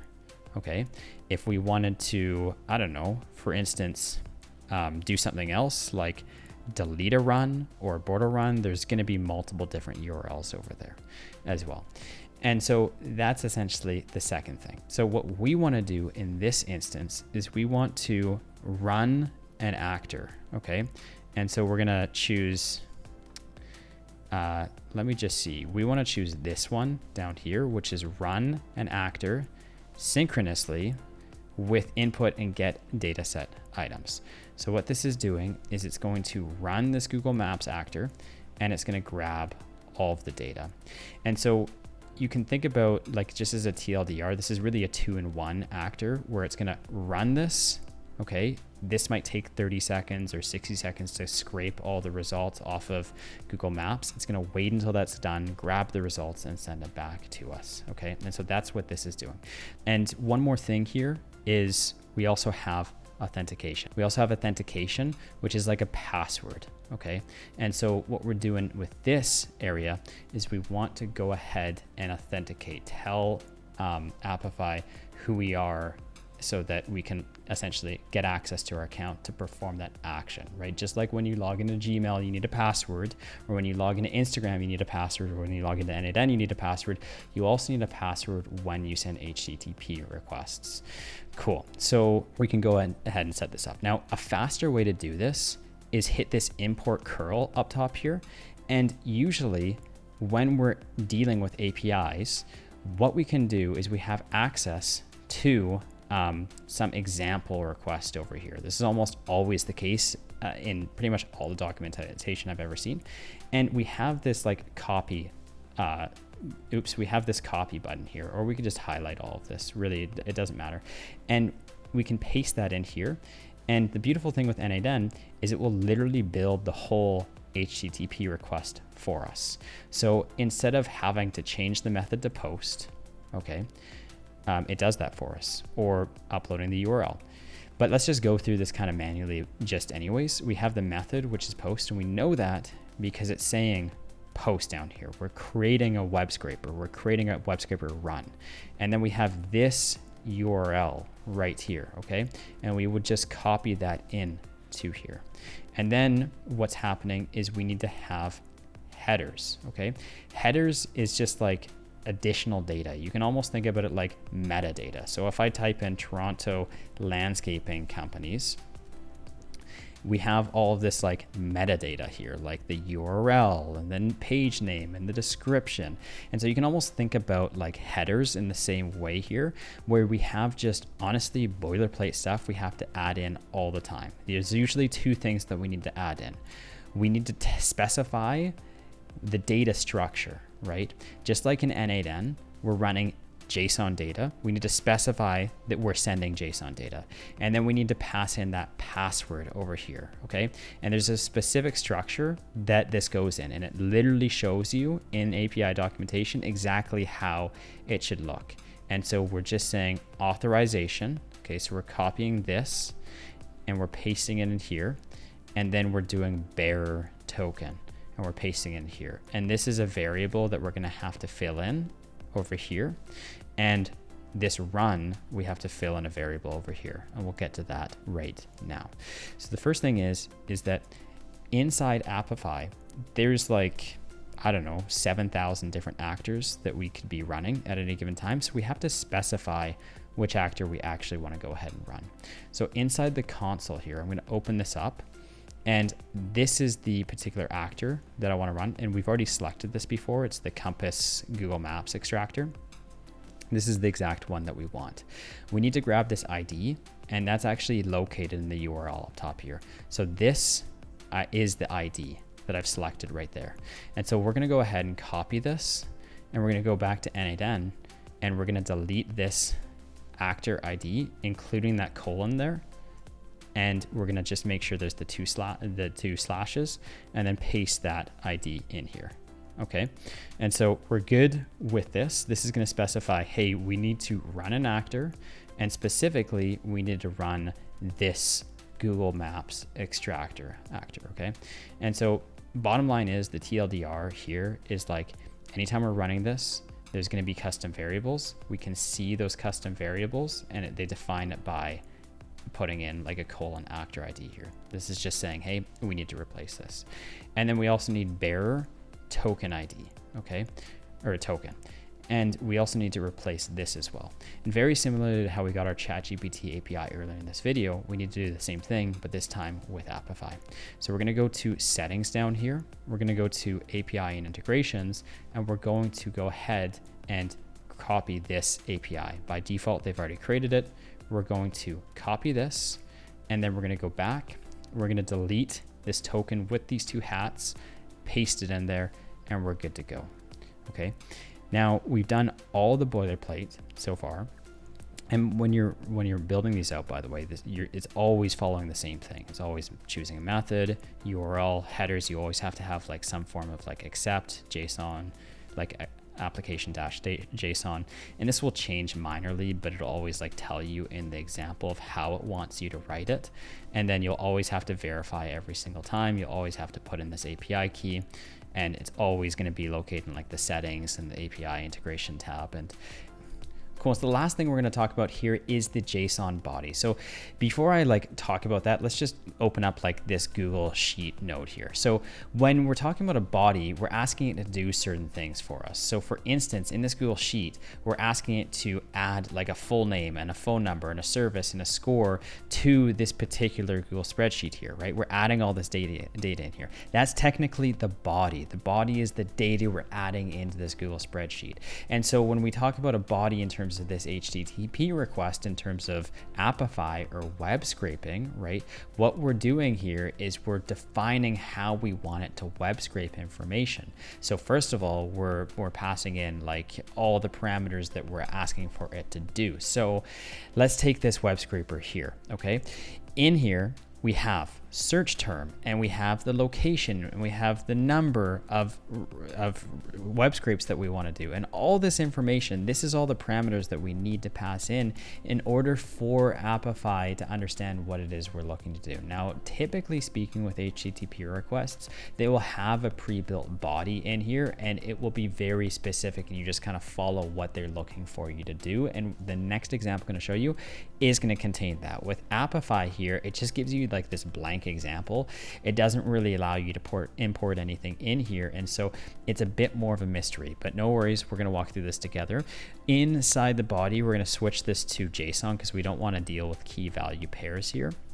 We're going to deal with just blank JSON data. And if you guys recall, inside this actual Apify scraper, we literally pasted all this data in. We are going to do the same thing over here, and we're going to walk through how we do that. So in terms of Apify here, essentially we're just adding in all the values that we want, like the search term and the location and the number of places that we're going to extract. And if you want to add in additional variables, you can do that. And so this is the body. This is the information we need to pass in, is how we're defining how we want this Google Maps scraper to run. And we can just toggle from manual to JSON. And then all of this data is the body that we need to pass in to Apify. So if we come in here and we paste that in here, we're done.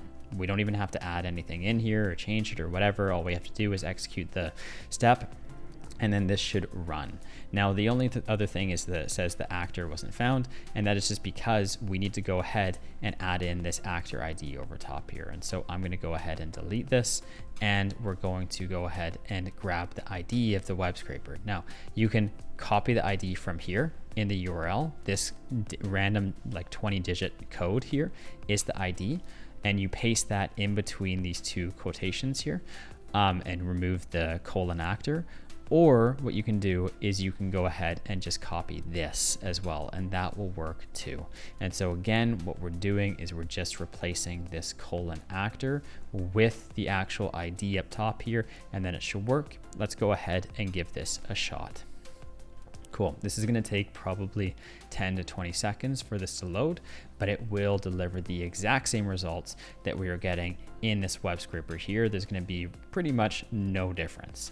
Awesome. So we've gone ahead and we've got the 10 results back. We can take a look at these. Okay. Now what I would like to do is I would like to show you a different web scraper, which is Firecrawl. Okay. And so this is a very similar app to Apify, where you can web scrape data. But in this particular instance, what we're going to do is we're going to web scrape the individual websites here. So right now, we just went to Google Maps and we took out the listings. But let's say we wanted to open up one of these listings and then go to the particular website. Well, we can also do that too. So we can web scrape the actual individual websites. The first thing is that not all of these listings are actually going to have websites here. Some of them will, but others will not. So just a couple of these are just going to have blank sites. And so the first thing that we want to do is we want to go ahead and remove all the sites that don't have URLs. Okay, so we're going to add in a filter here, and we're going to remove anything that does not contain a website. So we're going to drag the website to the filter, and we're going to choose exists. As long as it exists, then it will pass through the filter. If it doesn't, it will be discarded. In this case, all of the websites exist for all of these 10 results that we got back. I'm going to pin this data so that we don't have to run this again, and we're going to start web scraping every single one of those results. Before we do, I would like to add in a loop here so that it goes through each 10 results individually one by one. We will replace this field that was called conveniently replace me with an HTTP request. And we're going to restart the process one more time, but instead of using Appify, technically we could use it again for this, but I want to switch it up with a different API so you can get used to the process of creating these. Now we're going to use something called Firecrawl. Cool. So with Firecrawl, what we're going to do is go open up their API. So in Google, we'll type in Firecrawl API and go to their main page here. Okay, actually this is not the page I want. I want the API reference over here. And very similarly to what we did with Appify, we're going to do the same thing with Firecrawl this time.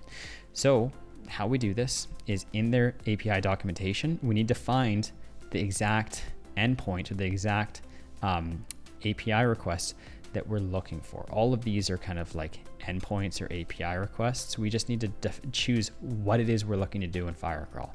In our case, we just want to web scrape a page, and that is the first request over here. We could do other things as well, like, I don't know, all of these things are different things, but we're just going to scrape a particular page. And so this time what we'll do is instead of actually just copying this in, what we can do is kind of go through this individually step by step in case you don't want to import it in and you want to like understand the process. So the first thing is we are doing a post request here. Okay, so we need to change this method. It's a post request because we are creating a web scrape. The next thing that we need to do is we need to grab the URL. Now we can see the example, so we'll copy and paste in from here. And just keep in mind, there's a lot of different examples of languages here, so just be careful. What we want to choose is curl. We're using a curl request or an HTTP. Sometimes they'll call it curl, sometimes they'll call it HTTP, but we don't want to use these other languages because it's not going to give us the right answers to these fields over here. This curl is designed for these HTTP requests. It gives us the information we need. If we choose something else, it's not going to give us the information in the layout that we need it to be. So we'll go ahead and copy this URL over here by just copying everything and pasting it in the endpoint. This will cause us to web scrape a website. The next thing that we need to do is we need to choose two headers, okay? So we're going to toggle headers here. And the first thing is going to be authorization. So we'll copy this. We do not copy these quotations or the colons over here. And we're going to paste this in. The colon you can think about as like the separation between the name and the value here.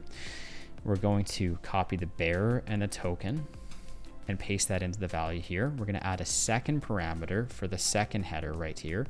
And this time it's going to be content type, okay? And the value is application JSON. All we're doing is kind of just doing boilerplate stuff. We're just literally copying in exactly what it's telling us to do all the way through. And then lastly, we can check off body because it's saying data here, or data body, same kind of thing. And we can literally just copy in exactly what it has here. And remember how I said last time that a lot of the times these are pretty well defined. In this case, it is defined. In Appify, it just gave us this blank kind of thing here where if I zoom out, it just gave us this empty field, and that was kind of useless. It didn't really help us out.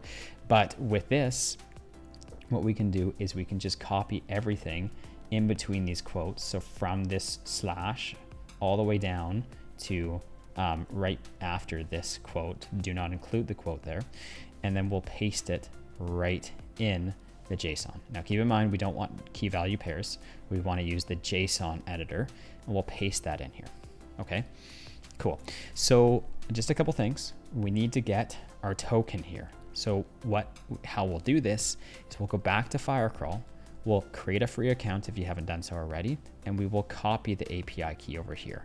Or for most apps, we go to the API key like on the sidebar, and then we just go ahead and copy it over here. Cool. We'll replace the token with those two hats being removed as well. And we want a space in between bearer and the ID. It didn't look like it copied for me. So I'm going to go ahead and try this again. Awesome. So I've gone ahead, pasted in the API key here. And the last thing we need to do is actually specify in the body, there's a lot of variables here, okay? If we look at this, and I'm actually gonna switch this to expression and then open this up so we can see the whole box. There's a lot of custom variables. Like anytime you see these hats here, like string, it's saying that this needs to be filled in or removed. The beautiful thing about Firecrawl is that they're giving us all the possible combinations here. We don't necessarily need exclude tags or include tags, but they're showing us every possible combination of data or inputs that we can put in here. If we decide that we don't want it, we can simply just go ahead and then delete it, and it's gone, and we don't need it, okay? And so that's one option here. Now, the other thing is we do need a URL. We need to define which website we're gonna go ahead and scrape. And so, for instance, when we're grabbing these URLs from Google Maps, it's going to return a website that we need to scrape. And so we're going to pass that URL in from this HTTP method. Okay. And so we will scroll down until it's like we're on a wild goose chase right now, trying to find the website URL. So whenever it decides to appear, okay, there we go. Awesome. We're going to paste this in the URL. Now keep in mind, we just removed the string. In this instance, it is a text field, so we need to keep those two quotations on both sides. Okay, so we can go ahead and we can execute this step. Now, this just gave us a bad request.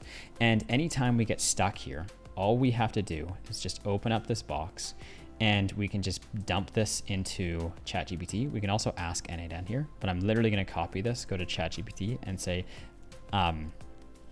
I have an error with this n8n HTTP request.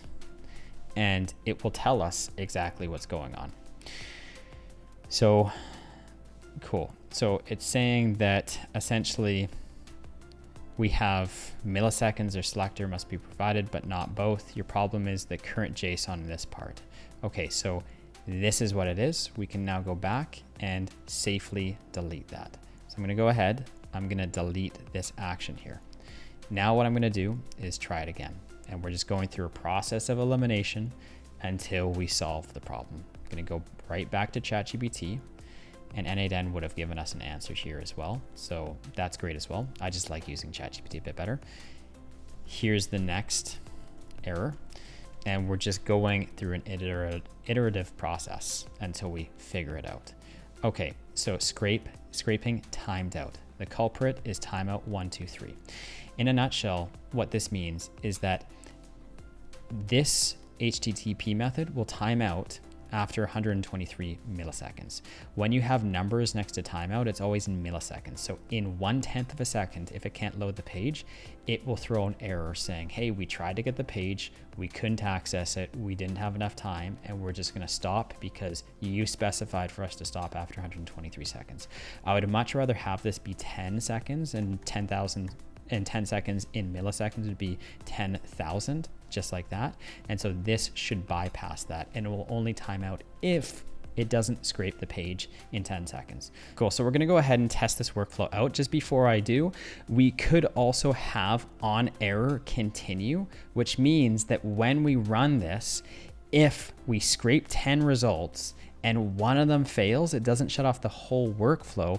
It will only shut off that one workflow. It'll only kill one of the 10 and the other 10 will survive essentially. Okay, because there's nothing more annoying than running through 10 results and on the 9th it fails and then you just wasted 10 minutes waiting for all of these web scrapes to happen. So we'll go ahead and execute the workflow and we're going through each one at a time. We're at request number 3 right now. It's taking its sweet time. Maybe this time's out. It'll throw an error, but it's not going to kill the whole execution. Okay, we're on number 4 right now. We can see that right here. Number 5, and so on and so forth. We can even take a look at the results as they're coming in. And okay, apparently we cannot see the results as they're coming in. And it is being a bit stubborn right now. Okay, cool. So we're almost done. This will get all 10 results, and that's a quick, easy way. That's another way. I don't want to say it's an easy way, but that's another way that we can go ahead and we can use an HTTP method to access an external application that's not native to n8n. So in other words, just because something's not inside n8n doesn't mean that we can't access it. We just need to use the backdoor method, which is the HTTP method over here, to access the tens of thousands of applications that are not natively integrated by the n8n team into n8n itself. And so this is how you can access whatever you want as long as they have an API integration. Awesome. So we've gone ahead and we've created HTTP requests, and now we're going to move on to AI agents. I'm so excited to share this with you guys, but before we actually go ahead and build this out, let's explain what AI agents are, because at least to me, the first time I heard an AI agent, I was scratching my head thinking, what the hell is that? Like, can somebody please explain to me what an AI agent actually does and how it works and all that kind of stuff?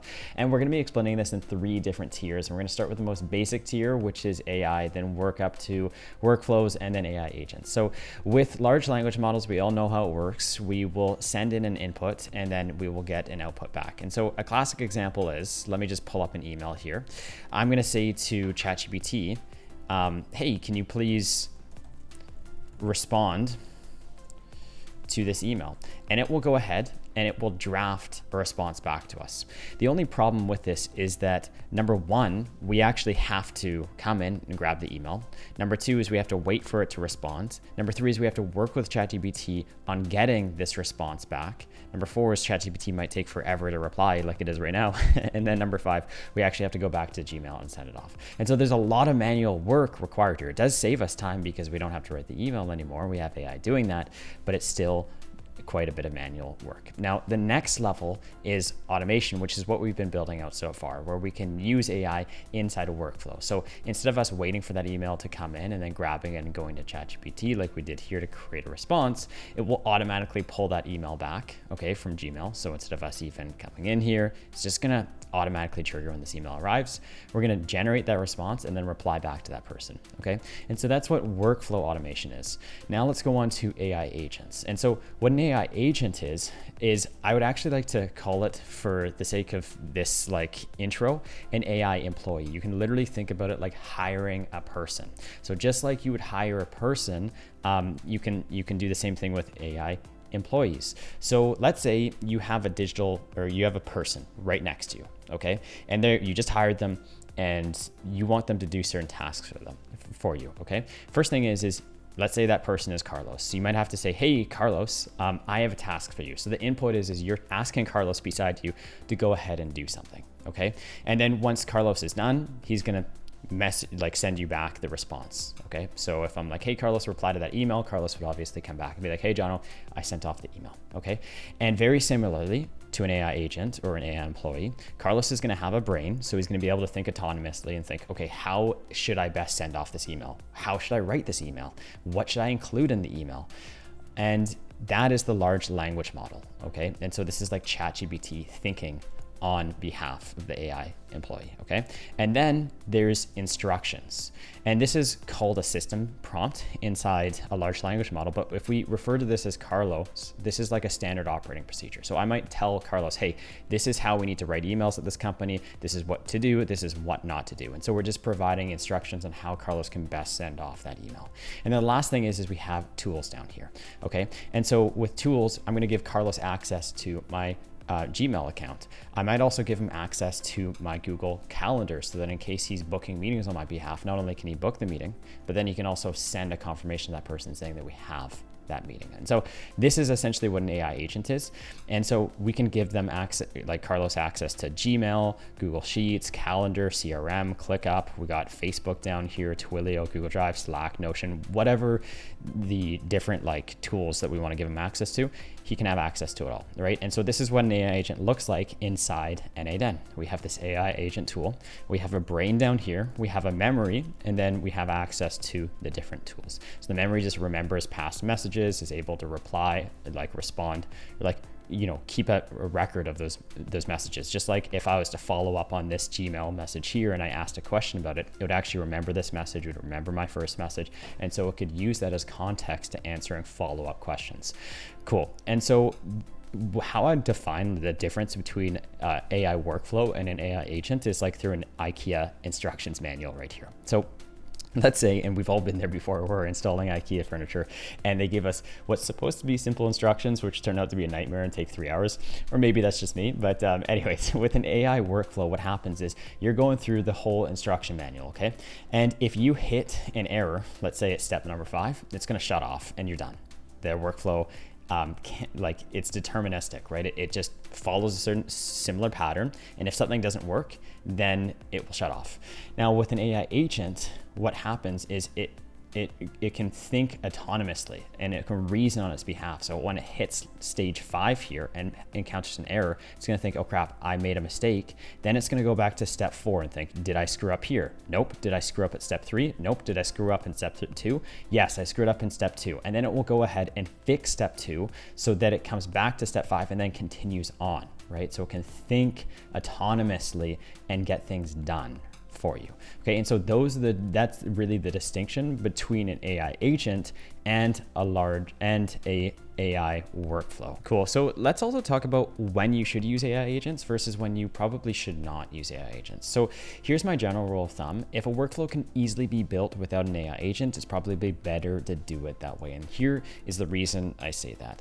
I know AI agents are super hype right now, but they are very new and they come with autonomous decision-making capabilities. But the problem is that anytime you have AI making decisions on your behalf, that could lead to more mistakes. And so if you're running like a $10 million business and you introduce a 5 or 10% failure rate, that's gonna be a lot of money that you leave on the table. So here's 2 examples of when you should not use AI agents, and then I'm gonna give you 2 examples of when you should use AI agents. So if you're just using an AI agent as like an if or else statement, probably is not the best call to use an AI agent. So for example here, let's say we have the same workflow, just 2 different instances of doing the same thing. So in workflow number 1, we're using an AI agent here, and we have a message coming in from Telegram, and we use this AI agent to determine, hey, is this a PDF? Well, if it is, we send it down the PDF path. Or is this an image? We send it down the image path. And the same thing can be done in workflow number 2 down here, where we're essentially receiving a message from Telegram, and then we have an if statement to check if the file extension is a PDF, then we send it down the PDF path, or if it's an image, then we send it down the image path. Same kind of deal, but this like autonomous decision making can make mistakes when categorizing it as a PDF or image or whatever, whereas this over here will get it right 100% of the time. And so for that reason, that's a good example of when not to use an AI agent. Another example could be if you want to fully replace yourself from work, maybe an AI agent might not be the best alternative, in the sense that, let me give you 2 examples here of doing the same thing. So AI agent up top here, what we're doing is we have a chat message here where we would have to message ourselves to web scrape data off of Google Maps, Yellow Pages, Apollo, Instagram, TikTok to generate leads. And then on the same workflow, we have a scheduler where this runs every once a day. The beautiful thing about this second workflow here without the AI agent and messaging chat is that you don't actually have to be responsible to send a message here. Every day, this is going to be scheduled to run without you sending a message at all. And the analogy here is like, imagine you have 100 tasks a day and you have to message the AI agent 100 times to perform certain tasks. You're still having to do a lot of work just messaging back and forth furiously with an AI agent. And that's a lot of work too, right? And when that starts scaling up to 1,000 clients and 10,000 clients or whatever, you're going to be nonstop messaging or hiring people to do that. And then mistakes will happen. But a better alternative is just to remove yourself entirely from the picture by having triggers that work without you having to be in the loop, right? You're not even in the picture. This just just happens without you. And so that's another example of when I wouldn't use an AI agent. Now let's talk about two reasons why I would want to use an AI agent. And the first one is that the AI agent can actually has to think about what order to call the tools in. So let's take this workflow, for example, here. We have a Telegram message that we're receiving. It's sending to the AI agent, and we're dealing with documents, okay? We could process PDFs or process images. We could generate a file, we could search for a file, edit a file, and send a file to a client, right? And so maybe we want to edit a PDF file. Well, first we'd have to search for it. And then once we find that file, we need to edit it, because we can't edit something if we can't locate it first. And so that's an example of where an AI agent would have to think autonomously to be like, okay, I have to follow step 1, then step 2, and maybe I want to send that afterwards. So step 3. And so there could be an indefinite amount of orders, right? It could go from search to edit, or search to edit to send, and so on and so forth, right? And so with a generic workflow, why that matters is because if you were to try and map out every single process and have a deterministic way of sending it off, you might have 6 different workflows here. Okay, 1, 2, 3, 4, 5, 6. And then, okay, and so this is the trigger. Here's workflow 1, 2, 3, 4, 5, 6. And then the problem is that once you fire off one workflow, then you might have to go into the edit a file, or the image processing next, or the send file, and you might not always know the right order. And so the problem leads to the fact that you'd have an insanely large amount of workflows after this, right? Where this path might go into 6 other paths here, and this path might go into another 6 other paths. And so you have this never-ending, infinite loop of different possibilities that you need to account for. And then let's say we take it 3 branches down, and then all of a sudden that expands into even more paths over here, and it becomes just a never-ending cycle of just 1,000,001 combinations, and becomes completely unmanageable to be able to actually run. And so this is kind of when AI agents are good, because you can keep it nice and lean, and it can also think about the order in which to call specific tools. Okay, cool. With that being said, now what we're going to do is we're going to go ahead and develop our first AI agent, which is right here. So inside n8n, what we're going to do is we're going to create a new workflow, okay? And we're going to start with a trigger. And this trigger is going to be this on chat message. And I think my face might just be blocking that. So I'm just going to zoom in here just a bit.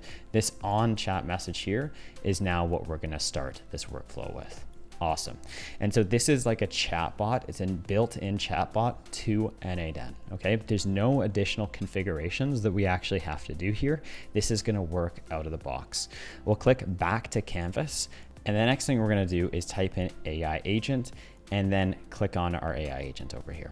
So there's a couple different options. We're going to skip over these for now and circle back to them, just because there's a couple things we need to actually take care of before we set these different pieces of functionality up. And we have a chat model, memory, and tool. It's going to be easier if we click back to Canvas here and see this this view: chat model, memory, tool. Those are the 3 different aspects of a basic AI agent. So with the chat model, this is the brain. Okay, so we can go ahead and add in a brain from any of these large language models. Just because we're already using ChatGPT, what I'm going to do is select ChatGPT down here. Okay, and so this will be the brain that is able to reason and think about how to respond. You can honestly think about this just as like having ChatGPT straight within your instance of n8n. And we can go ahead and choose whatever model we want here. I'm just going to go ahead and choose 5 mini. Cool. So that's it for this. There's nothing else that I want to add. We're going to click back to Canvas. And this is the most basic version of an n8n AI agent, where it's already up and running. Now we can go ahead and chat with this. So I could say, hey, how's it going? Okay. And it will go ahead, use the brain to be able to respond to me. Okay.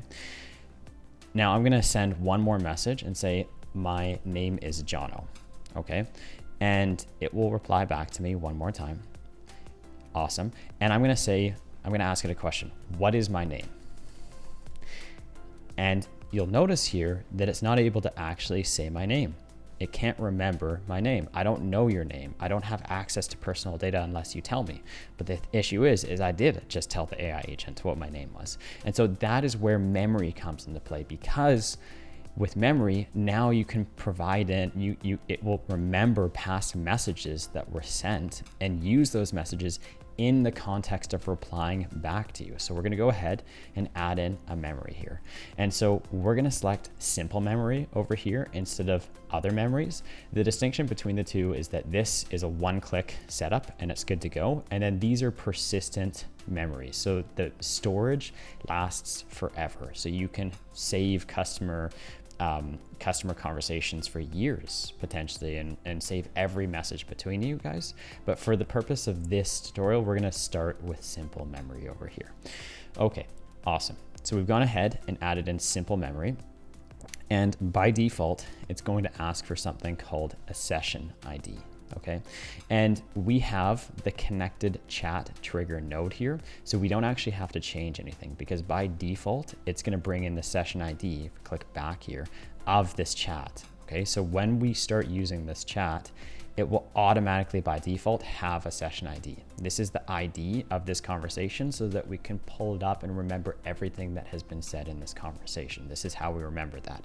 And we're passing that ID into the simple memory over here so that it is able to remember all past messages, so that when I ask the AI agent, hey, what's my name? It can say your name is Jono, because it actually remembers that. And then the context window length is how many past interactions the model receives as context. So you could have 5, you could have it remember 50 past messages and all that kind of stuff. The option is up to you. I'm just going to select 10 messages that it's going to remember. So for instance, in here, it's going to remember 10 past messages and use that in order to formulate responses down here. Okay. And so that's the second part of the AI agent. And then the third part of the AI agent is going to be this tool section right here. So we're going to go ahead and click tools. And this time, what I'm going to do is I'm going to send an email to myself. So we're going to select Gmail tool, and I'm going to pick message, send, and I want to send to myself. Okay. And we're just going to come up with a subject here, and I'm going to have AI define what that subject is. And I'm also going to have AI define what the message is, which means that this AI agent will actually go ahead and create the subject for me and create the message for me. And we do that by clicking these star icons over here. So now I'm going to click back to canvas, open the chat. I'm going to send a message saying, can you please email Jono confirming coffee at 2 p.m. tomorrow? Awesome. So now the AI agent's going to go to work for us. It's going to think about what to say. You can see it pulled in the memory of all the past messages we've sent, so it knows what's happened in this conversation so far. And then it's going to go ahead and send us a message back. You'll notice that it did not send an email to us right now. It is just replied back, and it's asking for follow-up instructions. So I can do that. Quick clarification questions before I send. Which Jono email address should I send to? Okay, so it's going to ask us for an email address, because right now, before even calling this AI tool, it doesn't know where to send it. Even though I've put the email address in here, it just assumes that it needs the email address before it actually reaches this stage. Is this in your local time zone or a different one? Okay, cool. And then I'm going to say it's in EST. Any locations? No other details. Okay, awesome. And so what's going to happen now is it's going to take that information, and then it's going to write the email and send it off to me. And so you can see it's already thinking autonomously. It's already starting to self-correct itself where it doesn't want to make a mistake. So it's going to ask for follow-up instructions before taking action in many instances. So we'll go ahead and take a look at this email that came through, confirming coffee at 2 p.m. You'll notice I didn't put that subject line in. I also didn't put this line in here, and I sure as hell did not put that email sent by n8n notification down here. And this we can easily go ahead and remove. But just confirming we're still on for coffee at 2 p.m. EST. Let me know if this still works for you and where you'd like to meet. Thanks. Okay, Awesome. So we're making really good progress here. Now, just a couple things that I'd like to add in here is that right now we are actually adding in an email to send by default. But the problem is that we're not always going to know the email that we need to send it to, right?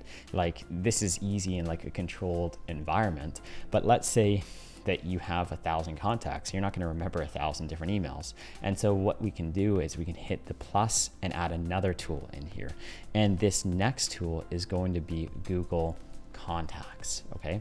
And so what we can do is we can find contacts from within our Google account, and then we can reference the email and phone number and all that information that we have on that contact to be able to email them. So I can search a contact up by their name, get their email, and then send them off an email. So we're gonna go ahead and I'm gonna create a credential over here by signing into Google, give it access, and click continue. Okay, awesome. And now I just want to actually make sure that I have a contact in here. So I'm going to go ahead and type in Google Contacts to set this up. And we're going to click the first link over here. And I don't have any contacts. So I'm going to go ahead and I'm going to create a contact. Jono Catliff, here's the email. Okay, I've gone ahead and I've saved that contact. And now I have one contact in my list, myself here. And then you could go ahead and add in as many people as you want. You could probably even sync this up with Gmail, I think, as well. Cool. So we've gone ahead, we can exit off of this. And now what we're going to do is we're going to have the resource contact. We're dealing with contacts here, and we want to get many contacts. Okay, there's get and get many. So the problem with get is it's referring to a contact ID, so it's assuming we have some ID on that contact, and that contact ID would be up here, but we don't have this information so far. We're trying to search for this person. We don't have any information on them, so we need to get many contacts. Okay, and so we can even just let AI define all of this. Let AI define that, let AI define that. We're gonna use a query to search for this person, and it's going to be the first name, okay? So we're gonna go ahead and also let AI define that. And we're gonna add a description down here, just guiding AI on what it needs to pull out. So we're gonna let AI work its magic, pull out the information, but we're describing what it is we want to pull out. I want to pull out the contact name. Cool. And so that looks good to me. Okay, we can back out of this, and now we can search for the contact. Okay, grab their information, and then we can send off an email to that person. So one additional step that we may want to take, and I can actually just try this out first of all. Can you please send, and I'm going to refresh this chat session here, so there's no past information. Can you please send an email to Jono confirming coffee at 5 p.m. tomorrow? And so let's just see how this AI agent handles this, first of all, because what we want to have happen is we want to find the contact first, and then we want to send the email off.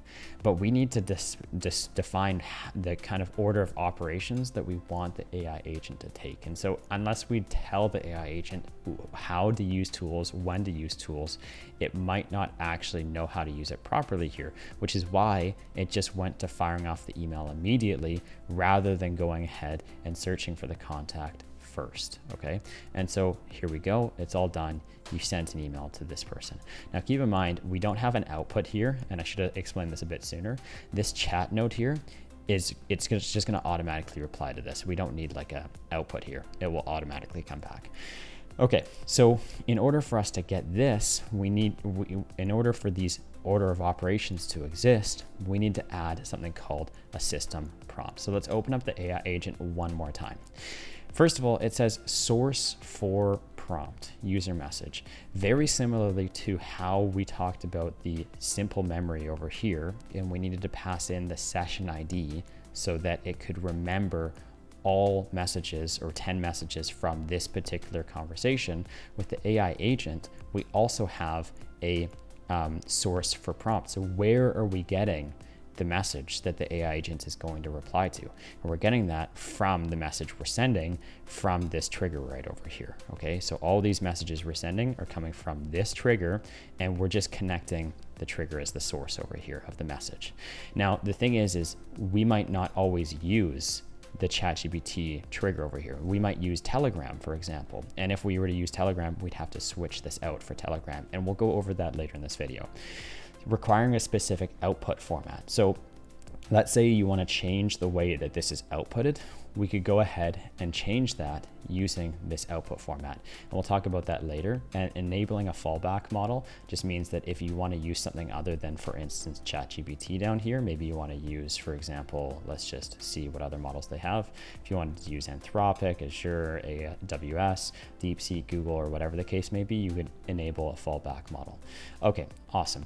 But specifically what we want to do is we want to add an option down here, and we want to choose system message. And so a system message is like an AI, your AI prompt, right? You're telling the AI agent how you want it to perform a particular action. And so when it comes to system prompts, there's a specific way that I like to set up AI agent prompting inside n8n. And really there's about 1, 2, 3, 4, 5, 6. Okay, there's 6 different things that we need to include in here, at least most of the time, to get a good response. So we need to give it a goal. What outcome should this AI agent consistently achieve?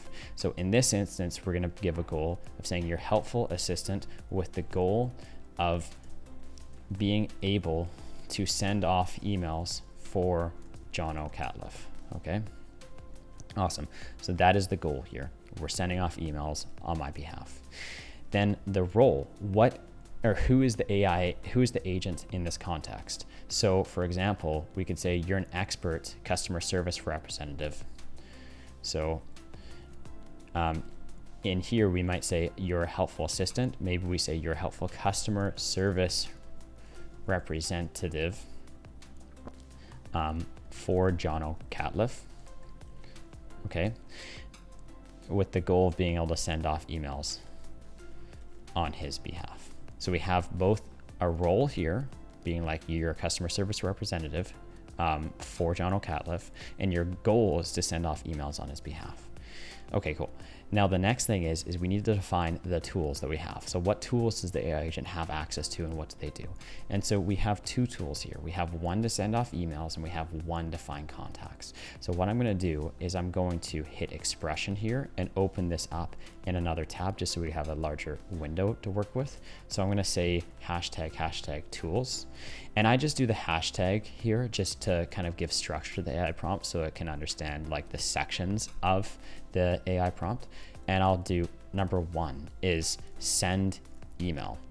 And I'm going to first of all give it the title, and then I'm going to give it a description afterwards. Call this tool means use this tool or send the email or whatever, execute this when the user wants to send an email. Okay, and then tool number 2 is Google Contacts. Call this tool to search for a contact to find their email to send an email to. Okay, so now we've defined what the 2 tools in this AI agent actually do. Now the third thing is we should have rules. So how should it behave and what boundaries must it follow? So for example, always make sure to search for my availability before booking a calendar event to avoid double booking. So instead of just going to my calendar, for example, let's say we have this meeting here, okay? Instead of it just booking another meeting at 9:30 on my behalf and then double booking me, it should go ahead and potentially check for conflicts and then book outside of an existing conflict. Very similarly, okay, what we should do here is we should have rules. And so 1, always search for the contact email in Google Contacts before sending off an email. Assume you don't know the contact's email, so your primary goal is to first find the email before sending one off. Okay, so this is the rules. We're defining how we should structure the order of operations here. Never send off an email, always find the email for that user in Google Contacts before we go ahead and we actually deliver that email to them. Okay, and then other than that, we can add in additional notes here. So additional contents, hints, examples, or whatever. So for example, maybe notes could be like, avoid booking meetings, or oops, we have notes here. And we could say, I don't know, number 1, avoid sounding too formal in email messages, in emails. Number 2 is so on and so forth, right? So there's a lot of different notes that we can give here in order for it to follow, okay? And so it's just providing additional context on how we want it to perform its duties, okay? And then other than that, we have one more thing, which is the output schema over here. So how should the data be outputted? Okay, and so we can have i.e. first name equals Jono, last name equals Catlif.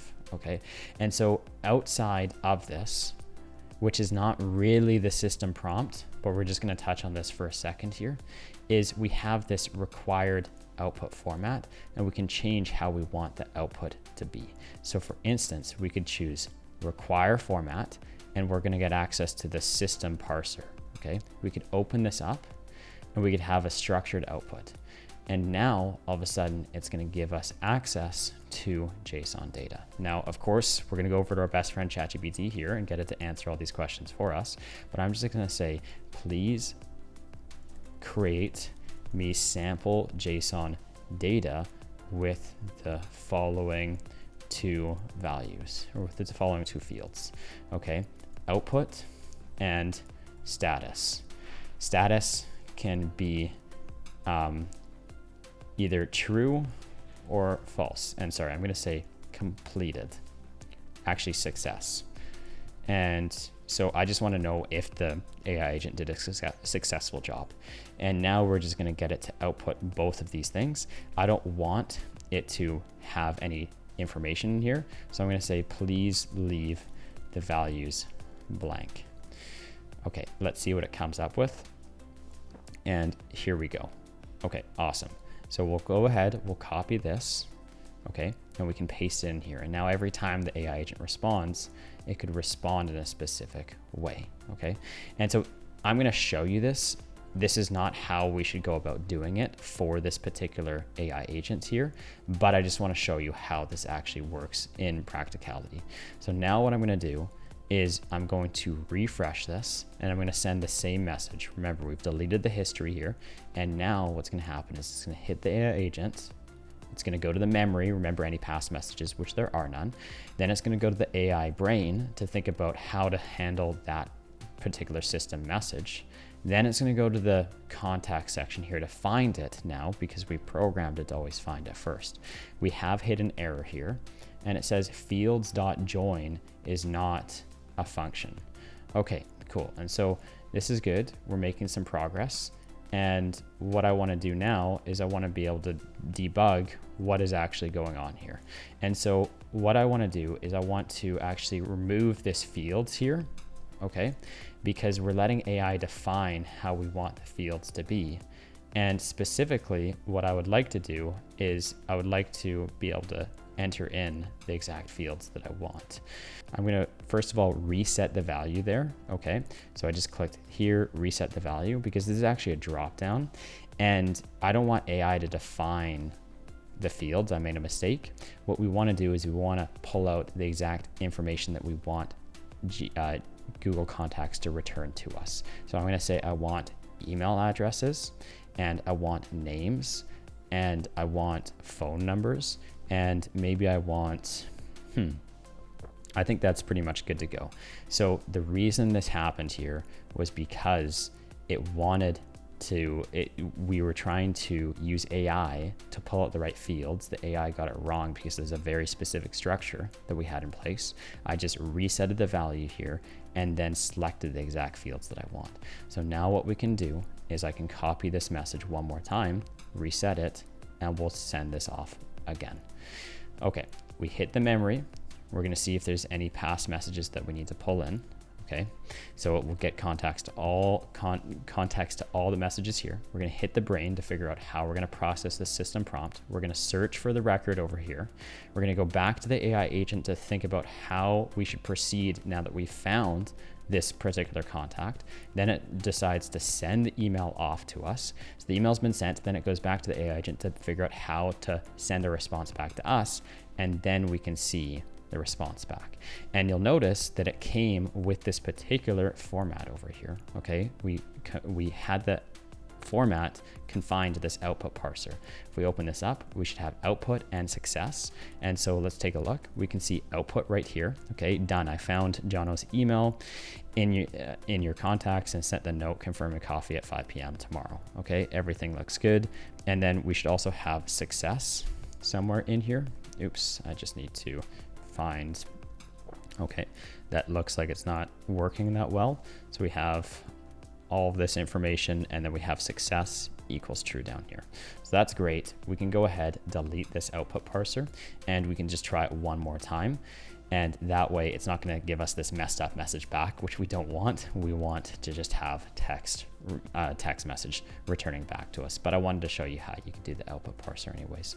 Let's take a look at this email that we received here. So confirming coffee at 5 p.m. Hey Jono, just confirming that we're good for coffee.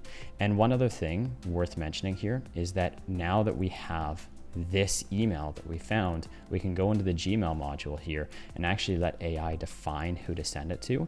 And the beautiful thing is that we will pull the contact, AI will remember the contact email that we pulled, and then it will plug it into this Gmail inbox here. So we can even try this one final time just to wrap it up. I'm going to delete all of these messages so that we can just know for sure that the email is being sent properly this time.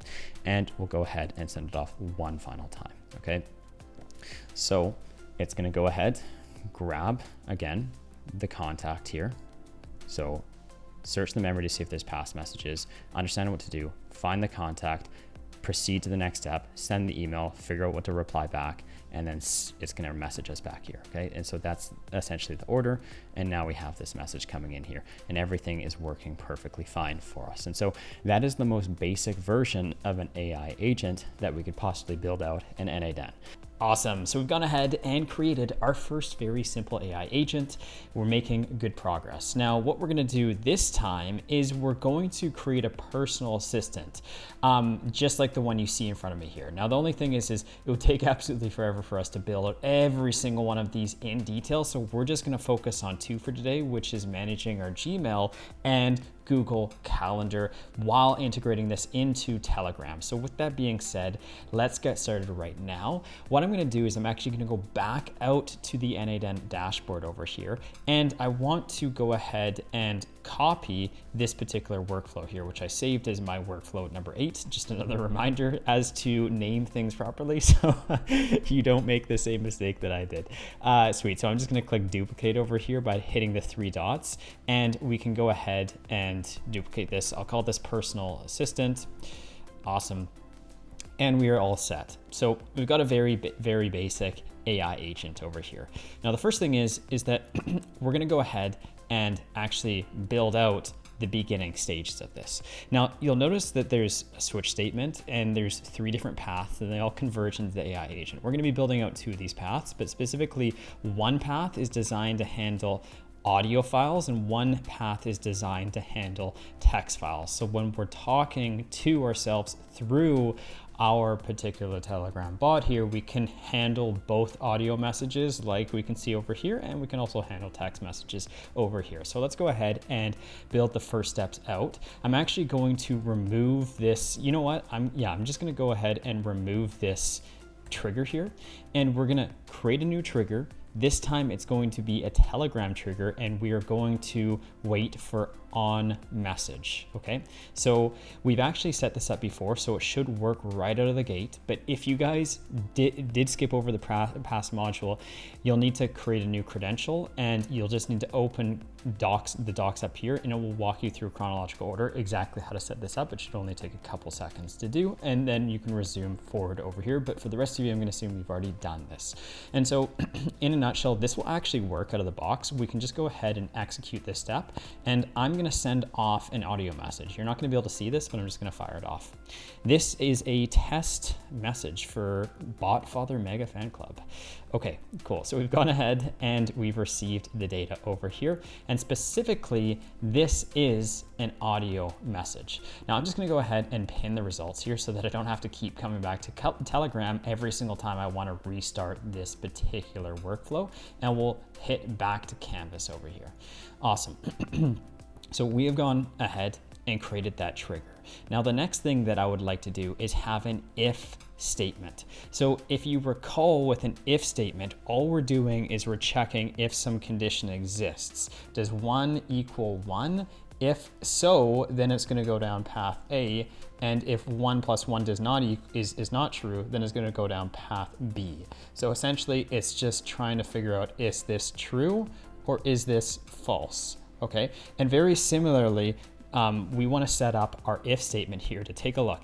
Is this particular message an audio message, or is this a text message? And the easiest way to determine this is in the Telegram trigger, we can see this voice object over here. So it's containing a bunch of information about an audio message. And if we didn't include, like if we didn't say an audio message, like I just went ahead and did there, it's never going to contain this. So if it's just a plain old vanilla like text message, it's not going to include this. So I'm going to take this file ID, because if it was a text message, it would never have a file ID for voice. And as long as this exists, then we know for a fact that this is an audio message. So we can go ahead and test this out, and it's going to go down the true path because this audio message does contain an audio file. And then if it doesn't, then it would go down the false path. Okay, moving on, we're going to add another step here, and we're going to enter back into Telegram. And this time I want to get a file. So you'll notice that like in the trigger here, there's not actually a binary file. Like we don't see any file that it's delivering to us, but what we do get is this file ID that we can then reference to download the file. So with the get a file over here, we can download something by passing in the file ID, which we have right over here. We'll go ahead and execute this step, and now we should be able to get back that binary file, which we can download and view. So I'm going to listen to this. Test message for Botfather Mega Fan Club. Botfather Mega Fan Club never ceases to put a smile on my face. That's just so ridiculous. Cool. Okay, so next thing that we're gonna do here, I apologize for laughing at my own jokes, but anyways, we're gonna go over to OpenAI next, and what we want to do is we want to turn this audio file into text, right? So we're converting it from audio to text, and we're going to do that through OpenAI, and specifically we're going to do it through this transcribe a recording section over here. So we'll select that, and hopefully you can get this on the free n8n credits, but if not, you will have to be able to, you'll have to add in your own API and add $5. We've already gone through this in the video. If you guys don't want to add the $5, you can just skip audio messages, and text messages are going to work totally fine. Cool. So what I'm going to do now is we can go ahead and actually execute this step, but in a nutshell, what's going on is we are going to transcribe a file, and specifically we're transcribing the file that has the name data. So the orange text here is the file name. So as long as these two match, which they do, this transcribe a recording node is going to take this file with the text or with the name in orange, and it's going to go ahead and turn that from audio into text over here. So we can play this. This is a test message for Botfather Mega Fan Club. Okay. Awesome. So it went ahead and it was able to transcribe that successfully. And the last thing that we want to do here is we want to have a merge node. And so with the merge node, what we're doing is we are merging in both of these paths again together. Just like we see here, there's 3 paths, they all merge together, and we're feeding the data right into the AI agent. So now that these are done, I'm going to pin both of these nodes here by clicking on them and pressing P, and we're going to move on to the text file over here. In order to get a text file, we need to redo this message and send it again, but instead of an audio message, we just need to send a regular text message. So I'm going to unpin this. Okay, so when we come back into Telegram, I can just send off something like test, for instance. We'll fire this off, and I'm going to pin this result. Okay, we can see that we received the message test down here, and it has successfully gone down the false path because first of all, we can see this green line indicating that it went down the false path, but secondly, it doesn't have that voice file. So it did not go down the voice path. Cool, awesome. And the next thing we're gonna do is hit the plus button here, and we're going to choose edit fields, okay? And so what this node allows us to do is just create data. So we're gonna create a field called text. And specifically, we're gonna reference the message that we sent from Telegram. So in this case, we're creating a new field with the key text and the value test. And the value is whatever the message is that we sent from Telegram over here. And the reason why this matters is because we're gonna hook this up to the merge, which means that regardless of whether it was an audio message or it was a text message, they're both gonna have the same key, which is text. And why that matters is because when the AI agent over here references the data by the key, regardless of whether it's an audio file or a text file, these are both going to pull in the message that we sent from Telegram, okay? So now we're able to handle two different message types, an audio and a text message. We're going to merge them together with the same key and then reference the same key so that regardless of where the message came from, we're still going to be able to reference it properly. Okay, awesome. So we have gone ahead and we've created the first section here. Now, and I'm just going to actually remove both of these fields over here. If we were to go ahead, okay, and run this AI agent so far, we're going to encounter two errors. One error is going to be in the AI agent, and the second error is going to be in the memory over here. And the reason for that is because in the AI agent, we're trying to reference a prompt that does not exist, and we are trying to reference a memory key that also doesn't exist. And by default, anytime you use AI agents or you use memories over here, they're trying to reference the trigger, which is an on-chat message right over here, okay? By default, this is what these AI agents are trying to reference. And so anytime you're using something outside of the default trigger node, you have to pass in a particular ID to reference for the memory and the prompt to reference for the AI agent. And by the way, you don't just have to use Telegram over here. There's a bunch of other interfaces or messaging platforms you can use. So for instance, of course, we have the built-in chat node. We have Telegram. We also can use Twilio, which is a SMS platform for sending text messages. We could even hook up Siri, Gmail, your CRM, WhatsApp, or Slack. And there's a whole host of other things that you could use as well. And so what we're gonna do now is fix these errors. So first of all, with the prompt, we have to define a source for this prompt, and that source is going to be this text from the merge, okay? And so regardless of where the data came from, it's going to be referencing the message that we sent from Telegram, regardless of whether it's an audio or a text file. The next thing is we need simple memory. We need to reference the chat that we received the message from. Specifically, that chat is this Telegram chat. And the easiest way to do this is just to reference the actual ID of the chat. That means that anytime you send a message here, it's gonna know the entire context of that chat. Every message that's ever been sent, it will have reference to. And so how we can do that is define below under the session ID, and we're going to go back to the Telegram trigger node here and pass in the chat ID, okay? This chat ID is referenced to this exact chat here out of the billions of other Telegram conversations that are had. So this is how we can remember all past messages. Awesome. So if we were to go ahead and now try this out this time, it's going to succeed. But the only issue is that we don't receive a message back inside Telegram down here. And the reason why is because we actually have to send that message back.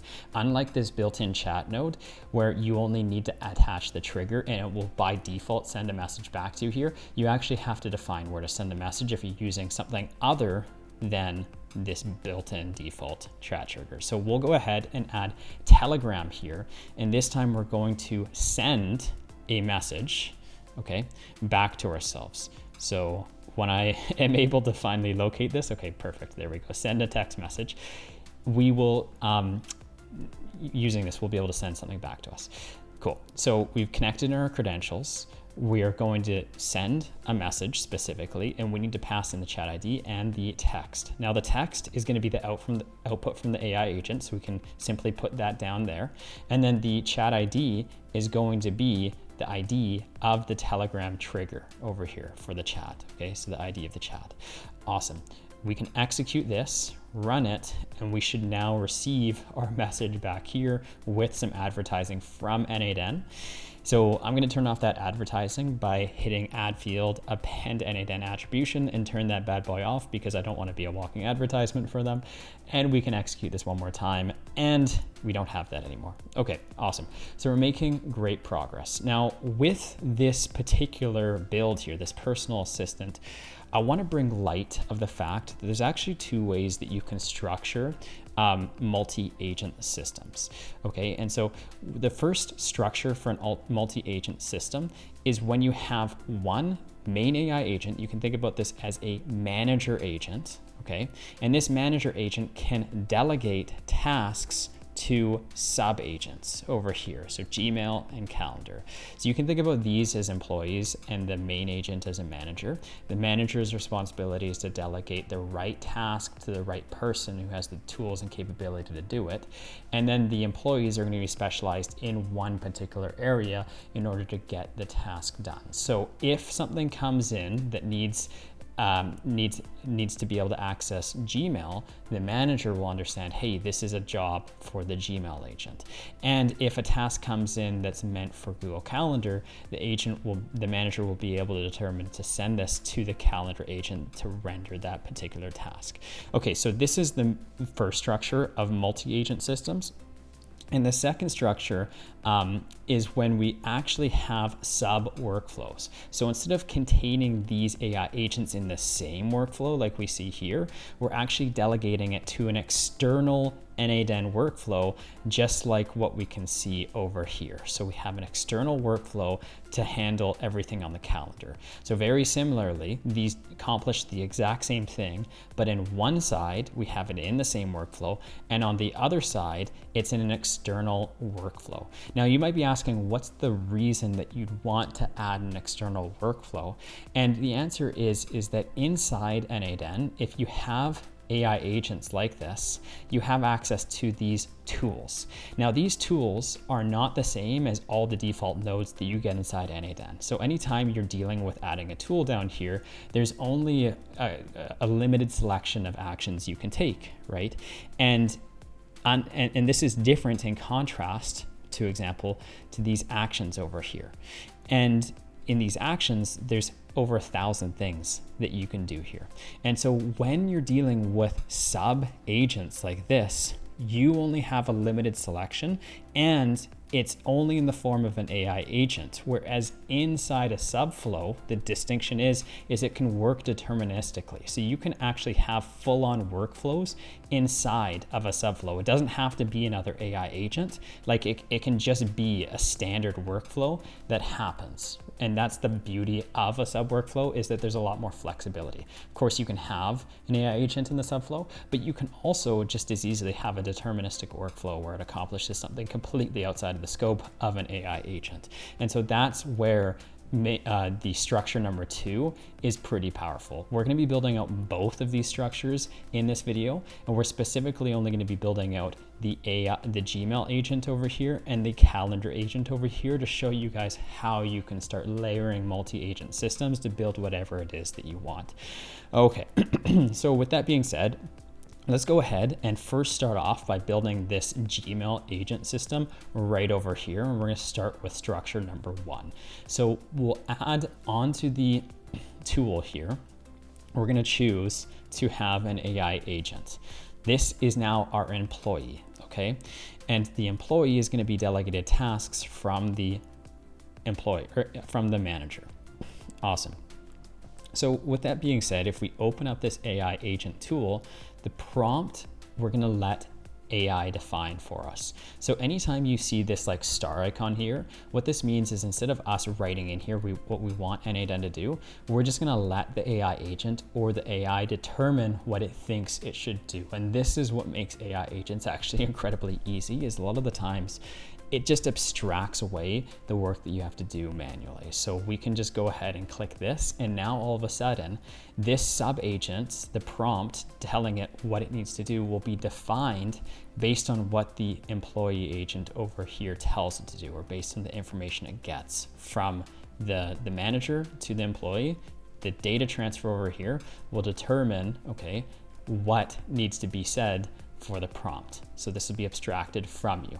Now this description is how we reference or call this AI agent. And what I want to say specifically here is call this tool when the user wants to manage their Gmail inbox. Okay, and I'll also call this Gmail agent over here just to keep things nice and organized. Okay, awesome. So we have gone ahead and we've created our sub-agent or our employee agent and our manager agent. Now, very similarly, this agent should have a memory, a brain, and tools as well. So we can go ahead and add these in. I'll first start with ChatGPT down here for the brain.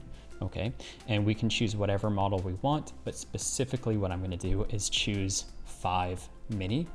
So we'll go ahead and select that. We will add in a simple memory as well. And you'll notice that this is referring to a session key, again, that does not exist. So we're gonna have to change this. And specifically, I wanna refer to the exact same chat that started this whole workflow. So both the memory here and the memory here are both referencing the chat ID over here. So they can both see all the information simultaneously. So in order to do that, we'll come back into this memory and we'll go to the trigger over here from Telegram and we'll paste in this ID as the key. So now it has the history of this whole entire conversation over here. Okay, awesome. So this is great. And then the last thing we need to do is provide tools, the ability for it to take action on our behalf inside Gmail. So we've already set up this, this Google Contacts node here. So I'm just gonna go ahead and use this, but essentially what we're doing is we're able to find contacts in Google Contacts. So if I type in Google Contacts over here, hopefully not in all caps, but we have access to our contacts over here. So I can find an email based on somebody's name, meaning that I'm gonna be able to email that person based on what I find here. So we're gonna pull back emails from our Google Contacts over here to be able to send off emails.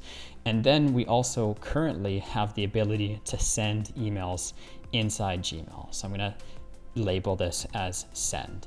And the beautiful thing about this AI agent, again, is it's abstracting most of the stuff away. We just let AI define who we're sending it to. The subject is defined by AI, and the message is also defined by AI. Like literally AI is just understanding, like taking care of everything for us. It's doing literally everything for us.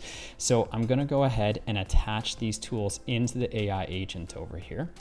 And we can also take it a step further where all of a sudden we can add multiple other tools as well. So I'm gonna select Gmail from the drop down here. And in this instance, maybe we want to get an email. And keep in mind, we don't want to get specifically an email because we need to reference an ID. And right now we have no idea what the ID is. That's the whole purpose of this node, is to find that email ID for us. So how we find it is by searching for it. And we use get many to be able to search. So specifically with get many emails, we're able to search for those emails. And typically when you're searching for something, you want to search before and after a particular date. Because if you're like me and you have like, this is a different email address, but if you had like 10,000 emails in here and you don't define when you want that AI agent to search, then it could be searching for a totally different year. So for example, like let's say you're trying to search for an email that came in on the 13th and all of a sudden it's starting at search like back here, for example, then that's seriously problematic because all of a sudden it would have to go through literally potentially like I don't know, like 1,000 emails before it would even find this. And by the time it actually finds it,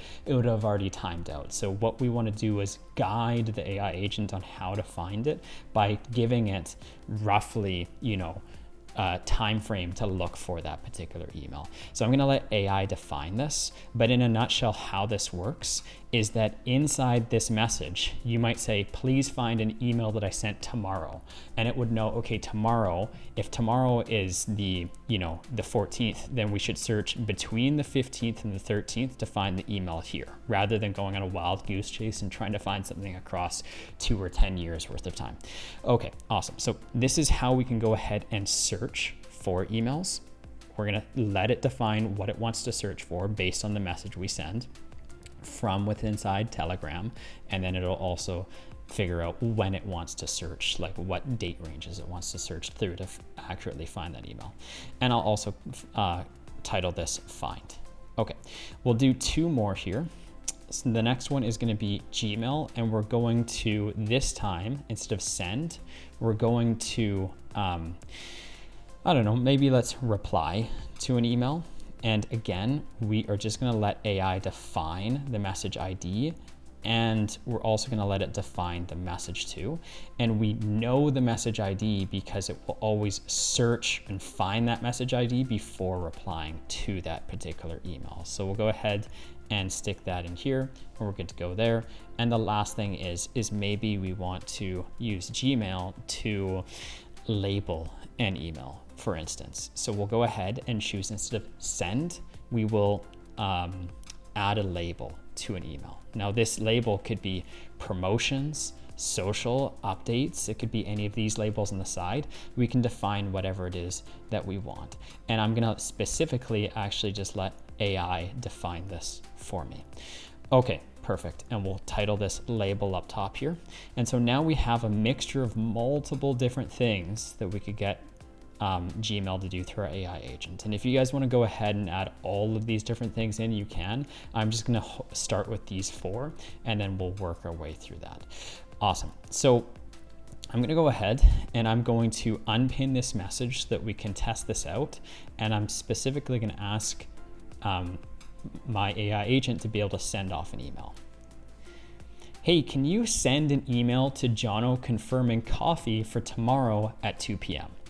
Okay, so I've sent off that audio message, and we're gonna start this workflow. So let's talk about what's happening. It's gonna transcribe, oops, I need to actually stop this because I pinned these 2 pieces of information, which means that I was literally just testing something that I didn't just send off.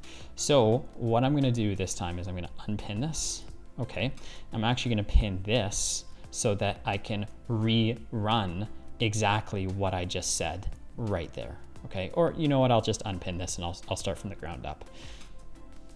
Hey, can you please send an email to Jono confirming coffee tomorrow at 2 p.m. Awesome, so I've sent the message. We're gonna execute this workflow. Message has been received. It's defined it as an audio message. We're going to download the file, transcribe it, merge it back in together, send it to the AI agent. Once the AI agent receives it, we're going to check the memory of the entire conversation here to understand what the hell is actually going on. And then we're going to formulate the next step over here as to what we need to do.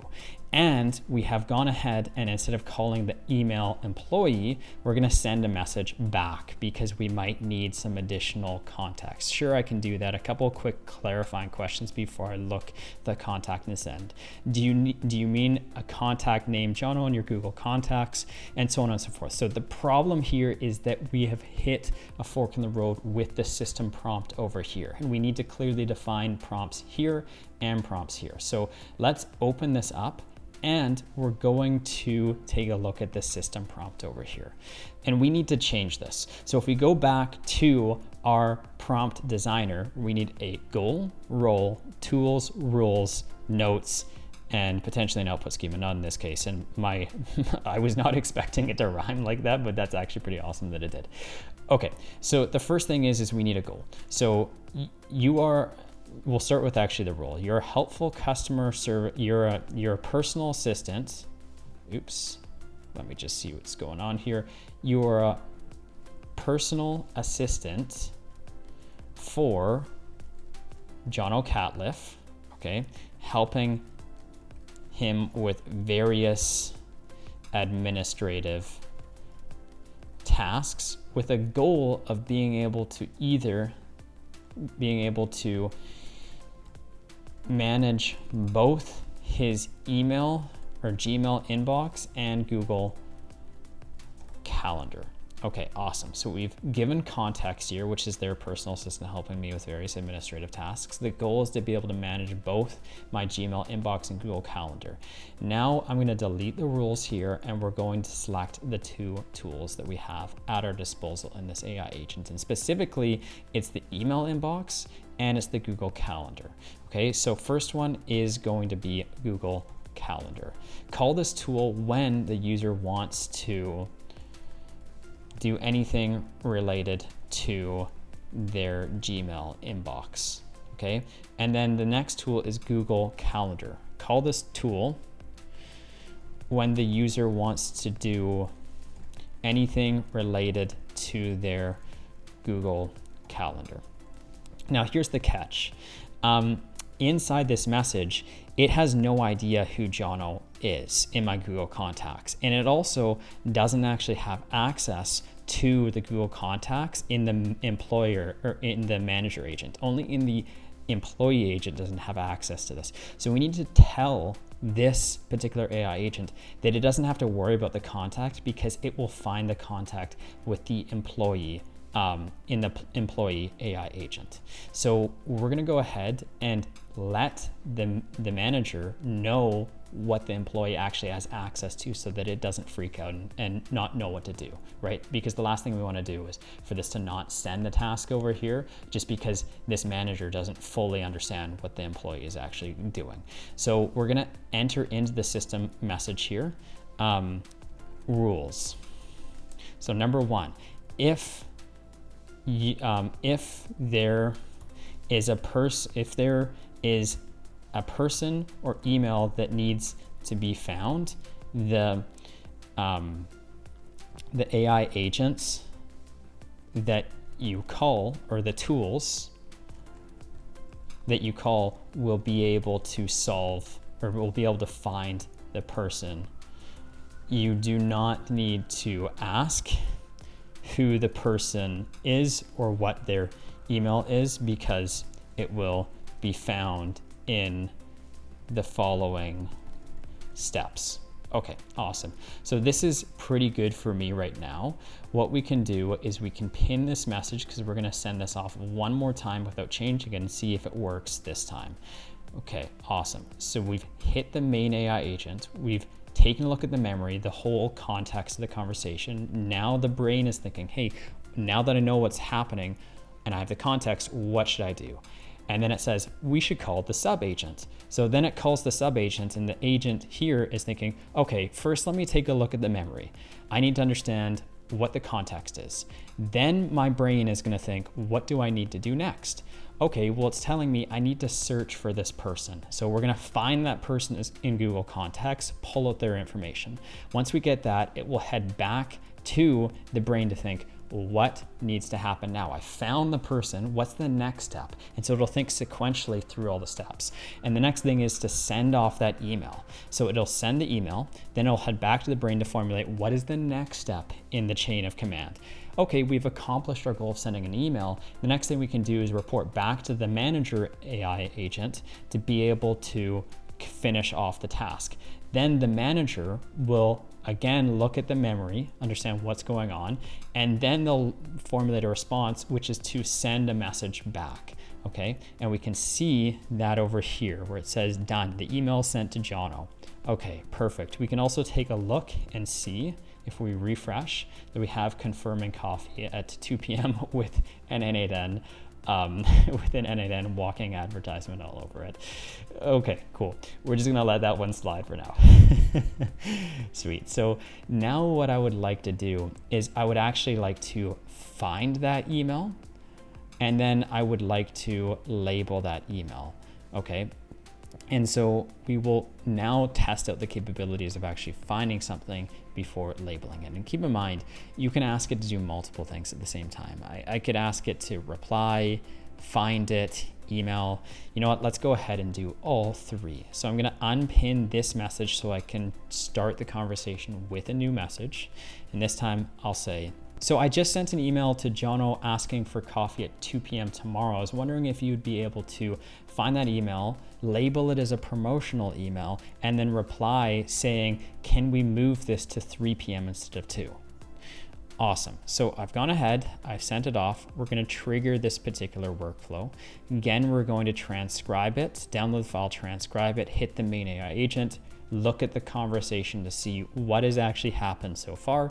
Then we're going to think about what is the next step to take.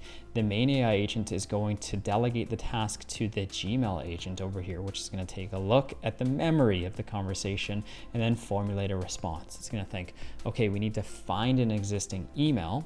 So if it does it properly, it would find it over here. Now it didn't do that because we didn't create the actual system prompt over here. So it course corrected by finding it. This is the beautiful thing about AI agents, is it can realize it made a mistake and then it can retroactively go back and fix it. So it found that, and then it had an error labeling the email. Then it's going to try to reply to it. It's going to think about the response and send it off. So we can actually take a look and see what happened here. So it looks like it actually did find that email successfully, confirming coffee tomorrow at 2 p.m. And let's take a look at the label here, which ended up screwing up. So invalid label is promotional. And so what essentially happened is the AI tried to define the label for us, and it threw in something that actually wasn't in the standard description over here. So that's no problem. We just have to add in a description on this. But essentially, if I was to uncheck this box, okay, and we were to reset or refresh this value, there's certain categories, right? And so all that happened with this error here is that we tried to send it into the promotional tab over here, and it must have entered in a different name than category underscore promotions, and then Gmail flipped out and said that's not correct and you need to like change this, or like it's not going to work, and then it threw this error. So what we need to do is we need to define down below what these categories actually look like. Now, just before we actually do that, let's take a look and see if it replied properly. Awesome.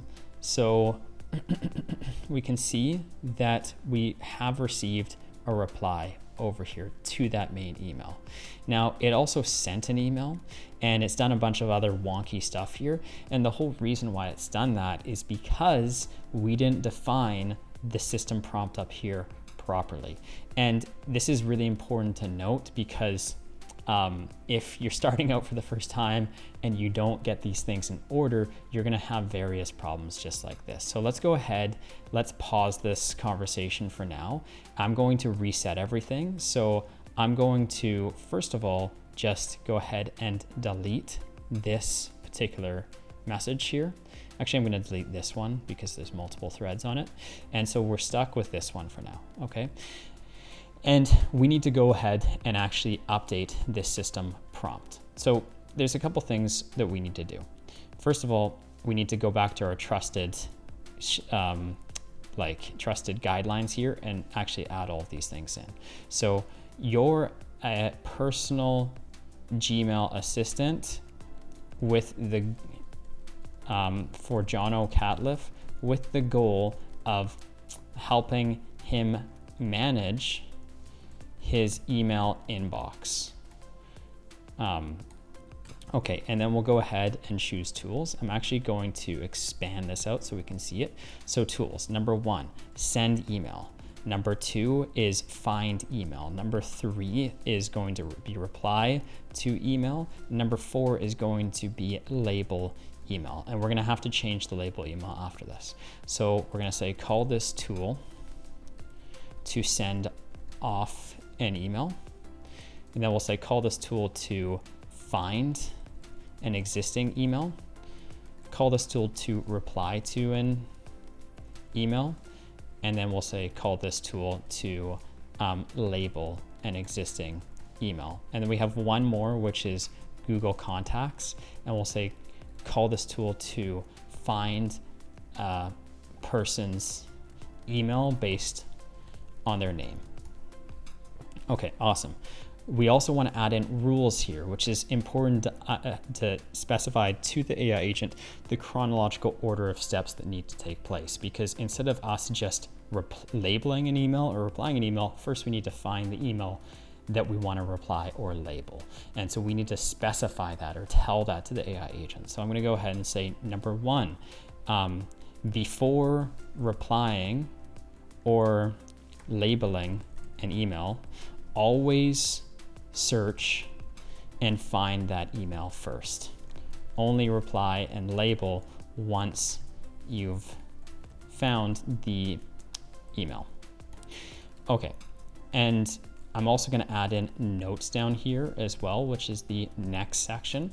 And one thing that I was hoping to show you through an error, but I'm just going to let you guys know in advance, is a lot of the times AI agents are not aware of the day. So it could be like November 13th, for example, today, but the AI agent might be stuck in the past. It might literally think we're in the year 2023, and it has no concept of what now actually is unless you specify what now is. And why that matters, by the way, is because if you're like, hey, I sent an email tomorrow, I have a calendar event tomorrow that we need to update, it might not know what tomorrow is. Tomorrow might be November 2023. It will only know what the 14th, like tomorrow is the 14th of November, if you specify what today actually is. So we're gonna go ahead and do that. And I'm gonna say today's date is, and then we'll add in these two signs, these curly braces, and we're gonna add in the today function. And what this translates into is the exact date today. Okay, so that looks good to me. I'm just gonna add one more rule in here. Always search for a user's email via Google Contacts before sending off an email. And then one more rule, never, if the user asks you to reply to an email, never send a new one. Always find the existing email and reply to that. Never send two emails, or never send an email in addition to replying.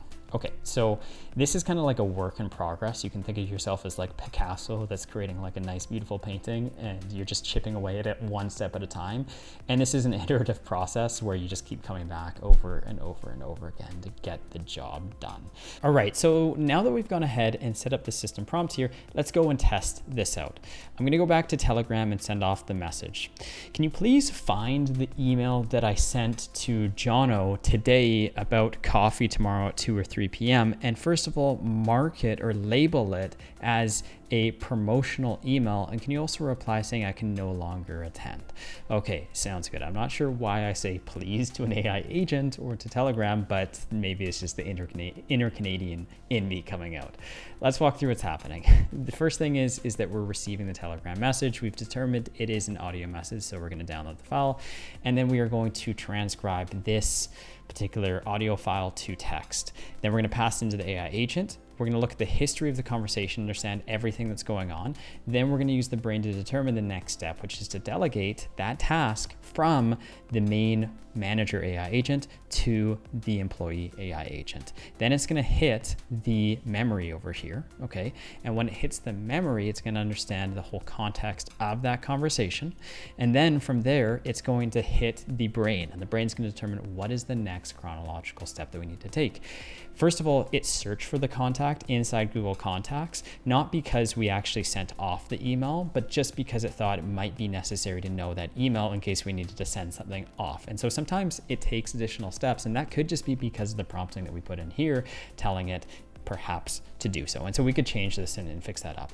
Now, once it found that contact, it went back to the brain to take the next step, and it determined we needed to find that particular email, which it went ahead and found. Then it went back to the brain to determine the next step, which is to label the email and then to reply. And then finally, once the employee agent was finished, it sent the task back to the manager agent, which then responded to us in Telegram, like we can see right here. I found the thread you sent to Jono. Here's the subject, applied in promotional email, and replied. Okay, so it just gave us a confirmation. Let's go ahead and let's take a look at this email. So the first thing is that it should be in the promotional tab right here, and it went ahead and replied as well. And so that's fantastic. This has worked on both fronts. So that looks good to me. Essentially, that is the first part of this AI agent, where we have a employee agent that is capable of handling all the tasks from within Gmail. A lot of this could be just an iterative process.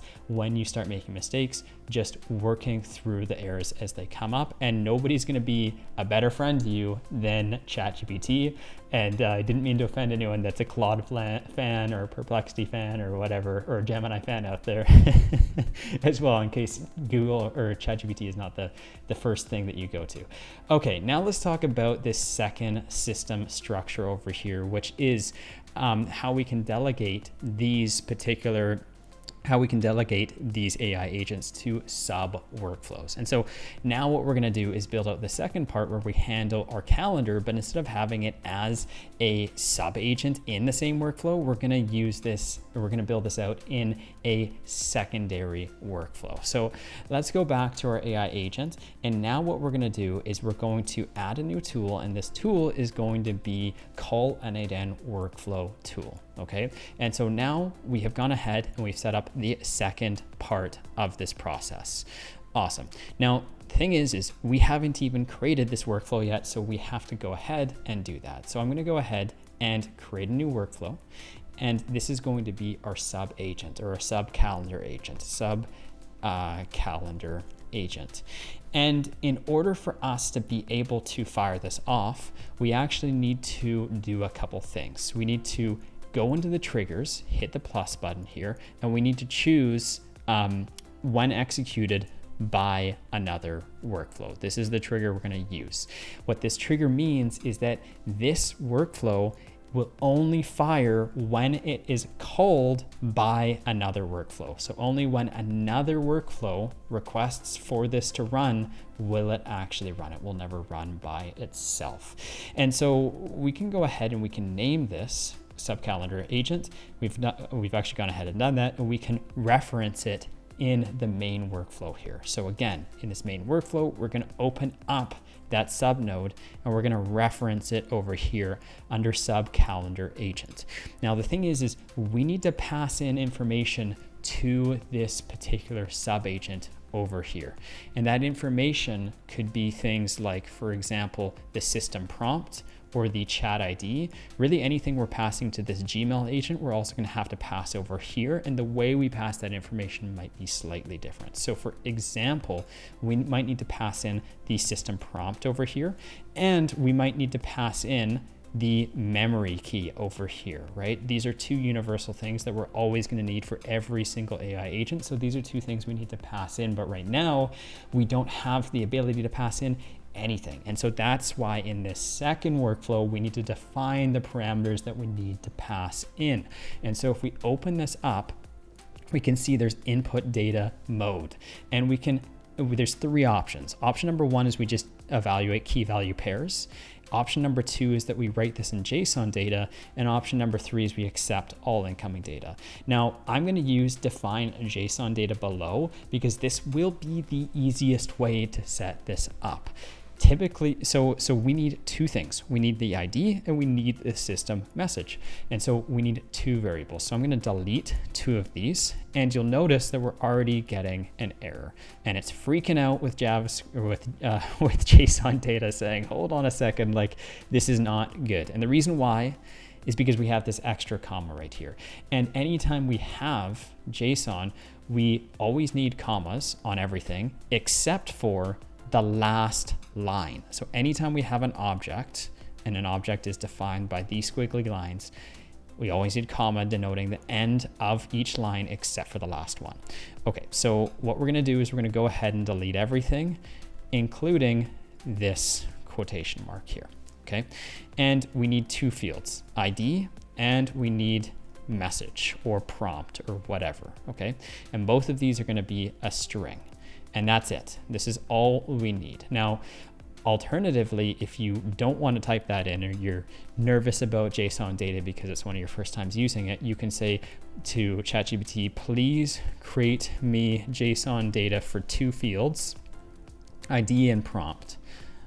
Do not have any values, just empty strings. And it will go ahead and generate that exact JSON data for you. You can paste it in here and we are good to go. Now, in order for us to be able to find this data in the main workflow over here, before it will actually even appear, we need to save this workflow first by clicking the save button. And as soon as we do that, then it will prompt us to refresh and we can see this data right over here, okay? And we can, first of all, pass in using AI both of these fields if we want to. Now, for the ID of the conversation, I'd rather not let AI handle that because we can actually directly map that in right over here. So I'm going to open up the Telegram trigger. I'm going to go to the chat ID and reference that right over here. Now we're just passing that in. There's no AI that can potentially screw it up. However, with the prompt, I'm just going to leave this up to AI because potentially, depending on what we message in Telegram, maybe in some, maybe in some complicated prompt, we're asking it to handle things in Gmail and then we're asking it to handle things in the calendar. And maybe we want this manager AI agent to determine what needs to actually be handled in the sub calendar agent and what should not be passed. So maybe this actually might do a good job cleaning up the initial message so we get better results. So I'm just going to let the AI actually go ahead and determine what needs to be passed in for the prompt over here. Okay, awesome. And the only other thing here is we just need to define when to call this tool. So I'm going to say call this tool when the user wants to handle anything in their Google Calendar. Okay, so now we're just defining when the AI agent manager should call this calendar sub agent. We'll also title this up top here. Okay, we're making some serious progress. Inside this particular subflow here, we now want to build this out. The only thing is as we're kind of building this out, we don't have any data to go off of. So if we kind of come back into here, the first thing we want to do is pin sample data so that we can, like we did in the past, keep reusing the same sample data as we're building things out so it becomes significantly faster to build. So we're going to just grab some sample data so far. And typically what we're going to do is we need two things. We need the ID and the prompt. So we can click edit over here, which will edit the sample data and it will also pin it to. So I'm going to click there, and by default, anytime you edit data in this trigger when executed by another workflow, it's just going to show up with random garbage here. We're just going to go ahead and delete all of that and then copy this JSON data right over here. And we actually want to put in a prompt and we want to put in the ID. Now, if you recall, we still pass that ID from the chat conversation to the memory here and to the memory here. We just need to grab this memory because we're going to use it in this sub workflow as well when it gets to the memory over here. Okay, so we're going to go in to the chat node and we are going to literally hard code or like literally physically copy this as we're testing it out, and we're going to paste it in the ID here, and then we can just create whatever prompt. And again, this is just for test purposes. Like when this is actually running, we're going to use live data. This is just as we're building it out really quickly. So please create a calendar event for tomorrow at 2 p.m. for coffee or whatever. Okay, so we've gone ahead and we've just created some mock sample data that we can use quickly to get this up and running. The next thing we need to do is actually go ahead and create that AI agent as the next step. And we need to add in the prompt, which we're getting from the particular trigger over here. So we're getting the trigger from here into the AI agent. Just to see the full flow in effect, we would send a prompt inside something like Telegram, for example.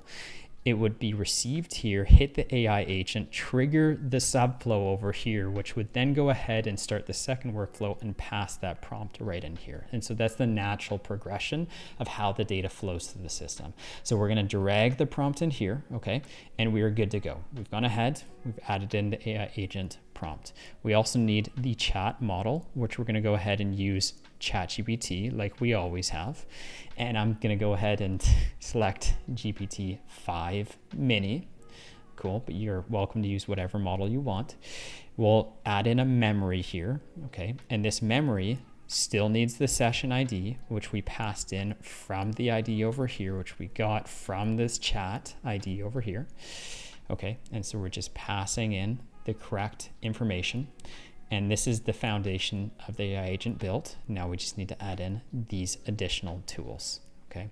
So we're gonna first of all start with creating an event. So we're gonna choose Google Calendar, and we need to actually add in our credentials. So we're gonna create a new credential, sign in with Google, and give it access to be able to create, update, delete, or find events on our behalf through n8n programmatically. Once that's good, we can exit off of this. And we have credential created. We're going to be doing something automatically. Specifically, it has to do with events, and we're going to create an event this time around. Okay, we can choose the calendar that we want. In this case, I'm just going to use my default Google Calendar over here, which comes with like any Gmail. Of course, you can go ahead and add additional calendars if you want in here and use those calendars instead. And we have a start time and we have an end time. So I'm just going to let AI define both of these things. And inside this add field down here, we can add additional details to the event. So if we want a summary of the event, or if we want, for instance, a description, we can go ahead and add both of these things in there. Now, I'm actually just going to run it as normal here, just to show you what it looks like if we don't do anything. So when we go ahead and we create this calendar event here, there will not be any title and there will not be any description. It looks like we actually didn't run it yet. So I'm just going to go ahead and try this one more time. And all the AI agent here is doing is just simply asking for follow-up information before it takes an action on our behalf. It wants to be sure. Okay, so we just fired it off one more time to bypass that, and we can see that we have no title and no description. In order to solve that, we just need to let AI define the description and let AI define the summary, and then we are good to go. And so now we've gone ahead and created a calendar event. Now the next step that we could take is finding a calendar event and then potentially deleting a calendar event. So I'm going to go ahead and choose find a calendar event. So we're going to get many this time, because again, when we're dealing with get, we need to find a calendar event by the ID, but typically speaking, we're never going to know the ID when we're searching for it. So we need to search for the name or for the information about it. So we're going to choose get many, and we're going to select the same calendar, and we can let AI define the limit that it wants to find, and we're going to let it define the start and the end time. So again, with this kind of stuff, all we're doing is we're setting a date range that it can search for that event. So if we define, for example, in the system prompt up here, please create a calendar event for tomorrow, it's going to know that tomorrow is the 14th, and it's going to search between the 13th and the 15th here for all events that could match that criteria. So it'll search in that time range by the calendar title, description, all of that kind of stuff to find the exact event that we are looking for. First of all, I'm just going to go ahead and name these properly so that we don't get confused, because we could easily add a lot of different calendar options here. Okay, so we're pretty much set with this. The only other thing that I would like to add now is I would like to add the ability to delete an event. So we're going to go into calendar one more time. We're going to choose delete this time. And we're going to select the same calendar as always and let AI define the event ID, which will be found based on this node here. Awesome. So we're making good progress. What I'm going to do next is focus on this system prompt so we can pass in all the information that we need in order for this to do the correct job. And I'm going to copy this email agent prompt. So we're going to go ahead and copy this whole prompt in. Okay, and we're gonna just type this out. So one more time, we need to define the tools, okay? And then what we need to do is we need to define the rules, notes, goals, and role. So let's go ahead and do that. Your personal Google Calendar assistant for Jono Catlett with the goal of helping him manage his Google Calendar. No, okay, awesome. Tool number 1, create an event. Okay, and then tool number 2 is find/search for an event. Number 3 is to update an event, and 4 is to delete an event. Perfect. Cool. And now we just need to define, after specifying, all these things, we need to define what they actually do. So call this tool to create a Google Calendar event. Call this tool to find/search for a Google Calendar event, and then call this tool to update an existing Google Calendar event. And lastly, call this tool to delete an existing Google Calendar event. Now it gets interesting with the rules. What we want to do first of all is we want to, number 1, always find calendar events before updating or deleting them. So always search for and find a Google Calendar event before updating or deleting one. We need the Google Calendar ID in order to successfully update or delete an event. Okay, sweet. And the only other thing that might be of interest is before creating an event, always search my calendar to avoid double bookings. If I try to book an event when I have a conflict, avoid this and let me know to book for another time. Awesome. We're going to pass in the date over here so it knows when today, tomorrow, yesterday was, all these relative words to today's date. Is going to be easy to decipher when we have the actual date in here. Like, again, tomorrow is relative to what today actually is. If it doesn't know what today is, it might think it's in the year 2023. So we just need to define what today actually is. Okay, sweet. So we can go ahead and we can test this out with tomorrow's event. So let's just test it. I'm going to say this is, or coffee tomorrow, or coffee 2 p.m. Coffee at 2 p.m. Okay, sweet. So I'm just loading up a test event, and we're going to open up the trigger here, and we're going to edit this to please delete tomorrow's event at 2 p.m. Awesome. So we'll execute this. The AI agent will start firing. It'll look at the memory of the conversation if there is one. Then it will use its brain to determine what to do. It will first find that event, then process what to do next. Then it will go ahead and delete it. And then it will send the response back, which is going to say, done, I've deleted it. And now it's no longer on the calendar. Cool. So if we put all the pieces together here by saving this and going back to the main AI agent, we can test this whole thing out. Just a quick note, this pinned data will only work on sample runs, but if we're actually running it live, then it's not going to use this pinned data. It's just going to use the data that we pass into it. So let's test this whole thing out. I'm going to send a message. Can you please create a coffee event for me tomorrow at 2 p.m.? Awesome. And so we'll run the workflow. It's going to receive the message, determine this is an audio message. So it's going to download the file, transcribe it to text. It's going to call the main AI agent, which is going to take a look at the history of the conversation. And then it's going to be able to use the brain to determine to delegate that task from the manager agent to the calendar employee agent, which will then go ahead and run this particular workflow, and it will create that event. and it will send it back. Now, it's important to note that whatever is the last node here, which is the AI agent in this case, so whatever the output of the last node will be delivered back to this AI agent to be sent over to me. So it says done, event created, coffee. Let's go ahead and take a look on our Google Calendar. We can see it over here. Now I'm going to send a message back to delete it. I created a calendar event for coffee at 2 p.m. tomorrow. Can you please go ahead and delete that for me? Awesome. And it will then go ahead and trigger this workflow to find that calendar event and delete it. And so this is the foundation or the backbone of AI agents inside n8n. We handled we handled building two different types of multi-agent systems where we have a manager agent dealing with a employee agent down below. And we were able to do that with Google Calendar as well as Gmail.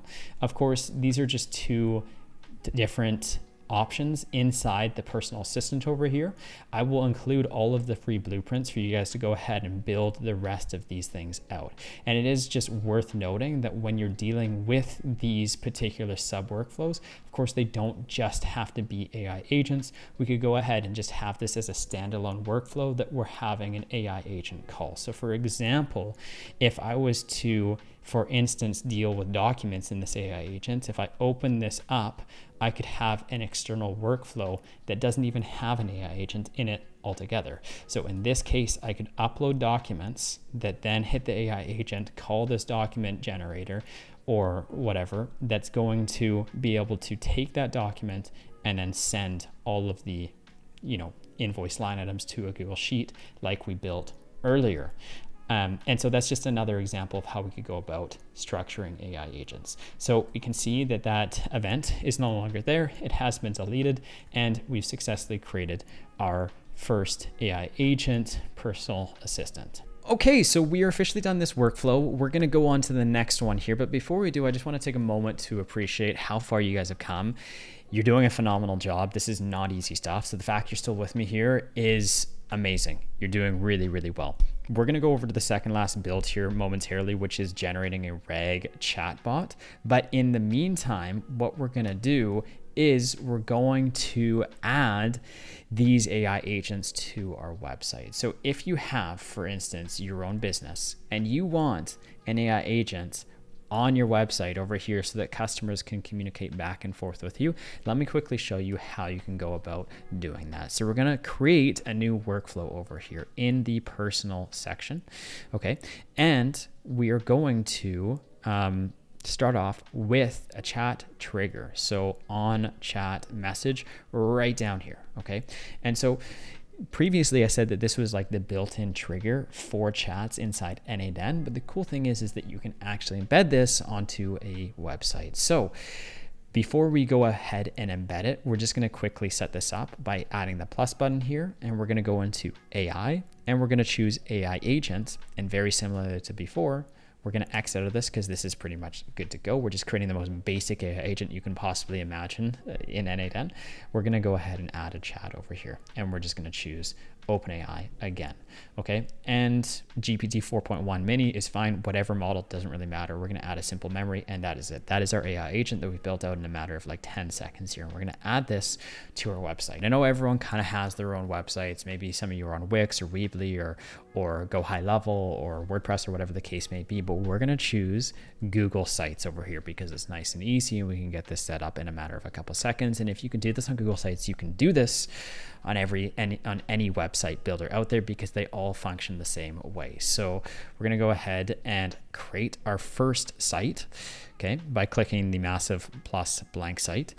And all we're going to do is we're going to add one field here, and it's going to be this embed field over here, okay? And we're going to choose embed code, and this is essentially it. So embed over here, embed code, and we need to add some code to the site. You do not need to be a coder to do this. There is no coding required. Inside this chat node over here, what we're going to do is open this up, and we're going to make the chat publicly available by toggling it on.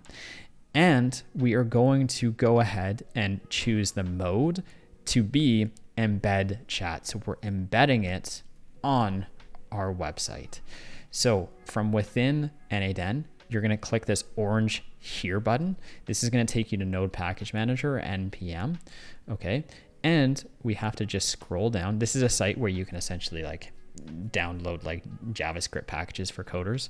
We don't need to know anything about like coding or anything like that. All we need to do is head over to the installation guide, and there's this box here, and we're just going to go ahead and copy this box. Everything from top to bottom. We're going to go back to Google Sites and paste this in here. And the only thing that we need to change is this your web production webhook URL. We're going to delete that. We're still going to keep the quotes in there. Okay. We're going to come back to n8n, and we're going to copy our URL by just tapping on here. And then we're going to paste that with the quotations on both sides. Okay.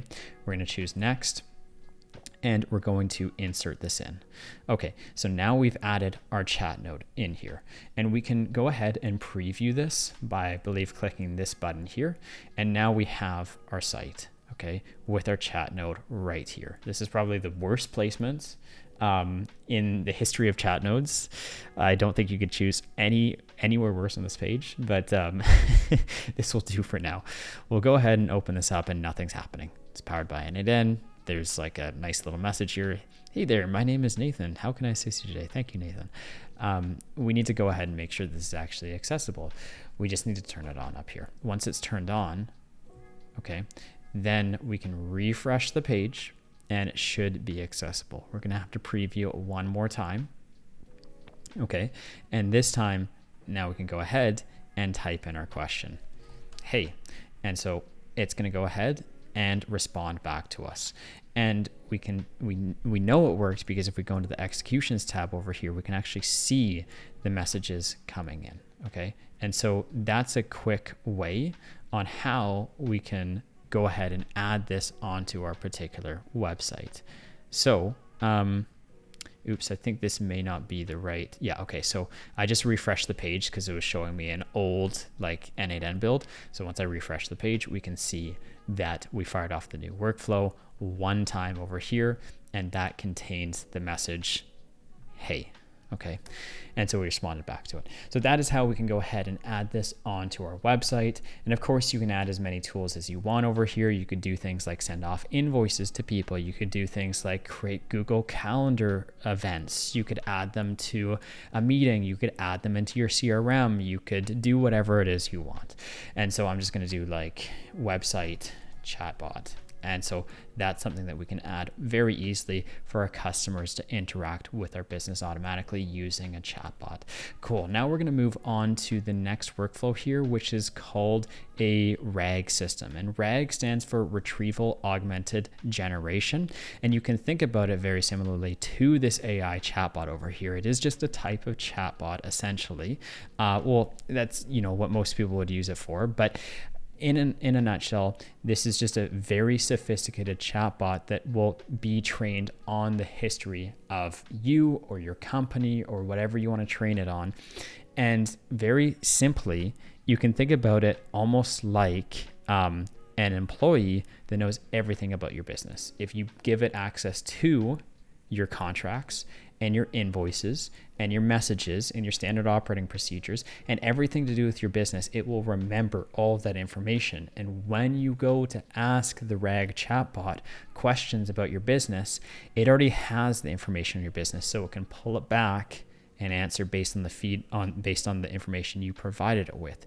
Just like you would go ahead and hire an employee, that person would work with you for 20 years, know every piece of information about your company. You can also feed a RAG system with all that information, and it can go ahead and be able to respond to customers based on all the information you've provided it with. So it's like a database that's trained on the knowledge of your company, and it can respond back effectively to client questions.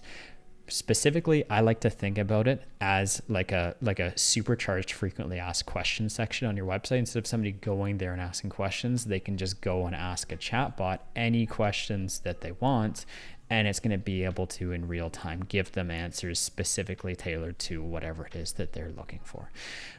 Okay, so we're gonna go ahead and build this out. Now there's actually 2 steps to this that we need to build out. Step number 1 is actually getting the information into this brain so that it can understand everything about your company. And then step number 2 is building the chatbot so that it can access all the information you've uploaded to respond effectively back to clients. So we're gonna take this in stages. Step number 1 is going to be how we can go about getting or ingesting all this data, and step number 2 is going to be how we can reply back to customers. So what we're going to do is create another workflow over here in personal, okay, and this is going to be called rag, or that's going to be our title. Awesome. Now probably the simplest way to be able to import this data into our system is to choose the trigger manually over here. And what this is going to do is only run when we click this button here. So this is actually going to be a very manual workflow, and we can talk about how to automate it afterwards, but we're going to start as simply as possible here. The next thing that we need to do in this workflow is we need to grab a file. There's lots of ways that you can grab files, but specifically we're going to be choosing Google Drive, okay? And the only thing with Google Drive is that when you go to integrate Google Drive, it's a bit more complicated than all the other Google tools so far. So we're going to go ahead and download a file, okay? And we're going to create a credential, and we'll notice that we can't sign in with Google anywhere.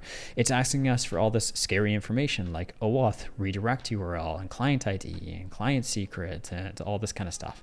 And so we need to actually go ahead and create this connection inside something called the Google Cloud Console. And so this trips up a lot of people when they start this because it feels like a maze, to be honest with you. It's like going through a corn maze and getting lost for like some time, like at least for me, the first time I did it was like 5 hours trying to like bushwhack my way through like pretty much the Amazon rainforest trying to figure this stuff out. Luckily, I've made this really, really simple through this guide. It's already helped, I think, like 50,000 people set it up in 5 minutes or less. And it takes a really complicated setup and breaks it down step by step so that we can do this exceptionally quickly. So we're going to go ahead and we're going to set this up. I wanted to keep this to the end of the video so you could get some really quick wins before getting bogged down in a lot of this technical setup stuff. But we're going to go ahead and set this up now. And how we do this is we're going to open up a new tab and go to Google Cloud Console. Okay. And if you ever get lost in this guide, it's designed in a way to reset the whole system every single time so that no matter what happens, you're going to be able to get through it. So the first thing is we're going to go to the Cloud Console or type in Google Cloud Console, and we're going to click on the first link over here. It is the exact same link as we have right over here. Awesome. And perfect. So it says Google Cloud access is blocked. Effective May 13th, 2025, Google Cloud has begun to enforce two-step verification. Well, that is just lovely. So we're going to go ahead and we're going to set up two-factor authentication for our account first. So I've gone ahead and I've turned on two-step verification. And now what I'm going to do is I'm going to head back to the Google Cloud Console and refresh the page. And looks like, fingers crossed, we should be good to go once it takes its sweet time. Okay, we're going to load this back up by going to Google Cloud Console. And yeah, the things you learn by going through Incognito tab, because I didn't have to go through this the first time when I set this up with my main account, but you will need two-factor authentication.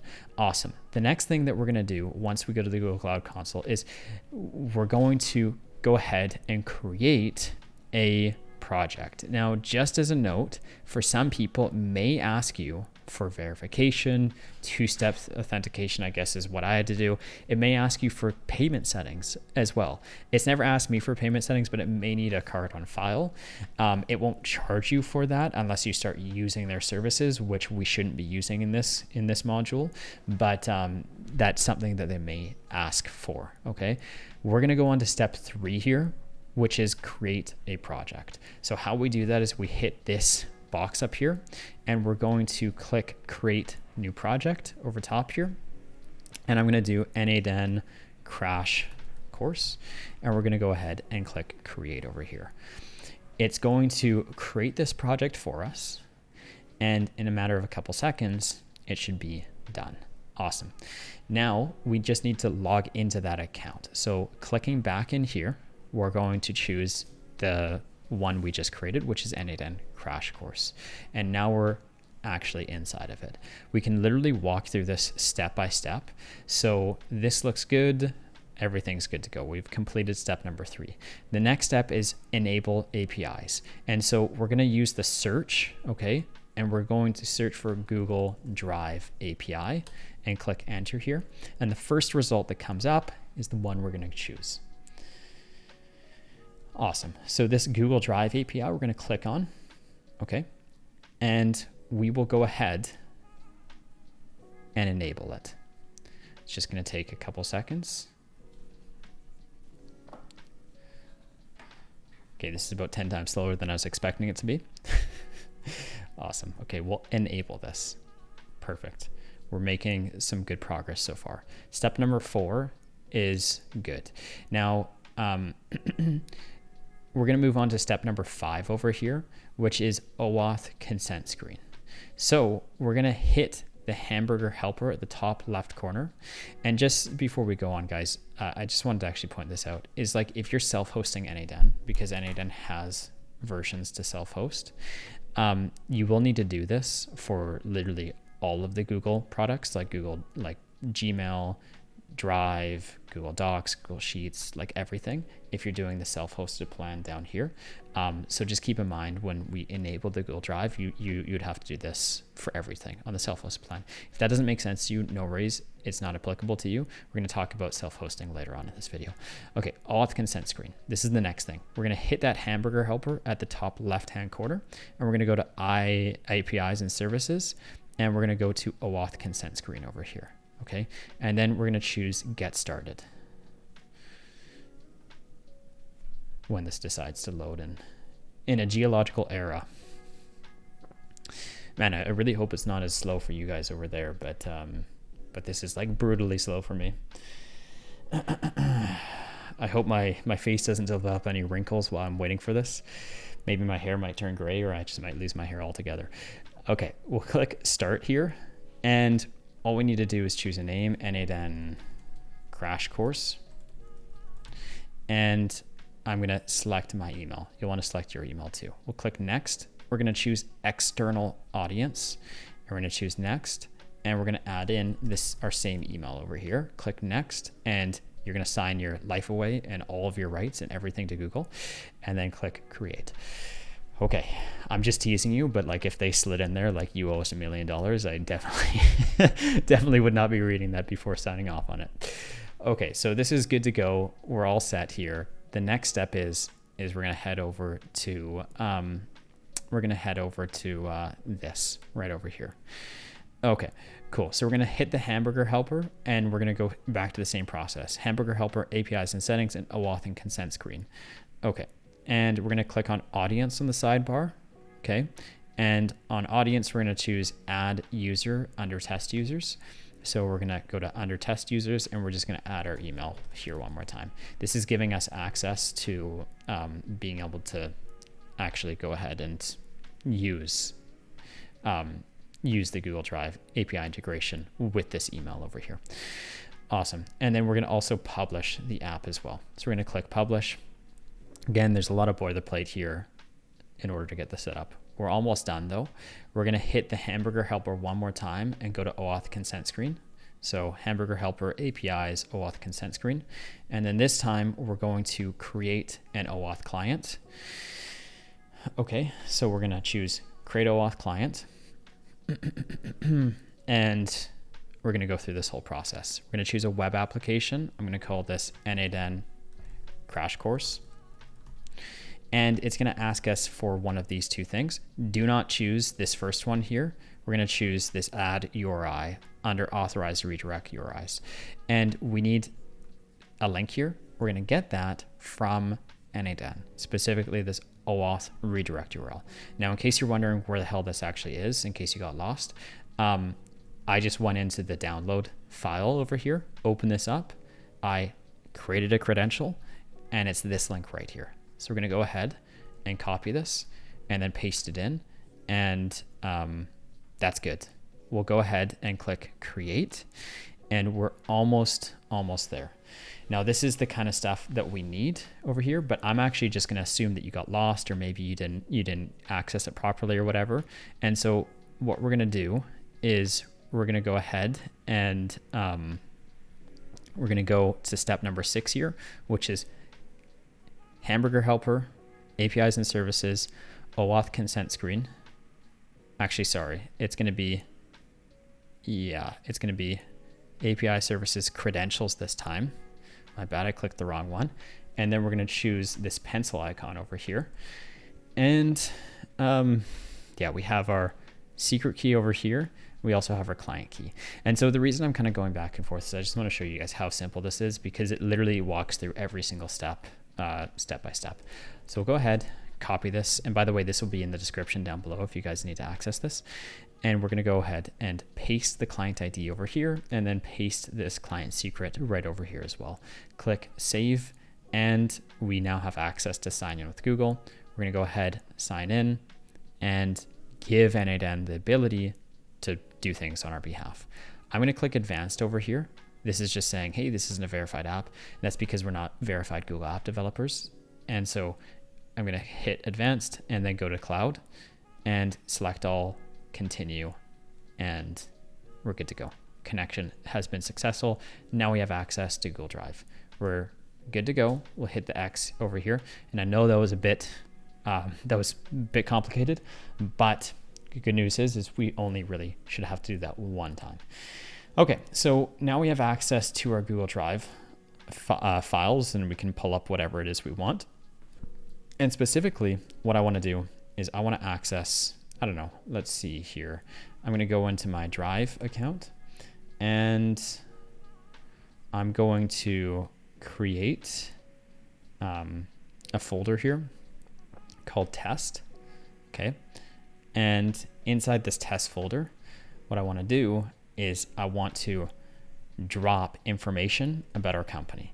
Because if you remember, what we're doing is we're creating a RAG system. And I know we just kind of diverged for like 5 to 10 minutes trying to set up Google Drive here, which is important. But we're trying to add information into this RAG system so that we can train it on our company so that it can reply to our clients on our behalf based on all the information of our company.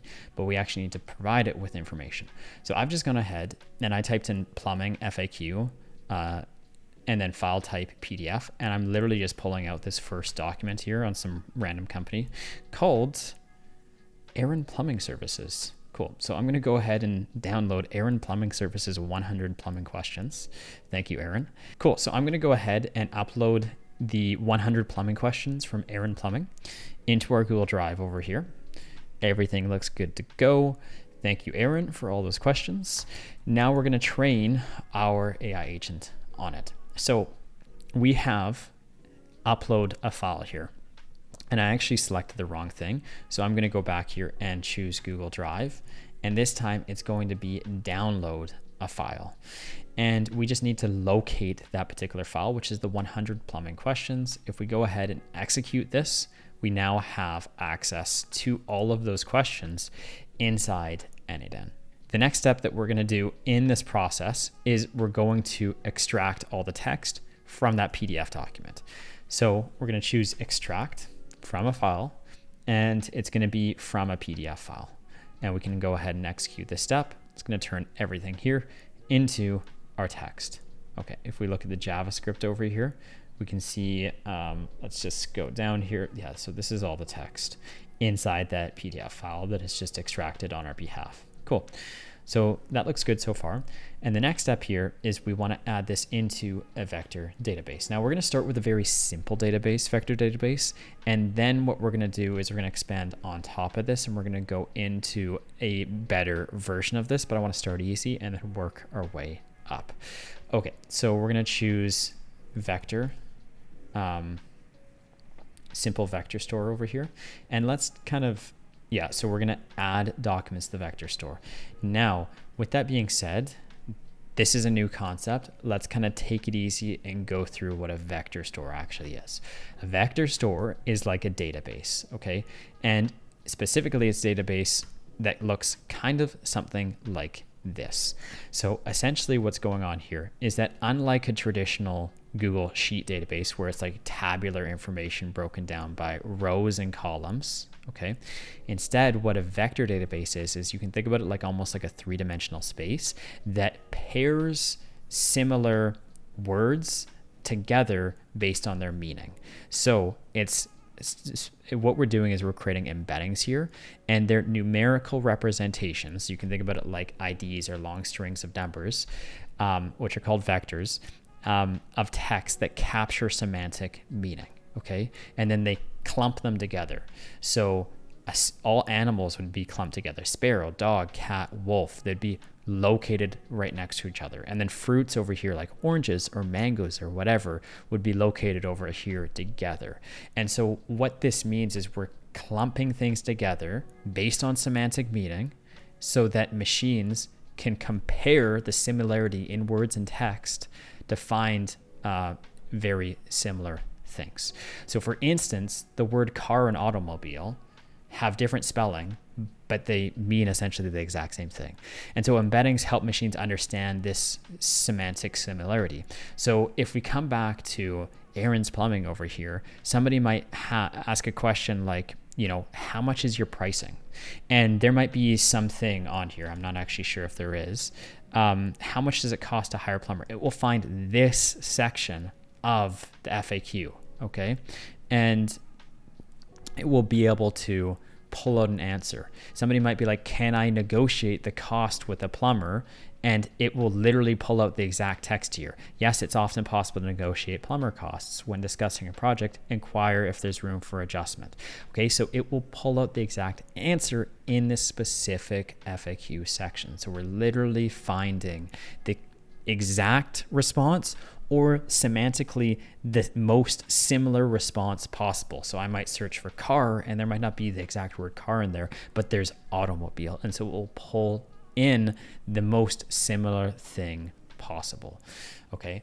And so let's go ahead and continue on with this. That's what a vector database is. We need to add or insert documents over here.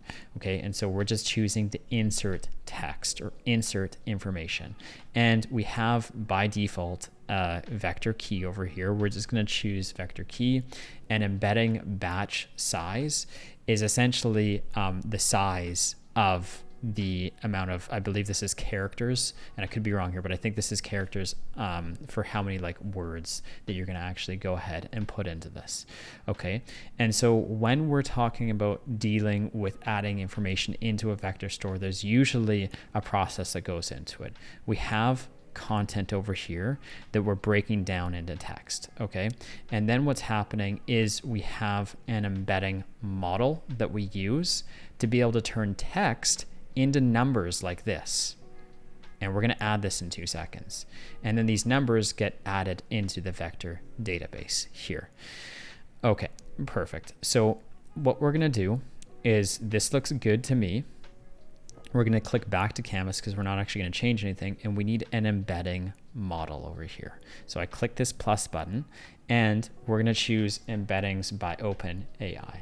So if we just select here, this is the model that we're going to use to turn text into those numbers based on similarity. We're going to choose text embedding 3 small. This looks good to me. And this will essentially this will convert text into those numbers. Okay. So our PDF file was we extracted the text out. We're using an embedding model to turn it into these numbers, and then it's going to add it into this vector store right over here. Okay, cool. And so the next thing we're going to do here is add a document loader. We're going to select default data loader. In a nutshell, default data loaders are just a way for you to extract and structure text in a way to send them into the vector database over here. Okay, so it's just a way to grab data, arrange it properly so that it can go into this default data loader. You can kind of think about it like, you know, just switching states from like PDF to text. This is an analogy where you're just switching the state of the data so that it's easier to process. And so when it comes to default data loaders, there's multiple different types of default data loaders over here. And so if we switch text to custom, okay, and we have access to this text splitter over here, we now have 3 different ways to do this. We're going to choose recursive character splitter. And this is just like this is a really fancy word, like phrase. It feels like a mouthful even to say, but essentially we're breaking text down into smaller pieces that are easier for retrieval. And so with a recursive character splitter, all you need to know about this is that it breaks it down by like paragraph or by sentence to keep the semantic meaning of the sentence. If you just choose like a character splitter, for example, which was a different option over here that we could have chosen, it would break it down by like 35 characters. The problem is that's going to literally break up the same sentence into like 3 different segments, and it's going to lose the meaning. And so that's not a good thing when we're dealing with these, answering clients, because if we uploaded a PDF file like this and somebody asked, can I negotiate with the plumber? And all of a sudden the default data loader split this into like 3 segments, right? And so it's like segment 1 there, segment 2 here, and segment 3 here. It's going to lose all the meaning. And so we want to make sure that the meaning of every single question is intact, so that when we upload it, it preserves the integrity of the data. So when somebody asks a question like, can we negotiate with the plumber? It's going to pull back the exact response and not be cut off in the middle. Okay, and so that's what a recursive character text splitter is we're just retaining the meaning of the sentences and the paragraphs structurally. Okay. Awesome. And so chunk size is just like how many characters you want and all of that kind of stuff. I'm just going to leave it as the default here. We're going to open up the default data loader here, and yeah, this looks good to me. This is good. So we can go ahead and we can execute this. And now what's going to happen is we're going to download that file. We're going to extract the text, and we're going to upload it into this vector store. And you can see here that we had one file that we downloaded. We extracted all the text in one item, but we broke it down into 82 different sections. And so what's going on here is we broke this down 82 different times into smaller sections so that it's easier for the RAG system to be able to reference the appropriate data depending on the question. So now what we can do is click save up top here, and we can go ahead and click the plus button and add, and I think my face is blocking this, but add another trigger in here. And this is going to be a on message trigger down here. Okay, so with this on message trigger, what we can do is now start asking questions about the data that we just loaded into this particular vector database down here. So we're going to add the chat node. We're going to add an AI agent in here, and this looks all good to me. We're going to go ahead and add a chat model down here, which is the brain. We're going to choose ChatGPT in this instance. I'm going to keep it as 4.1 mini just to speed things up a bit here. We're going to add a memory in here, which is the simple memory, and we're going to add a tool. And this time we're going to add in vector, simple vector store. Okay. And what this is doing is we're getting access to this simple vector store over here. So if we open this up, what we're going to do is first of all make sure that the memory key, vector store key, is the same as this key over here, because this is how we're referencing the data in there. So it's very important that this is the same. Moving forward, if we open this back up again, we can describe when to call this tool, right? So we're going to say, call this tool to find data, or call this tool to find the answer to customer questions in the vector store. Okay, and limit is how many responses do we want to pull back. Inside vector stores, how this works is usually they will pull back like 3 or 4 answers to the same question, and then the AI agent will be able to take all 4 answers and formulate the best response. Okay, so that's typically how it works, and you can pull back multiple different answers. And the more information you provide, the more data you're going to retrieve, which means the more information you have to answer the question.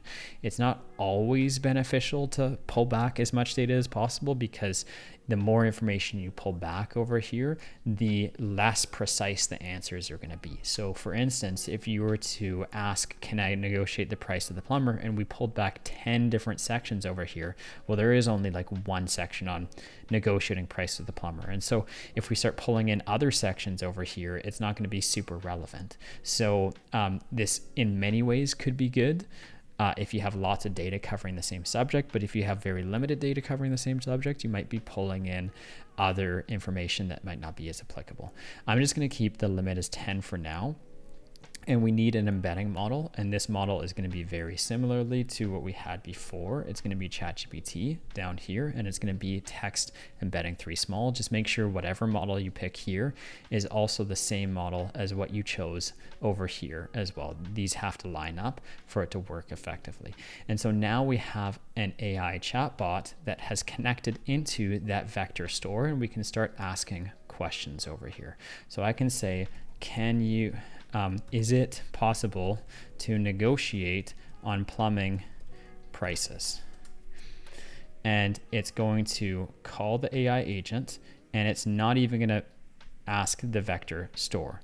So this is problematic, because now what's happening is we're just getting an answer based on what ChatGPT is telling us, but that's not what we want. We don't want ChatGPT to give us generic information. We want to pull back answers based on our company, based on our information, not just generic ChatGPT information. So we need to go back to the AI agent over here, and we need to add a system prompt. And so we're going to go back and give it all of the prerequisites that it needs in order for it to be effective. A goal. So what is the outcome we're looking for? What is the role? Like, what's the context? The tools that it has available, rules, notes, and any output schema. So we're just going to quickly add this to expression and open this up, and I'm going to say, you're an intelligent customer service bot that is responding to website chatbot inquiries, and your goal is to retrieve the best answer in the connected vector database. Do not pull out answers only. And maybe we put this under rules here. 1, do not pull out answers only from ChatGPT. Always consult, always find the solution or answer in the vector database attached to the AI agent under tools. Okay, so this is the rule. We're essentially saying, don't just reply automatically back to us based on ChatGPT. You always have to look at the vector database to find the answer, okay? You could even take it a step further and say, like, only use ChatGPT if you can't find something in the rag store. Or you could say, don't use ChatGPT at all, and if you can't find it in the rag store, then don't even, just tell the client you don't have an answer. And so you can go both ways. We're gonna go ahead and add tools here. And we're going to do vector database store, and we're going to define this. Call this tool when the user has a question about our company. Okay, and then that looks good. Yeah, so never. I'm just going to solidify this one more time. Never create a random response only from ChatGPT. Always consult the vector store. Okay, this looks good to me. So we can go ahead and we can try this one more time. I'm going to copy this, refresh the chat, and paste it one more time. And so now we can see it looked at the memory, thought what to do, hit the vector store, got an answer, and then formulated it. So yes, it is possible to negotiate with plumbers. And let's just pull this up exactly. So yes, it is possible to negotiate with plumbers.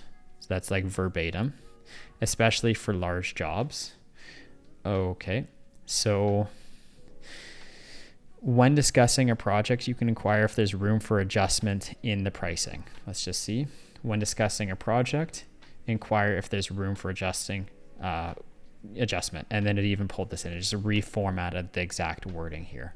However, remember that quality work and expertise come at a certain price. Finding a balance between competitive pricing and reputable service is key. And it probably says this as well. However, it's important to remember that quality work and expertise come at a certain price. Finding a balance between... Okay, awesome. So it's like literally pulling out almost verbatim, word for word, how it's written there. If we wanted to, we could come back into the...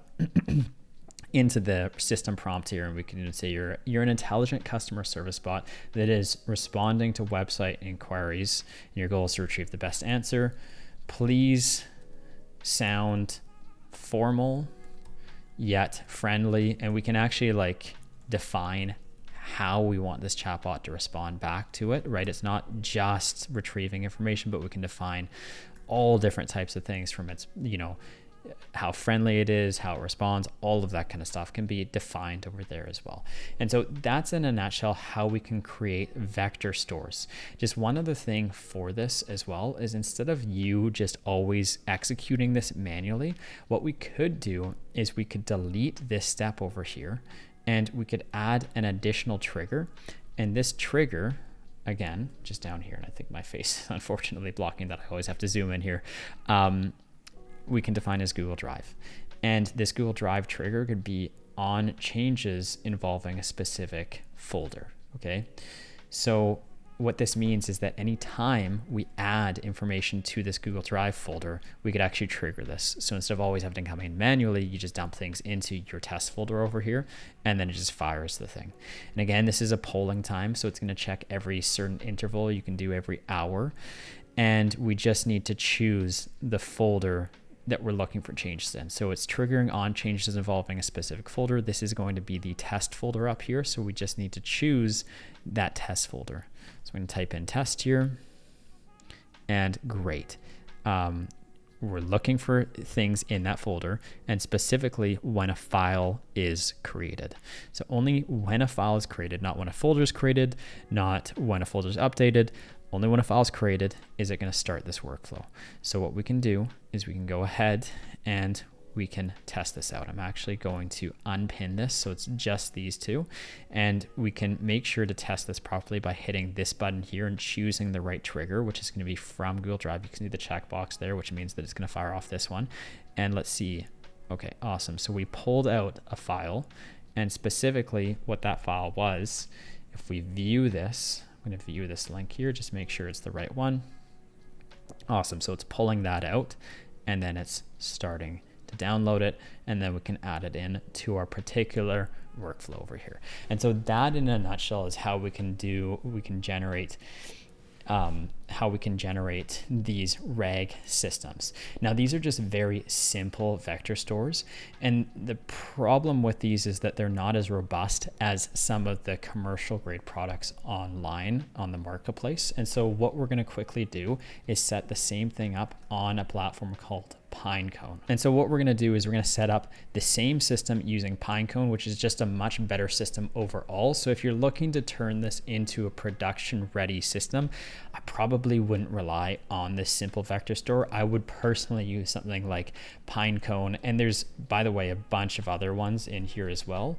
So you can do Zep, you can do Quadrant, you can do Milvus, Redis, and I might be pronouncing these things horribly wrong. If I am, please forgive me.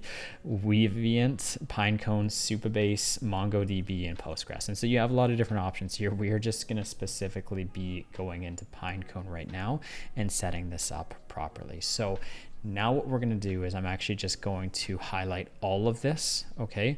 And we're going to hit a new workflow, and I'm going to paste this in. And in case you guys are wondering how I did that, I'm just literally dragging over everything and hitting Command C or Control C on the computer, and then Control V in this new tab. And all we're gonna do is take the same system, but this time we're gonna access Pinecone. So I'm gonna literally just delete this, and we're gonna add in Pinecone instead. Okay, very similarly, we're gonna add documents to the vector store, and we're gonna choose a credential. all we need is an API key in order to set this up. So we're going to sign up for an account in Pinecone. Okay. And I'm going to quickly sign in with my Google account. Sweet. This looks good. We'll head over to API keys. Okay. And we're going to create actually, I'm just going to call it, okay. So we're going to create a new one. I'm going to call this test2 and create the key. We're going to copy this. Okay. That's our API key. We'll paste it in here, save it, and we are good to go. We should have access to it. Okay, everything's good. So we've now officially connected in our Pinecone account. We're going to insert documents into the database, and specifically we need to create an index over here. So how we do this is we're going to go back to databases, okay, and we need to create an index. And I'm actually just going to go ahead and I'm going to delete all of these, test-video, just so that it can look brand new, and what I'm seeing is exactly what you're seeing as well. And cool. Okay. Delete test-video-2. Awesome. We're going to create an index, and specifically, I'm going to call this like n8n crash course. We're going to choose the right embedding model. So if you guys remember, we chose text embedding 3 small, not large, but small. So it's very important that we choose the small version right here. And before creating the index down here, we just need to make sure the dimension is set to 1536, okay? If you don't choose this, you're gonna have to come back and recreate this index at a later point in time. And so, yeah, that's pretty much it. Once we go ahead and save this, all of this other stuff is good. We can choose Amazon Web Services, Virginia is fine. We'll go ahead and create the index here, okay? Once we do that, we should have access to this inside n8n in the Pinecone index. I'm just gonna close this tab and I'm gonna reopen this, okay? And hopefully we should see this inside the index. Perfect. n8n crash course, we're good to go. Next thing I'm gonna do is I'm going to choose the embedding 3D model, which, as you recall, this is what we chose for Pinecone over here. It was the embedding 3 small right here. So these are aligned. And yeah, that's pretty much it for the embedding. We'll choose the default document loader over here, which is going to be, yeah, the same kind of setup as before. The only difference is we're swapping out this. So now we can go ahead and fire off this workflow. We're gonna download that file, okay, extract the information, and we're going to process it through Pinecone, and we're going to deliver 82 items into Pinecone. And now this is going to be persistent. This is going to be stored forever inside Pinecone. We're not paying a cent for it yet. I've never paid a cent for Pinecone, and you can get a lot of storage with this without ever paying anything to them. Now we're going to query the same data from Pinecone by deleting the simple vector store here and going in and searching for Pinecone down here. Awesome. We're going to retrieve documents. Okay. And we're going to write a description defining when we call this. So I'm going to say call this tool when the user wants to query questions about the company. This vector store will provide answers to customer questions. Okay, awesome. And then we have the index that we're pulling from. So keep in mind, you can have multiple different indexes here, okay? And we're gonna choose n8n crash course. We're gonna limit this to pulling back 4 results one more time, okay? And if we want to, we can also include like metadata. Now, what metadata is you can add additional tags or context to storing information. So I think like the best example of this would be like, let's say you have a book that you're uploading and it's chapter 1 to 10. You could tag the metadata with the chapter that you're extracting the information from, so that all of a sudden you know where the data, what chapter the data is coming from. So everything in chapter 1 would be tagged chapter 1, everything in chapter 2 would be tagged chapter 2, everything in chapter 3 would be tagged chapter 3, and so on and so forth. Okay, awesome. re-rank, we're not going to get too far into this, but essentially re-rank is going to pull these results and order them from best to worst. So it's using AI to decipher what's the best response that we pulled back, what's the worst response, and order them in chronological, in ascending order from best to worst, so that the AI agent can pull out the best responses.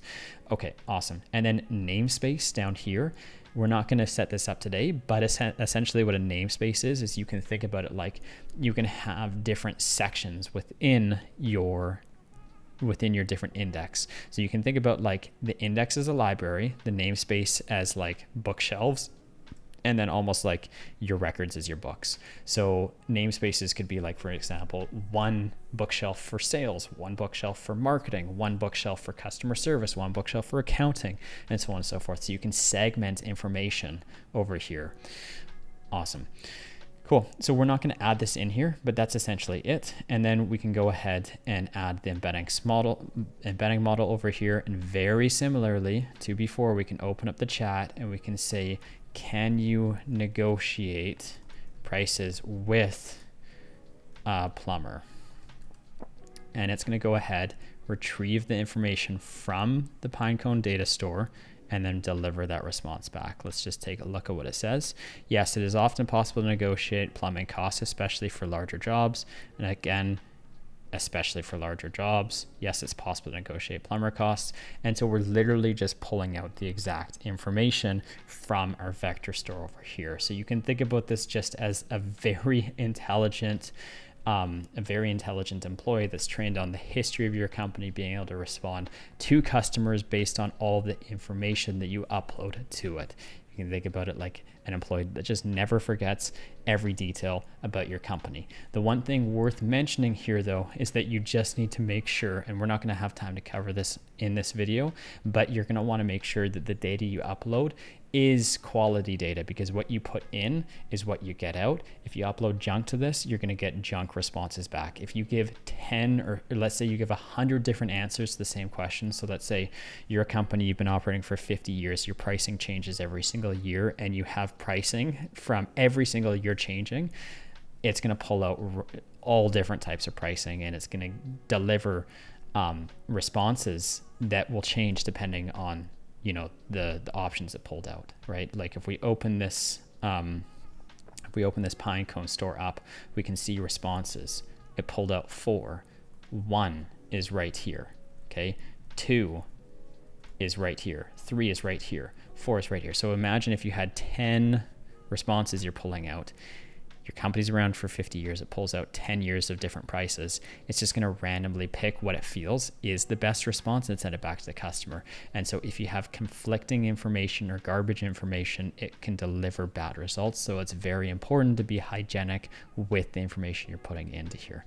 Perfect. So we have officially completed the RAG system, and we're going to move on to the last official build of this course. And what we're going to be building next is an AI SaaS application. So let me give you 2 examples here. One is that we could build out would be something like an SEO audit tool, where we could add in a website over here and it could go ahead and generate an SEO audit on a particular company.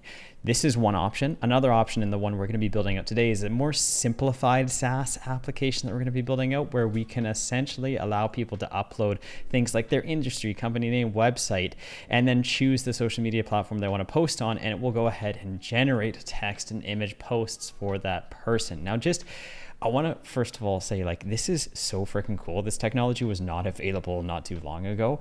I remember myself, I learned how to do software engineering. It took me years to learn. And then it took me even longer to build applications like this for my last business that I later sold.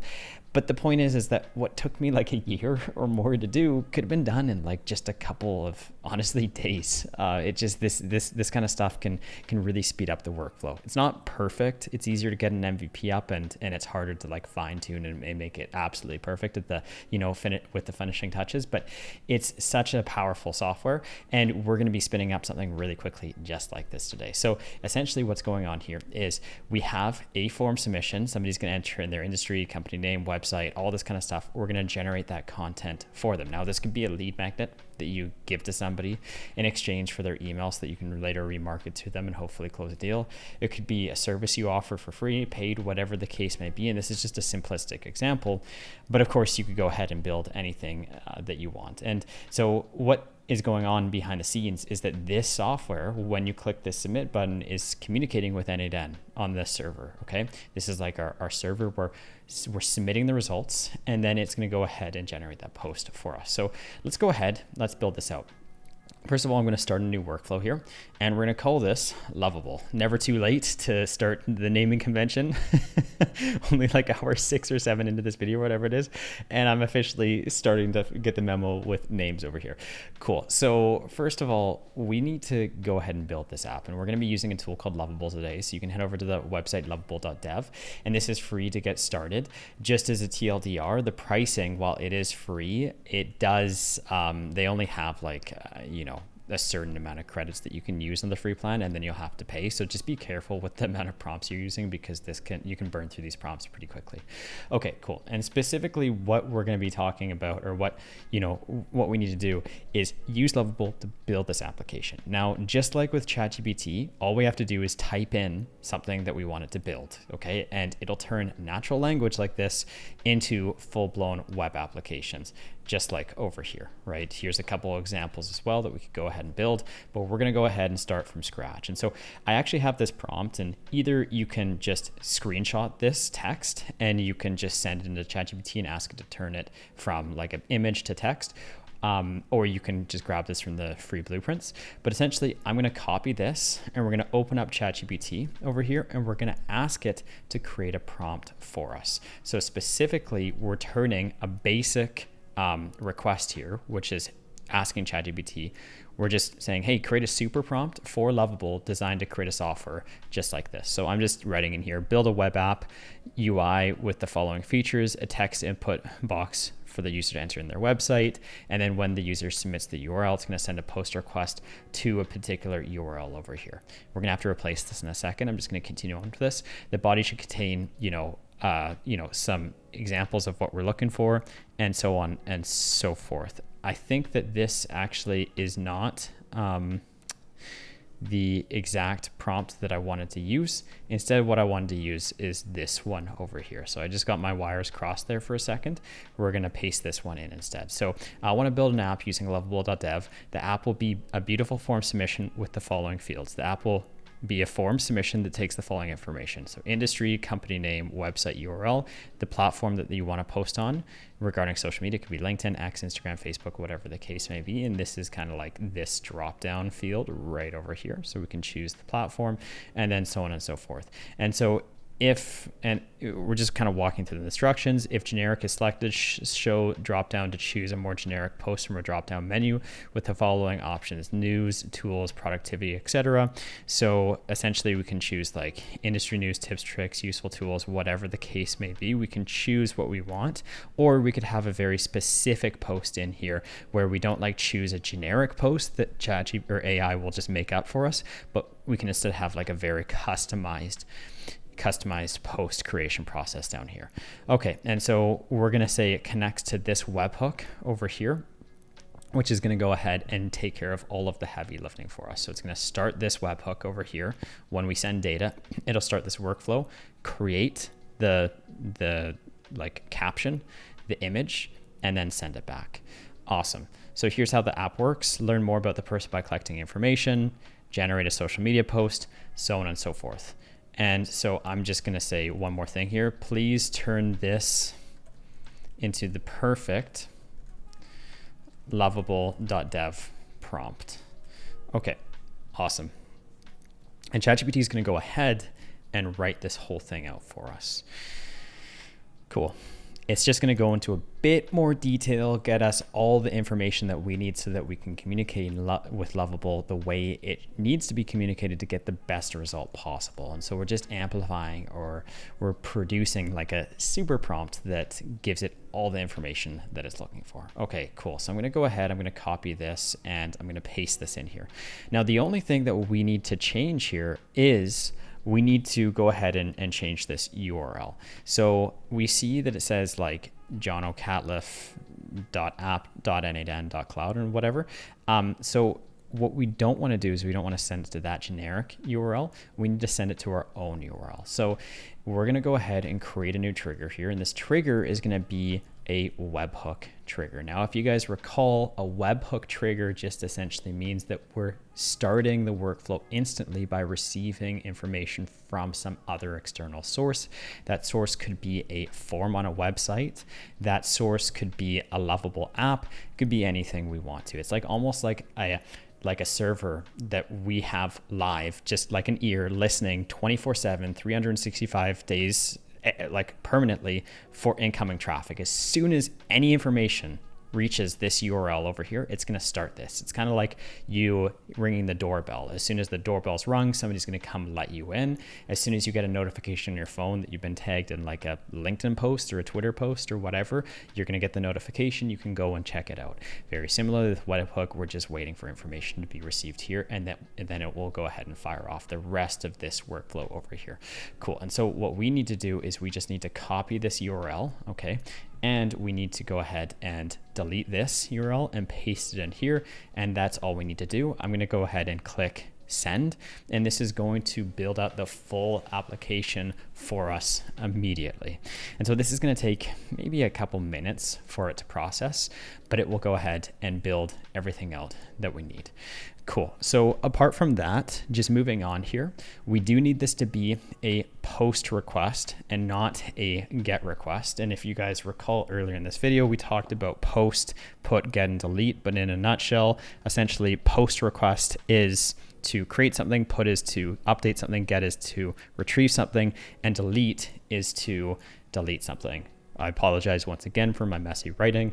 I swear I could win the Guinness World Record of like most atrocious writing for any human to have ever lived. Cool. So we're going to change this to post because we are posting or creating a social media post. Okay. And so that's essentially what we're going to do here. We can also see in the prompt that we created that we were creating a post request. So, yeah, so we're just essentially labeling this as post down here, but by default, usually most of the time, I don't even actually think I specified it over here. Let me just see if ChatGPT specified it. Let's see. No, it didn't even. Yeah, so send a post request over here. So ChatGPT actually went ahead and updated it just by default. But anyways, bottom line is we're creating a post request. Other than that, the only other thing that we need to do over here is we need to change this response from immediately to using response to webhook node. So essentially what's going on here is that with this particular workflow, we're developing a social media post to be able to show to the user over here. The only issue is that this is not something that's immediate. So it's going to take us a couple seconds to generate the picture. It's going to take us a couple seconds to generate the post, to send it back. And so if we choose an immediate response, we're not going to have anything ready to go yet. And so we have to using respond to webhook, which means that only after everything's been good to go and we hit this final stage right over here, then we're going to go ahead and send all that information back to the web app to be able to display properly. We can actually test this out just so you guys can see what this looks like. So I'm going to do AI automation here. I'm going to choose the company name, which is going to be Automatable. And we're going to enter in the website. And maybe it's a LinkedIn post. We're going to just do generic and we'll do industry news. Go ahead, generate. That's going to automatically fire off this workflow, which will scrape the website to grab information to create a post around. It's going to, first of all, generate the the caption. This will create a prompt to create the image, and then we're going to send that back, and this will be displayed down below over here. And for whatever reason, that image just isn't loading. I'm not too sure why, but this is more or less what that post should look like. Okay, so circling back to Lovable, it looks like we've gone ahead and we've actually created this particular social media posting tool. Okay, we didn't have to develop anything. Came out completely without writing a single line of code. So let's go ahead and test this out. Before we do, I'm just going to run this webhook so that we're waiting for data to be sent from this form submission over here into our n8n instance. So I'm going to type in AI automation, automatable is the company name. We'll put in the address here. This is going to be, let's go ahead and do a LinkedIn post, generic. And we're going to go with news. Okay, it's going to generate the post. We're going to get an error right over here. Okay, and the reason we're getting an error is because it's not getting a response back from this workflow. Okay, and so the reason it's not getting a response back is because we haven't created the rest of the workflow to send data back to. So we actually have to create this. The other issue is that we're actually not getting any information period right now. And so what I'm going to do is I'm actually just going to switch this back to immediate so that we can hopefully get information back. So I'm going to go ahead and test this out one more time. And we can now see the response coming in here. Okay. And so that error was not like, because we put it to respond to webhook, it was throwing an error, not showing us any information. So I'm just going to temporarily switch it back to respond immediately. Cool. And we're just going to go ahead and pin this data up top here. Okay. And what this is doing is allowing us to not have to go back to this form every single time we want to run the scenario and generate the post every time and fill out the information. Instead, we're just saving one instance or one sample of this information over here where we can see all the results coming in here that we just submitted. And this will speed up the workflow developing stage. Awesome. So again, we're just going to switch the response over here back to using a response to webhook node, which means that we're only going to send the data back once we reach the end stage here and we successfully generated the caption and the image, and we're sending it back all together. Awesome. Now the next stage that we're going to do is we're going to go ahead and scrape that website. So we're going to use an HTTP request here, and this is going to be a GET request. Now, all we're doing is we're going to circle over to the person's website to pull out all of the information here. And if you guys recall, circling back to the Blackboard here, this is a GET request because we are getting a website. We are retrieving or fetching or finding a website, whatever you want to call it. That's a lot of different ways to say the same thing, but in a nutshell, that is what we're doing with this GET request, is we're getting this website right over here. Okay, awesome. And so now we can just pass in this URL and we'll be good to go. So in this webhook, we ask the person for their website so that now we have access to that and we can search or pull back that user's website via an HTTP request. So I'll go ahead and execute the step and we can see all of this generic code over here. Okay. And this code is the same if we went into the Google Developer Consoles by hitting Shift-Command-C and seeing all of this code over here as well. Now you can also do this by hitting the 3 dots and then more tools and then developer tools. And we're just like literally pulling in all of this JSON or all of this code on the website. And all of this will also contain the writing here. So all of this information we're just gonna pull in. Now, if you guys are struggling, and because sometimes like some websites will have like scraping bots on them and it will not allow this information to be scraped. But if this is a problem, what you can do is you can go ahead and use something like Firecrawl. And we went over this earlier in the video, but Firecrawl should be able to bypass a lot of those restrictions automatically. And this is something that you can use for free as well. Cool. So now that we've gone ahead and we've actually grabbed this HTTP request, the next thing we can do, and this is optional, but this is something that might be of interest to you, is we can head over to, I believe it's in data transformation, and we have this work with HTML. Okay. And so what we want to do is we want to extract HTML content. And what we're doing here, if we back out of here, is in this HTTP request, we have a lot of different stuff like meta name equals robots and all of this kind of stuff, right? And it's excessive. There's a lot of just BS in here that we don't need. And so if I go back to the website here, essentially, if we open up the developer console here, and this is just something really quick worth mentioning, is that nearly every website will have a header and the body. And the body of the website is all the content that we can see on the page. And the header is just like additional scripts that we can run, like we're loading in Google Fonts, or we're going to go ahead and give the website a title, or whatever the case may be. We might give the website a description. We're going to load in like Google Tag Manager, and we're going to load in things like Facebook Pixels and all of these external applications that we're using to like do analytics and tracking. That's in the header, but in the body, that's the actual content of the page. So everything we can see on this page is in the body. So what we could do, for instance, in this is we could use this HTTP request here, and we could go ahead and pull out things in the body of the page here, just like so. And what this is going to do is this is going to go ahead and pull out everything for us. So I'm actually going to, I'm going to go ahead and choose CSS selector over here as the body. And now what's going to happen is we're just removing a lot of this scripts up top here, like doc type HTML, HTML language equals English US, all that kind of stuff, because we don't need that. We just need the body so that we can pass it into this AI code block here to be able to generate like a caption for that blog post. And so the beautiful thing here, and why this is important, is because if you were to scrape a website, there's potentially a lot of different code or text in here. If we open up like word counter and then paste it in here, there's 106,000 characters. Why that matters is because you're paying for these characters every single time you send data over to a code block just like this. The longer the context is, the more you're paying for it.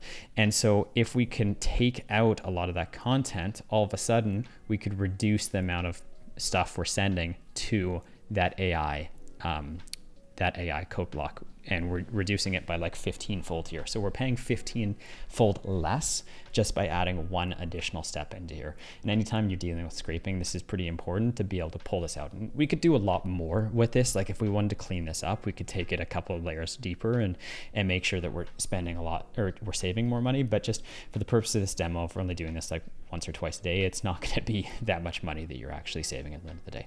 Okay, the next thing we want to do is we want to go ahead and we're going to use OpenAI here. And very simply, we're just going to ask it to create a, like a post for us. And I'm not going to spend like a whole bunch of time on this or making this prompt absolutely perfect. But in a nutshell, we're going to have one system message and we're going to have one user message. So with the user message, this is the input or the website and the information we're going to make the post about, and the system prompt is the instructions over here. So let's go ahead and complete this. Model, I'm going to choose 5 mini, so we'll choose that. And then the user information is probably a bit easier. We can just pass in things like, for instance, the website. So for whatever reason, this is just having a hard time loading. So I'm going to go ahead and rerun this one more time just so that we can get the data, refresh it, pass it in here, and hopefully we can see it on the side. Okay.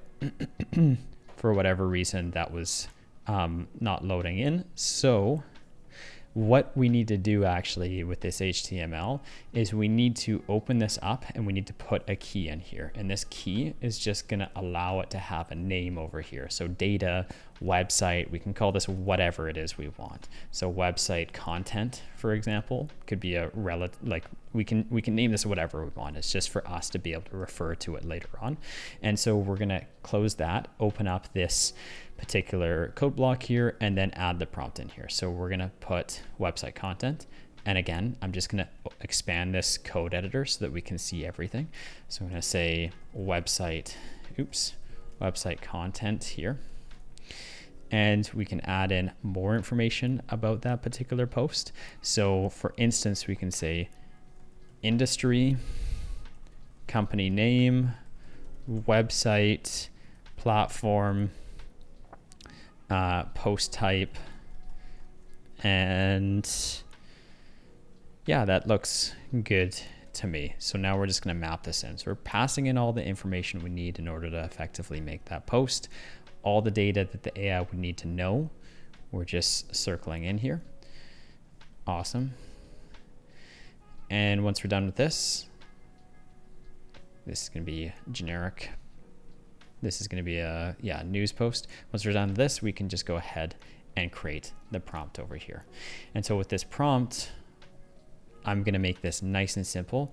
You're an expert social media content writer. Your goal is to create a captivating caption for the platform, and we'll just drop that platform in based on what the user asked for us to make the post on. In this case, it's LinkedIn. Your goal is to have people engage with the post through liking, commenting, and sharing. Okay, cool. So that's essentially it. And we could go ahead and add additional things. Like if it's Twitter, we want it to be, I don't know, maximum 280 characters and so on and so forth. But I'm just going to keep it nice and simple, and we're going to execute the steps so that we can get this post out of the way. And then we'll move on to the next step, which is going to be us going in and creating that image. Cool. So this will take a couple seconds. As this is running, we're going to circle onto the next part here, which is going to be another AI node. And this time what we want to do is we want to create a prompt to be able to generate an image off of. So we're going to message a model, and very similarly, this time, all we're going to do is we're going to repeat ourselves one more time. We're going to have a system message to define what we're doing. So the instructions, then the user message is going to be everything that we're passing in here. I'm going to open up the previous code node, and I'm going to copy the user information because this is going to be literally identical. We're passing in all of the parameters of that blog or of this post, so it knows like more or less, you know, what we're going to be creating an image on. And you'll notice that there's one piece that's not referencing properly, and that is because anytime you're referencing $JSON, you're always referencing the previous node. But this, we were originally pulling it from this HTML block over here, which was the previous node of this ChatGPT node. But now that we've duplicated it, it's not one node back, it's two nodes back. And so anytime it's more than one node back, we can no longer use the only $JSON. We actually have to reference the particular node by its name. So we have to reference it by HTML, right? And so what we'll do is we're going to come back in here and close this out, open up the HTML block, and just paste this in here. And you notice the distinction. Now, instead of just doing JSON like we had here, we have to put like HTML.item, then .json, and so on and so forth. Okay, cool. So that looks good. And we're going to go ahead and choose the model one more time, which is going to be, again, 5 mini. And for the system prompt, what we're going to do, I'm expanding this into the editor mode, is I'm just going to write something really simple. You're an expert social media manager who is fantastic at creating prompts for generating AI images. You're tasked with creating a prompt for an AI social media image. Okay, something like that. We're just going to go ahead, fire it off, and we can fine tune this later on. You guys can fine tune this later on if you want to, but just for the purpose of where we're at, we're going to kind of move past this, and we're going to next create the image.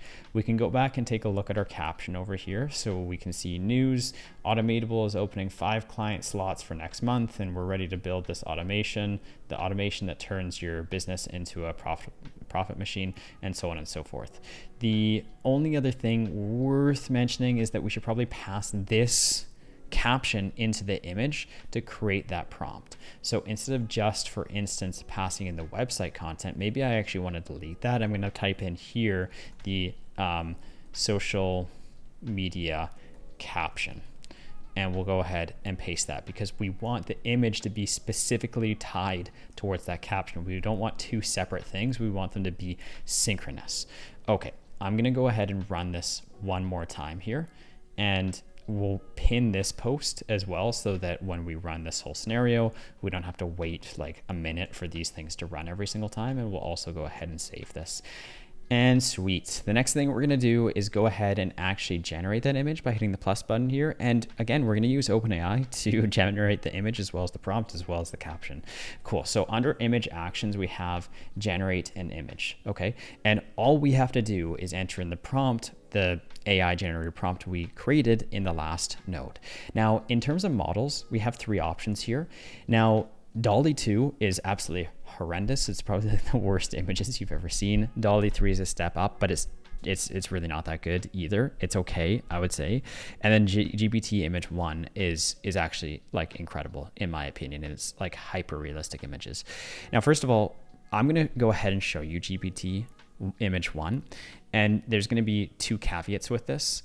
Caveat number 1 is that you can't use this right off the bat. The first thing you actually have to do is verify yourself with OpenAI. So we'd have to head back to platform.openai.com and be able to log in and then verify ourselves by giving like our passport or driver's license or whatever the case may be in order for them to know who we are. And it's kind of stupid that you have to do that, but that's just the rules in order to use that. We're not actually going to be using GPT-1 for the rest of this video. What we're going to be using is DALL-E 3, and the reason why is because when we're generating the DALL-E 3, we don't have to depend on getting like a binary file back, and we're going to see a binary file appear in a couple of seconds here. Instead, we can choose respond with an image URL and check this off. So instead of getting this binary field here, we're getting an image URL, which is substantially easier to send back to Lovable to be able to display here nice and easily. Now, I don't want to spend like a crazy amount of time dealing with binary files and getting this all sorted out for this last workflow. The whole goal here is just to connect it into something like Lovable and show you the workflow here. So we're not going to go down that crazy rabbit hole, but I wanted to show you what these images look like because they can be absolutely beautiful. So 5 client slots now open, white glove automation that turns your business into a profit machine. Apply now. Here we go. And yeah, that's all generated using GPT image 1. And the craziest thing is like the text is perfect. Everything's awesome. This was not the case even like 4 months ago. The text was always all over the place and it just didn't look like you could see, you could easily tell that it was AI generated because it wouldn't make any sense and the words would just start hallucinating and using random text and all that kind of stuff. So we're going to skip over this and instead we're going to use DALL-E 3 and make sure the response is with an image URL. And so unfortunately, just to, hype up GPT model 1, you can see how amazing it is. And then you're probably not going to be nearly as impressed with DALL-E 3, but it'll just mean that this particular module goes much faster. And if you like that and you want to make something like this, then of course you can go ahead and you can optimize this workflow after the course. Cool. So we're going to go ahead and we are going to generate this image. And the last thing we're going to do is we're going to send the data back to back into Lovable. Awesome. And I actually chose the wrong thing here. So we're going to choose webhook over here and we're going to respond to webhook. So we're returning data back to the webhook.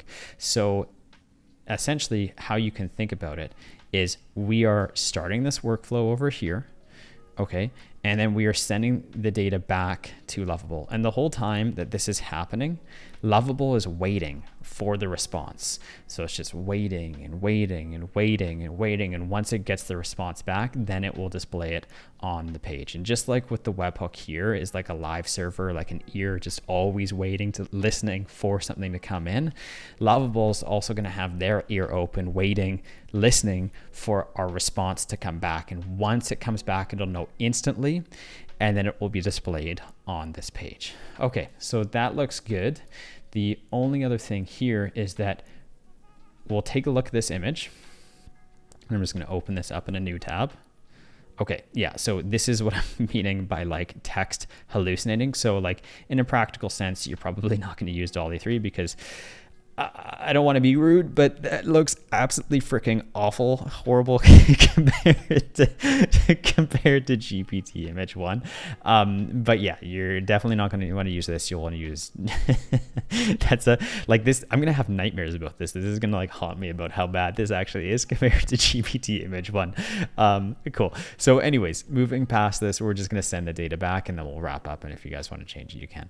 Essentially, we need to send it back in this particular structure over here. So in a nutshell, when we asked, when we created this prompt with Lovable and created this web app here, we specified two things, and this is really, really important. We specified how the data is sent from here into our web hook over here, and then we also specified how it should receive data back from this webhook. This is the most important part of this whole workflow by far. And so with this prompt, in a nutshell, what we did was we specified, hey, we're going to receive data in this format. Webhook opens up, we're receiving industry, company name, website, platform, post type, generic type, all of that kind of stuff. We clearly specified how that should look. And so if we open this up, we entered in the form fields over here and we just specified exactly what it should look like. And then we're sending this data via a webhook over here. Now, conversely, we also specified the webhook will be able to handle ChatGPT generation to create this, and we're specifying the exact output that we need back, okay? And so what we need to do is just copy this because this is the exact format that we need. And Lovable is expecting a format back. And if we don't deliver the exact format that Lovable is expecting, it's not going to work. It has to be exactly the same with the same key and the same keys, post and image. We already specified here what it's looking for, and it's going to be looking for this. If we were to change this, it's not going to work. So inside our webhook over here, we're going to go ahead and we're going to paste this in. So we're going to have put response field. Oops, let's see here. We're going to have response body over here. And I'm just going to delete this and paste this in here. And by the way, in case you made a mistake or for whatever reason you don't have this information, you could literally just go ahead. I'm going to delete these values here. Oops.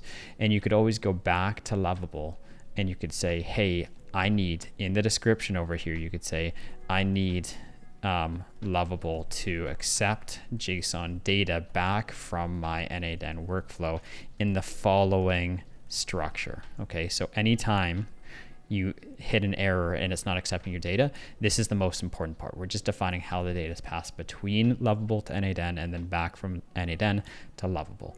Awesome. And so we can just simply go ahead and add in our post and our image here. So the URL is what we're going to pass in to the image section here. And it didn't look like it went in the right spot, so we'll paste that in one more time. And then the text is going to go in this post section right over here. And now this workflow should work. I'll go ahead and save it. I'm going to pin this image over here too, just so we don't have to wait like 30 seconds for this to run. I'm going to execute the workflow, and it threw an error here because Lovable is not waiting anymore for this response. So what we're going to do is we're going to, first of all, unpin this data, which means that when we execute this, it's not going to immediately run. It's going to listen and wait for data to come in from Lovable. And now we can generate the post, and the data should be received, and it should send back to Lovable, and we hit another mistake here. Invalid JSON in a response field. Check the syntax of the JSON in the response body to make sure it's perfect. Okay, so we can just go ahead and ask ChatGPT what's going on here. So first of all, I'm going to go back to ChatGPT. I'm going to say, I got this error in the webhook response sending data back to Lovable from n8n.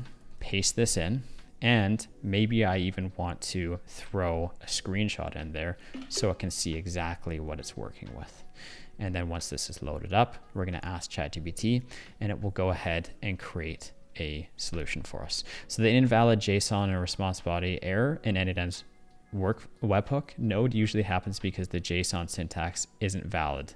Okay, Cool. So let's open this up and take a look and see what's happening right now. Looks like the image is great, but this post is not valid JSON. And the reason it's not valid JSON is because we have all these line breaks here, and technically inside JSON, you cannot have line breaks. Anytime you have a line break, it will, JSON is not formatted properly and it will break. So like, just as a clear example, if I go ahead and have like this line break here, that's going to break everything.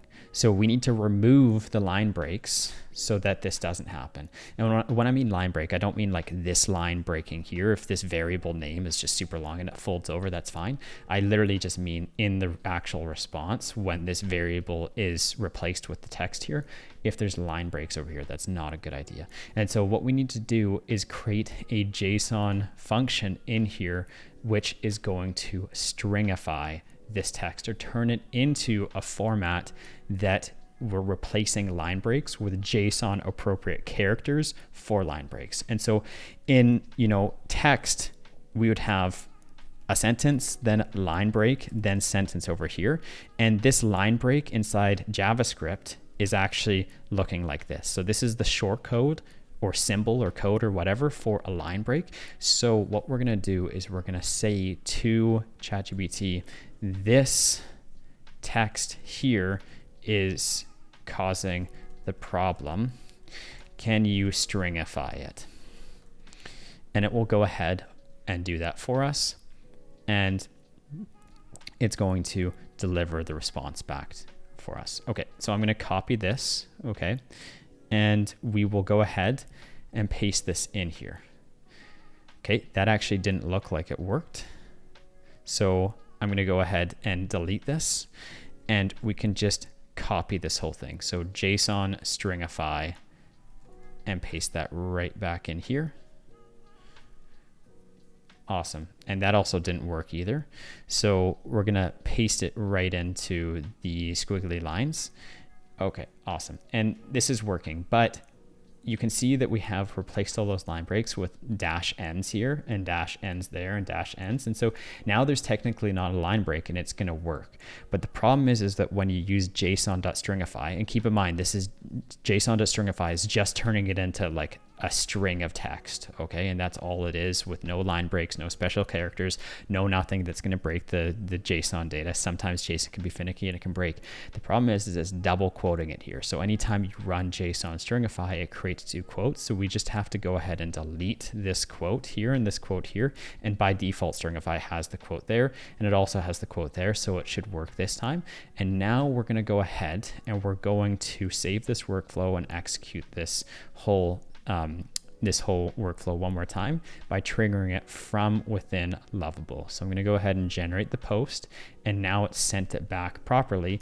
And we can see down here that we've gone ahead and added in our text, and we've also gone ahead and added in this cringeworthy, horrible, disgusting, awful GPT-3 image that should totally be GPT image 1 using that more updated model, but that will be another video for another time. And so that's how we could go ahead and create really cool SaaS applications by integrating the backend into n8n to have us to allow us to create some sort of function like creating social media posts, for example. The key here is just like if you can master sending data from Lovable into n8n and receiving it, so you just always have to structure the input and then structure the output, okay? And if you can do this properly, and then you're gonna have no problem being able to do this. This is the #1 issue that people run into.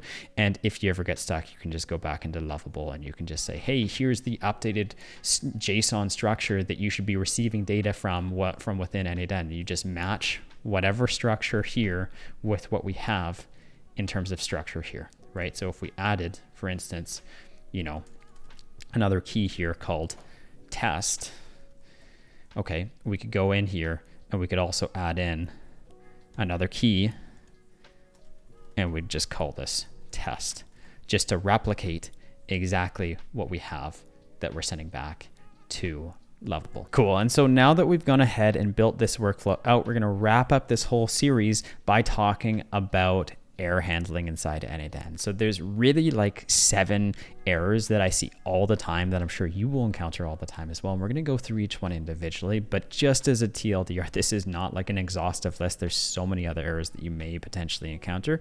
We'll go through them one by one. So the first one is a credentials error issue where you don't have authorization. So remember how we created these credentials? This is like a password where you're logging in and verifying who you are. Now, a lot of the times you might forget to add this, like that happens to me all the time. I try and execute something I haven't added in credentials and it'll say authorization failed, like you need to, add in credentials. Another issue could be like maybe you have an API key that you created inside something like n8n or inside, ChatGPT here, and then you go ahead and you delete it. You're like, this one I'm no longer using. You go ahead, you delete that, and then all of a sudden you try and reference again, but you've deleted it, and so you no longer have access. And so you just need to re-authenticate anytime that happens.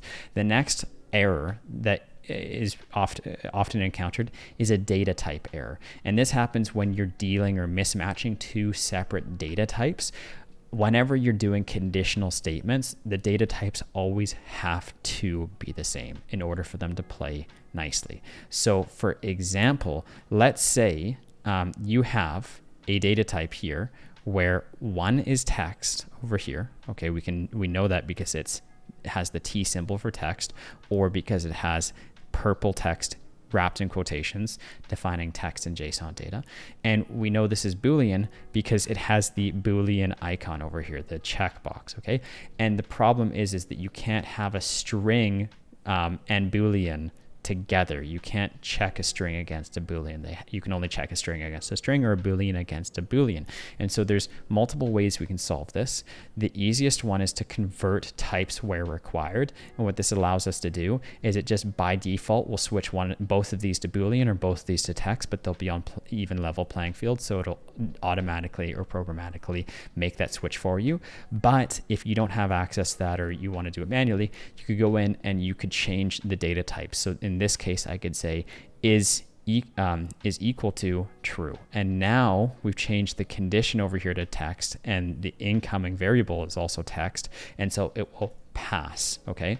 Alternatively, we could also keep this as Boolean, and we'll create the error one more time.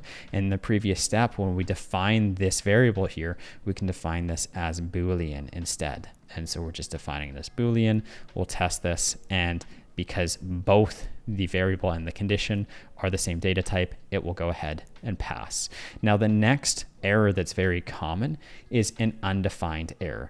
And so with an undefined error, you might be referencing something that doesn't exist.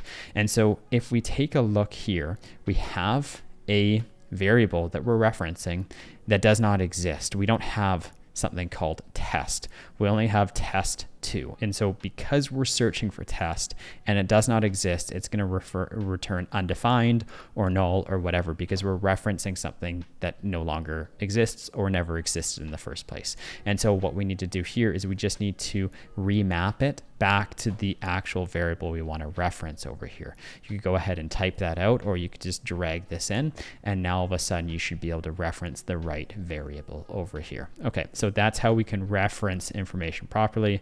And now, like, let's say this is whatever, some random variable. We test this out. We're referencing test2 over here and getting the variable back. Awesome. The next thing that's very common, maybe even the most common thing, is invalid JSON over here. And so JSON is very finicky. It's just another way of being able to show data.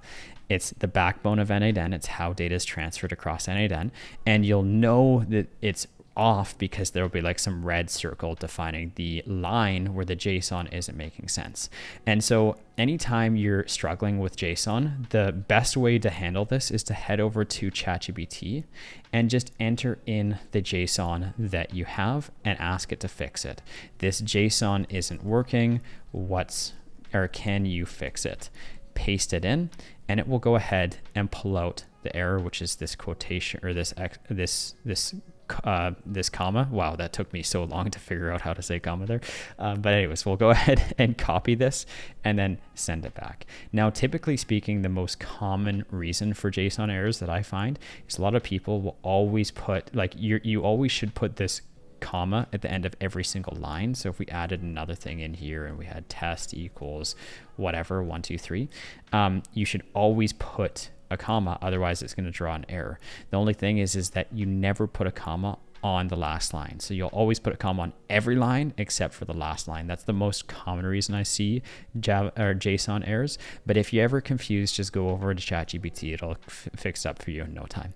Okay, awesome. So that's how we can correct invalid JSON. The next thing that's pretty common is timeout issues. So in this instance, we're trying to retrieve information from some particular URL. And this is just a sample URL where like, where it's just for test purposes, where we delay it for 10 seconds. But, you know, in many cases, you might hit this and it would load for ever, and it would never return the result back to you in a million years, right? And so how we can stop this from happening is we can have something called a timeout. So in the settings option up here, we have a lot of different ways that we can handle this particular, these particular nodes here, especially when it comes to error handling. So just actually heading back into the parameters, we can add an option and include a timeout here. And this timeout is in milliseconds. So 100 is 1 millisecond, 1,000 is 1 second. So we can set here like a timeout of 10 seconds. So if it doesn't retrieve a URL in 10 seconds, then it will time out, okay? This is especially important if, for instance, you're scraping like 1,000 different websites. So if we go back to one of our previous workflows here, I can't really remember which one it is, so I'm just gonna open up a bunch of these.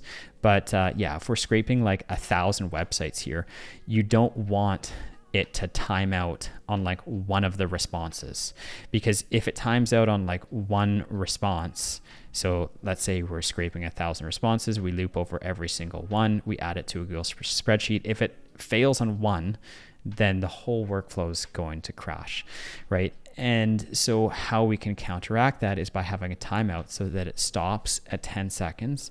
And then in the settings option here, we can allow on error. So timeout is an error. On error, it will continue. Okay. And so we're just allowing it to safely handle one error without screwing up the entire workflow. We can always change certain things here, like always output data. We can always, we can make sure that like we retry on fail. Usually I don't play around with that too much, but on the error, this is something I use quite a bit, where it's continuous, so it doesn't just stop the whole workflow. If you're dealing with 1,000 items here and one of them fails, it will continue on anyways and have a fail safe in place. Cool. The next thing is authorization, which I think we actually went through already. And so yeah, same kind of deal over here. Authorization, a lot of the times people will forget to include like their token here or their API token. And a lot of the times with this documentation, it'll say like API key or it'll say token, and just make sure that you don't only delete the text, but you also delete these square brackets and then find your API key. Again, you can go to something like platform.openai.com and then create your key and then insert it in there.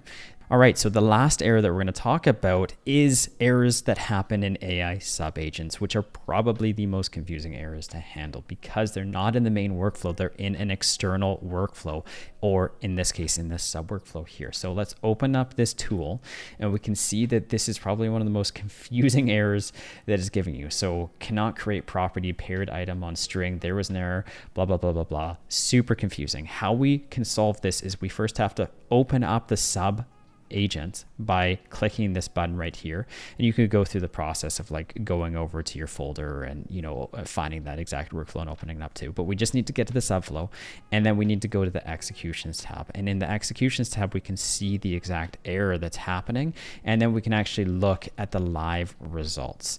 And so we can see the data is coming in, okay, as a budget $1,000, and the error is happening in this filter, and we can see that the problem is that it's referencing text and a number at the same time. And so these have to be the exact same. Okay, and so now that we've identified the problem, we can click this debug in editor, and this will copy this sample data over here, okay, so that we can essentially be able to use that sample data to debug this very easily in the editor. So now when we execute this, we're using sample data and we can solve this very quickly. We can choose the convert types when required, or we could choose this to be like a number over here is equal to 1,000 or $5,000 or whatever the case may be. And this will solve the problem for us automatically. And so that's how we can go through the process of looking at how these errors are happening in sub-agents. Now, apart from that, you're going to get a lot of different error codes over here, which is like 400, 500 errors. Essentially, anytime you see like a number like this, anything that has 200 in it is a success. 200 is the stat. These are all just status codes. And it's just like a response sending back saying, did you succeed? Did you fail? Did something else happen?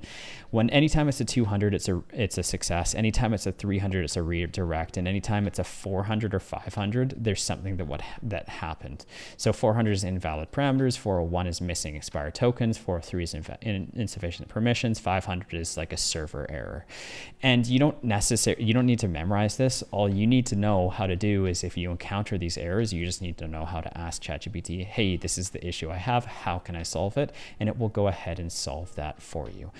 Cool. So that's essentially it in a nutshell. If you ever encounter an error or if anything breaks and you saved the mistake, you can always go back to the history up top here and then you can redeploy a previous version. Just keep in mind you only have 24 hours in this history window before you're not going to be able to revert back to an older version. And if you want to, just as a nice little tip, if you come in and you create another trigger down here, you have the option in this other ways section right over here, you have the option to have a trigger, an error trigger, okay? And what an error trigger, allows you to do is it allows you to have like a catch all trigger. And so what this does is it means that you could have all of your workflows set up so that anytime there's a failure in any of those workflows, it starts this error trigger. And then this error trigger could go ahead and send yourself an email saying, hey, we screwed up, please help, all that kind of stuff. You could send a Slack message to your team to take a look at. If you're servicing clients and you want to get to know those errors before the client tells you that you screwed up, you can go ahead and send like a message off to yourself after an error. And so how this works is in the settings up top here, you would hit the 3 dots and you'd go into settings over here and you'd have like an error workflow. Okay. And so you just choose whichever workflow. You'd have a default like error handler workflow. You choose that, and any time this workflow has an error, it would start that error workflow that has this particular trigger in it. And so that in a nutshell is how you can have one error handling workflow to kind of cover all of your different bases. Awesome. And so just to wrap up this video, we're going to talk about pricing n8n. At the beginning of the video, I talked about self-hosting down here, which is the ability to host n8n on an external platform or on your computer. And on the computer, you can do it for free. However, I would recommend strongly just hosting it on somewhere like Hostinger. Typically speaking, if we just go over to Hostinger n8n, the price is going to be cheaper. So you can start at $4.99 per month, and this can go up. By the way, I'm not affiliated with Hostinger whatsoever. I just use this because I like it. But anyways, with Hostinger, you get it slightly cheaper and you can scale up as you need more resources. I would just start with the cheapest plan over here, and you can bypass a lot of these restrictions like 2,500 workflow executions. You could also do this on your computer as well. The only reason I advise probably not to do that for the majority of you is because with the computer, it's going to be a lot more technical. So you actually have to set this up yourself, and there's a lot of nuances to setting it up. It's not just setting it up, but it's also maintaining it, and that's also a pain as well. Now in the cloud, it's non-technical. You can get it up and running in 3 minutes, and the uptime is probably the biggest thing. What I mean by uptime is is n8n running in the background 24/7 any time of the day, anywhere you're at, under any circumstances. And if it's on the cloud, you're paying for this service, so you're paying for somebody else to run it and make sure that under all circumstances everything's flowing smoothly, right? But if it's on the computer, anytime your computer dies, the internet cuts, or whatever the case is, or your computer dies or whatever, you're not going to be able to run n8n. So if you're running mission critical operations through your computer and it dies, their internet goes out or whatever happens, you're going to be out of luck. And so you're going to have to wait until your computer comes back online or whatever, which is not a way to run a business if you depend on n8n for mission critical operations. Cost for this n8n in the cloud, it could be up to $20 and it's free on the computer. But if you want to have this on some service that handles things for you where it's always up, you're just going to have to pay for this uptime anyways and buy into something like Hostinger regardless. And so time to set up 3 minutes on the cloud, and then on the computer it could be 3 minutes to 5 days depending on how good you are at like setting it up. It's fairly easy to set up. You could probably get this done in 3 to 5 minutes, but anytime anything goes wrong, it could result in hours wasted just trying to figure it out. And then super maintainable on your on the cloud, and it's a little bit more difficult on the computer because you need to know how to update it and all that kind of stuff.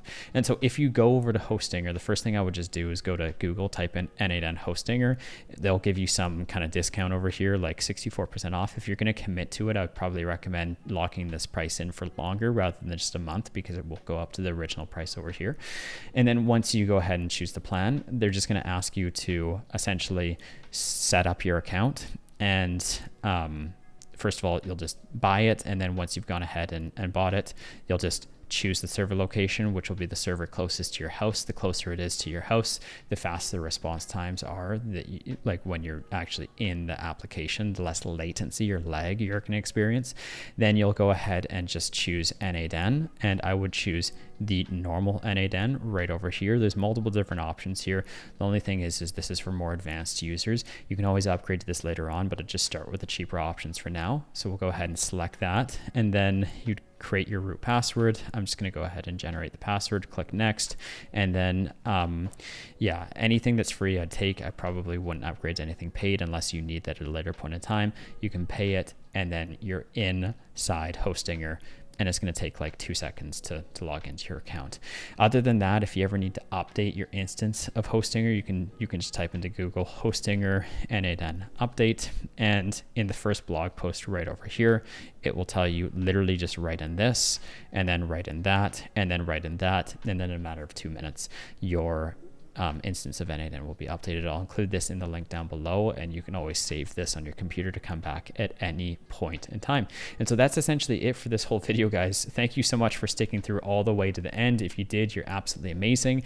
And if you guys are looking to learn more about n8n, if you're looking to take these skills and apply them to get some transformations in your life, like whether you want to create your own AI automation agency or whether you want to automate your existing business, then I would recommend taking a look at my school community over here. There is a 7-day money back guarantee, and you can come in here, and there are 2 transformations. The first transformation is for those of you who want to sell these tools or these skills to business owners that are literally dying to have their businesses automated. And I do walk people through the exact process on how they can go about doing this, first as a freelancer and then scaling into an AI automation agency. And there's countless people in this community that are going from $0 to $10,000. I'll just show you a couple of these posts. Unfortunately, I can only pin 12 comments per page here, but we can go through multiple pages. Julian hit $30,000 in the first 2 weeks. Katie got her first sale. Luca was crushing it, got many sales. Winnie Lee got a sale. Jaror got his first sale. Sophie from Nigeria got her first $1,000. Joseph was crushing it. He got like, I don't know, $10,000 pretty soon on. Addie was able to get $10,000 per month for 6 months, and so on and so forth, right? And so there's just tons of people that are crushing it, going down this path and applying these skills to make money online. And then the second group of people is for those of you looking to automate your existing business. And I walk you through the exact roadmap that allowed me to automate up to 80% of my existing 7-figure business, which I later went on to sell. And countless people in the school community are also doing the exact same thing as well. With this system, I ran 40,000 leads through this system, scaled it to over 7 figures, and so on and so forth. And so this works for not only my company, not only my clients' companies through my automation agency, but also for many people that join the school community as well. All you have to do is copy, paste, and deploy, and you're off to the races. Not only do you get access to the classroom section here, walking through everything, to do with either making money with AI automation or automating your business. But there's 7 calls every single week. So if you ever get stuck or you have problems, you need troubleshooting, you can always jump on these calls. 5 of these I host every single week, so we can always just go back and forth and talk about whatever problem you have. Typically people will come on with an issue that will take them like a day or a week or a month to solve, and we'll just solve it in 5 minutes together. It's crazy, like, to see the transformation, because some people will break down in tears because like, I was struggling with this problem for so long, and you know, we were able to solve it so quickly. And so it's amazing to see the transformation where people can apply the concepts in the classroom. If they get stuck, they can jump on a call, and of course they have an amazing community of like-minded individuals that are on the same path as you, and you can also network with these people, get inspired by them, and hopefully find like a business partner or a career opportunity. There's always people posting jobs in here, and if you're a business owner, you can always find amazing automation experts in this community as well. So once again, guys, really appreciate your time. Thank you guys so much for watching this video. If you stuck through to the end, you're awesome, you're amazing. And you can always take a look at my YouTube channel. There's tons of free resources there as well to get you started.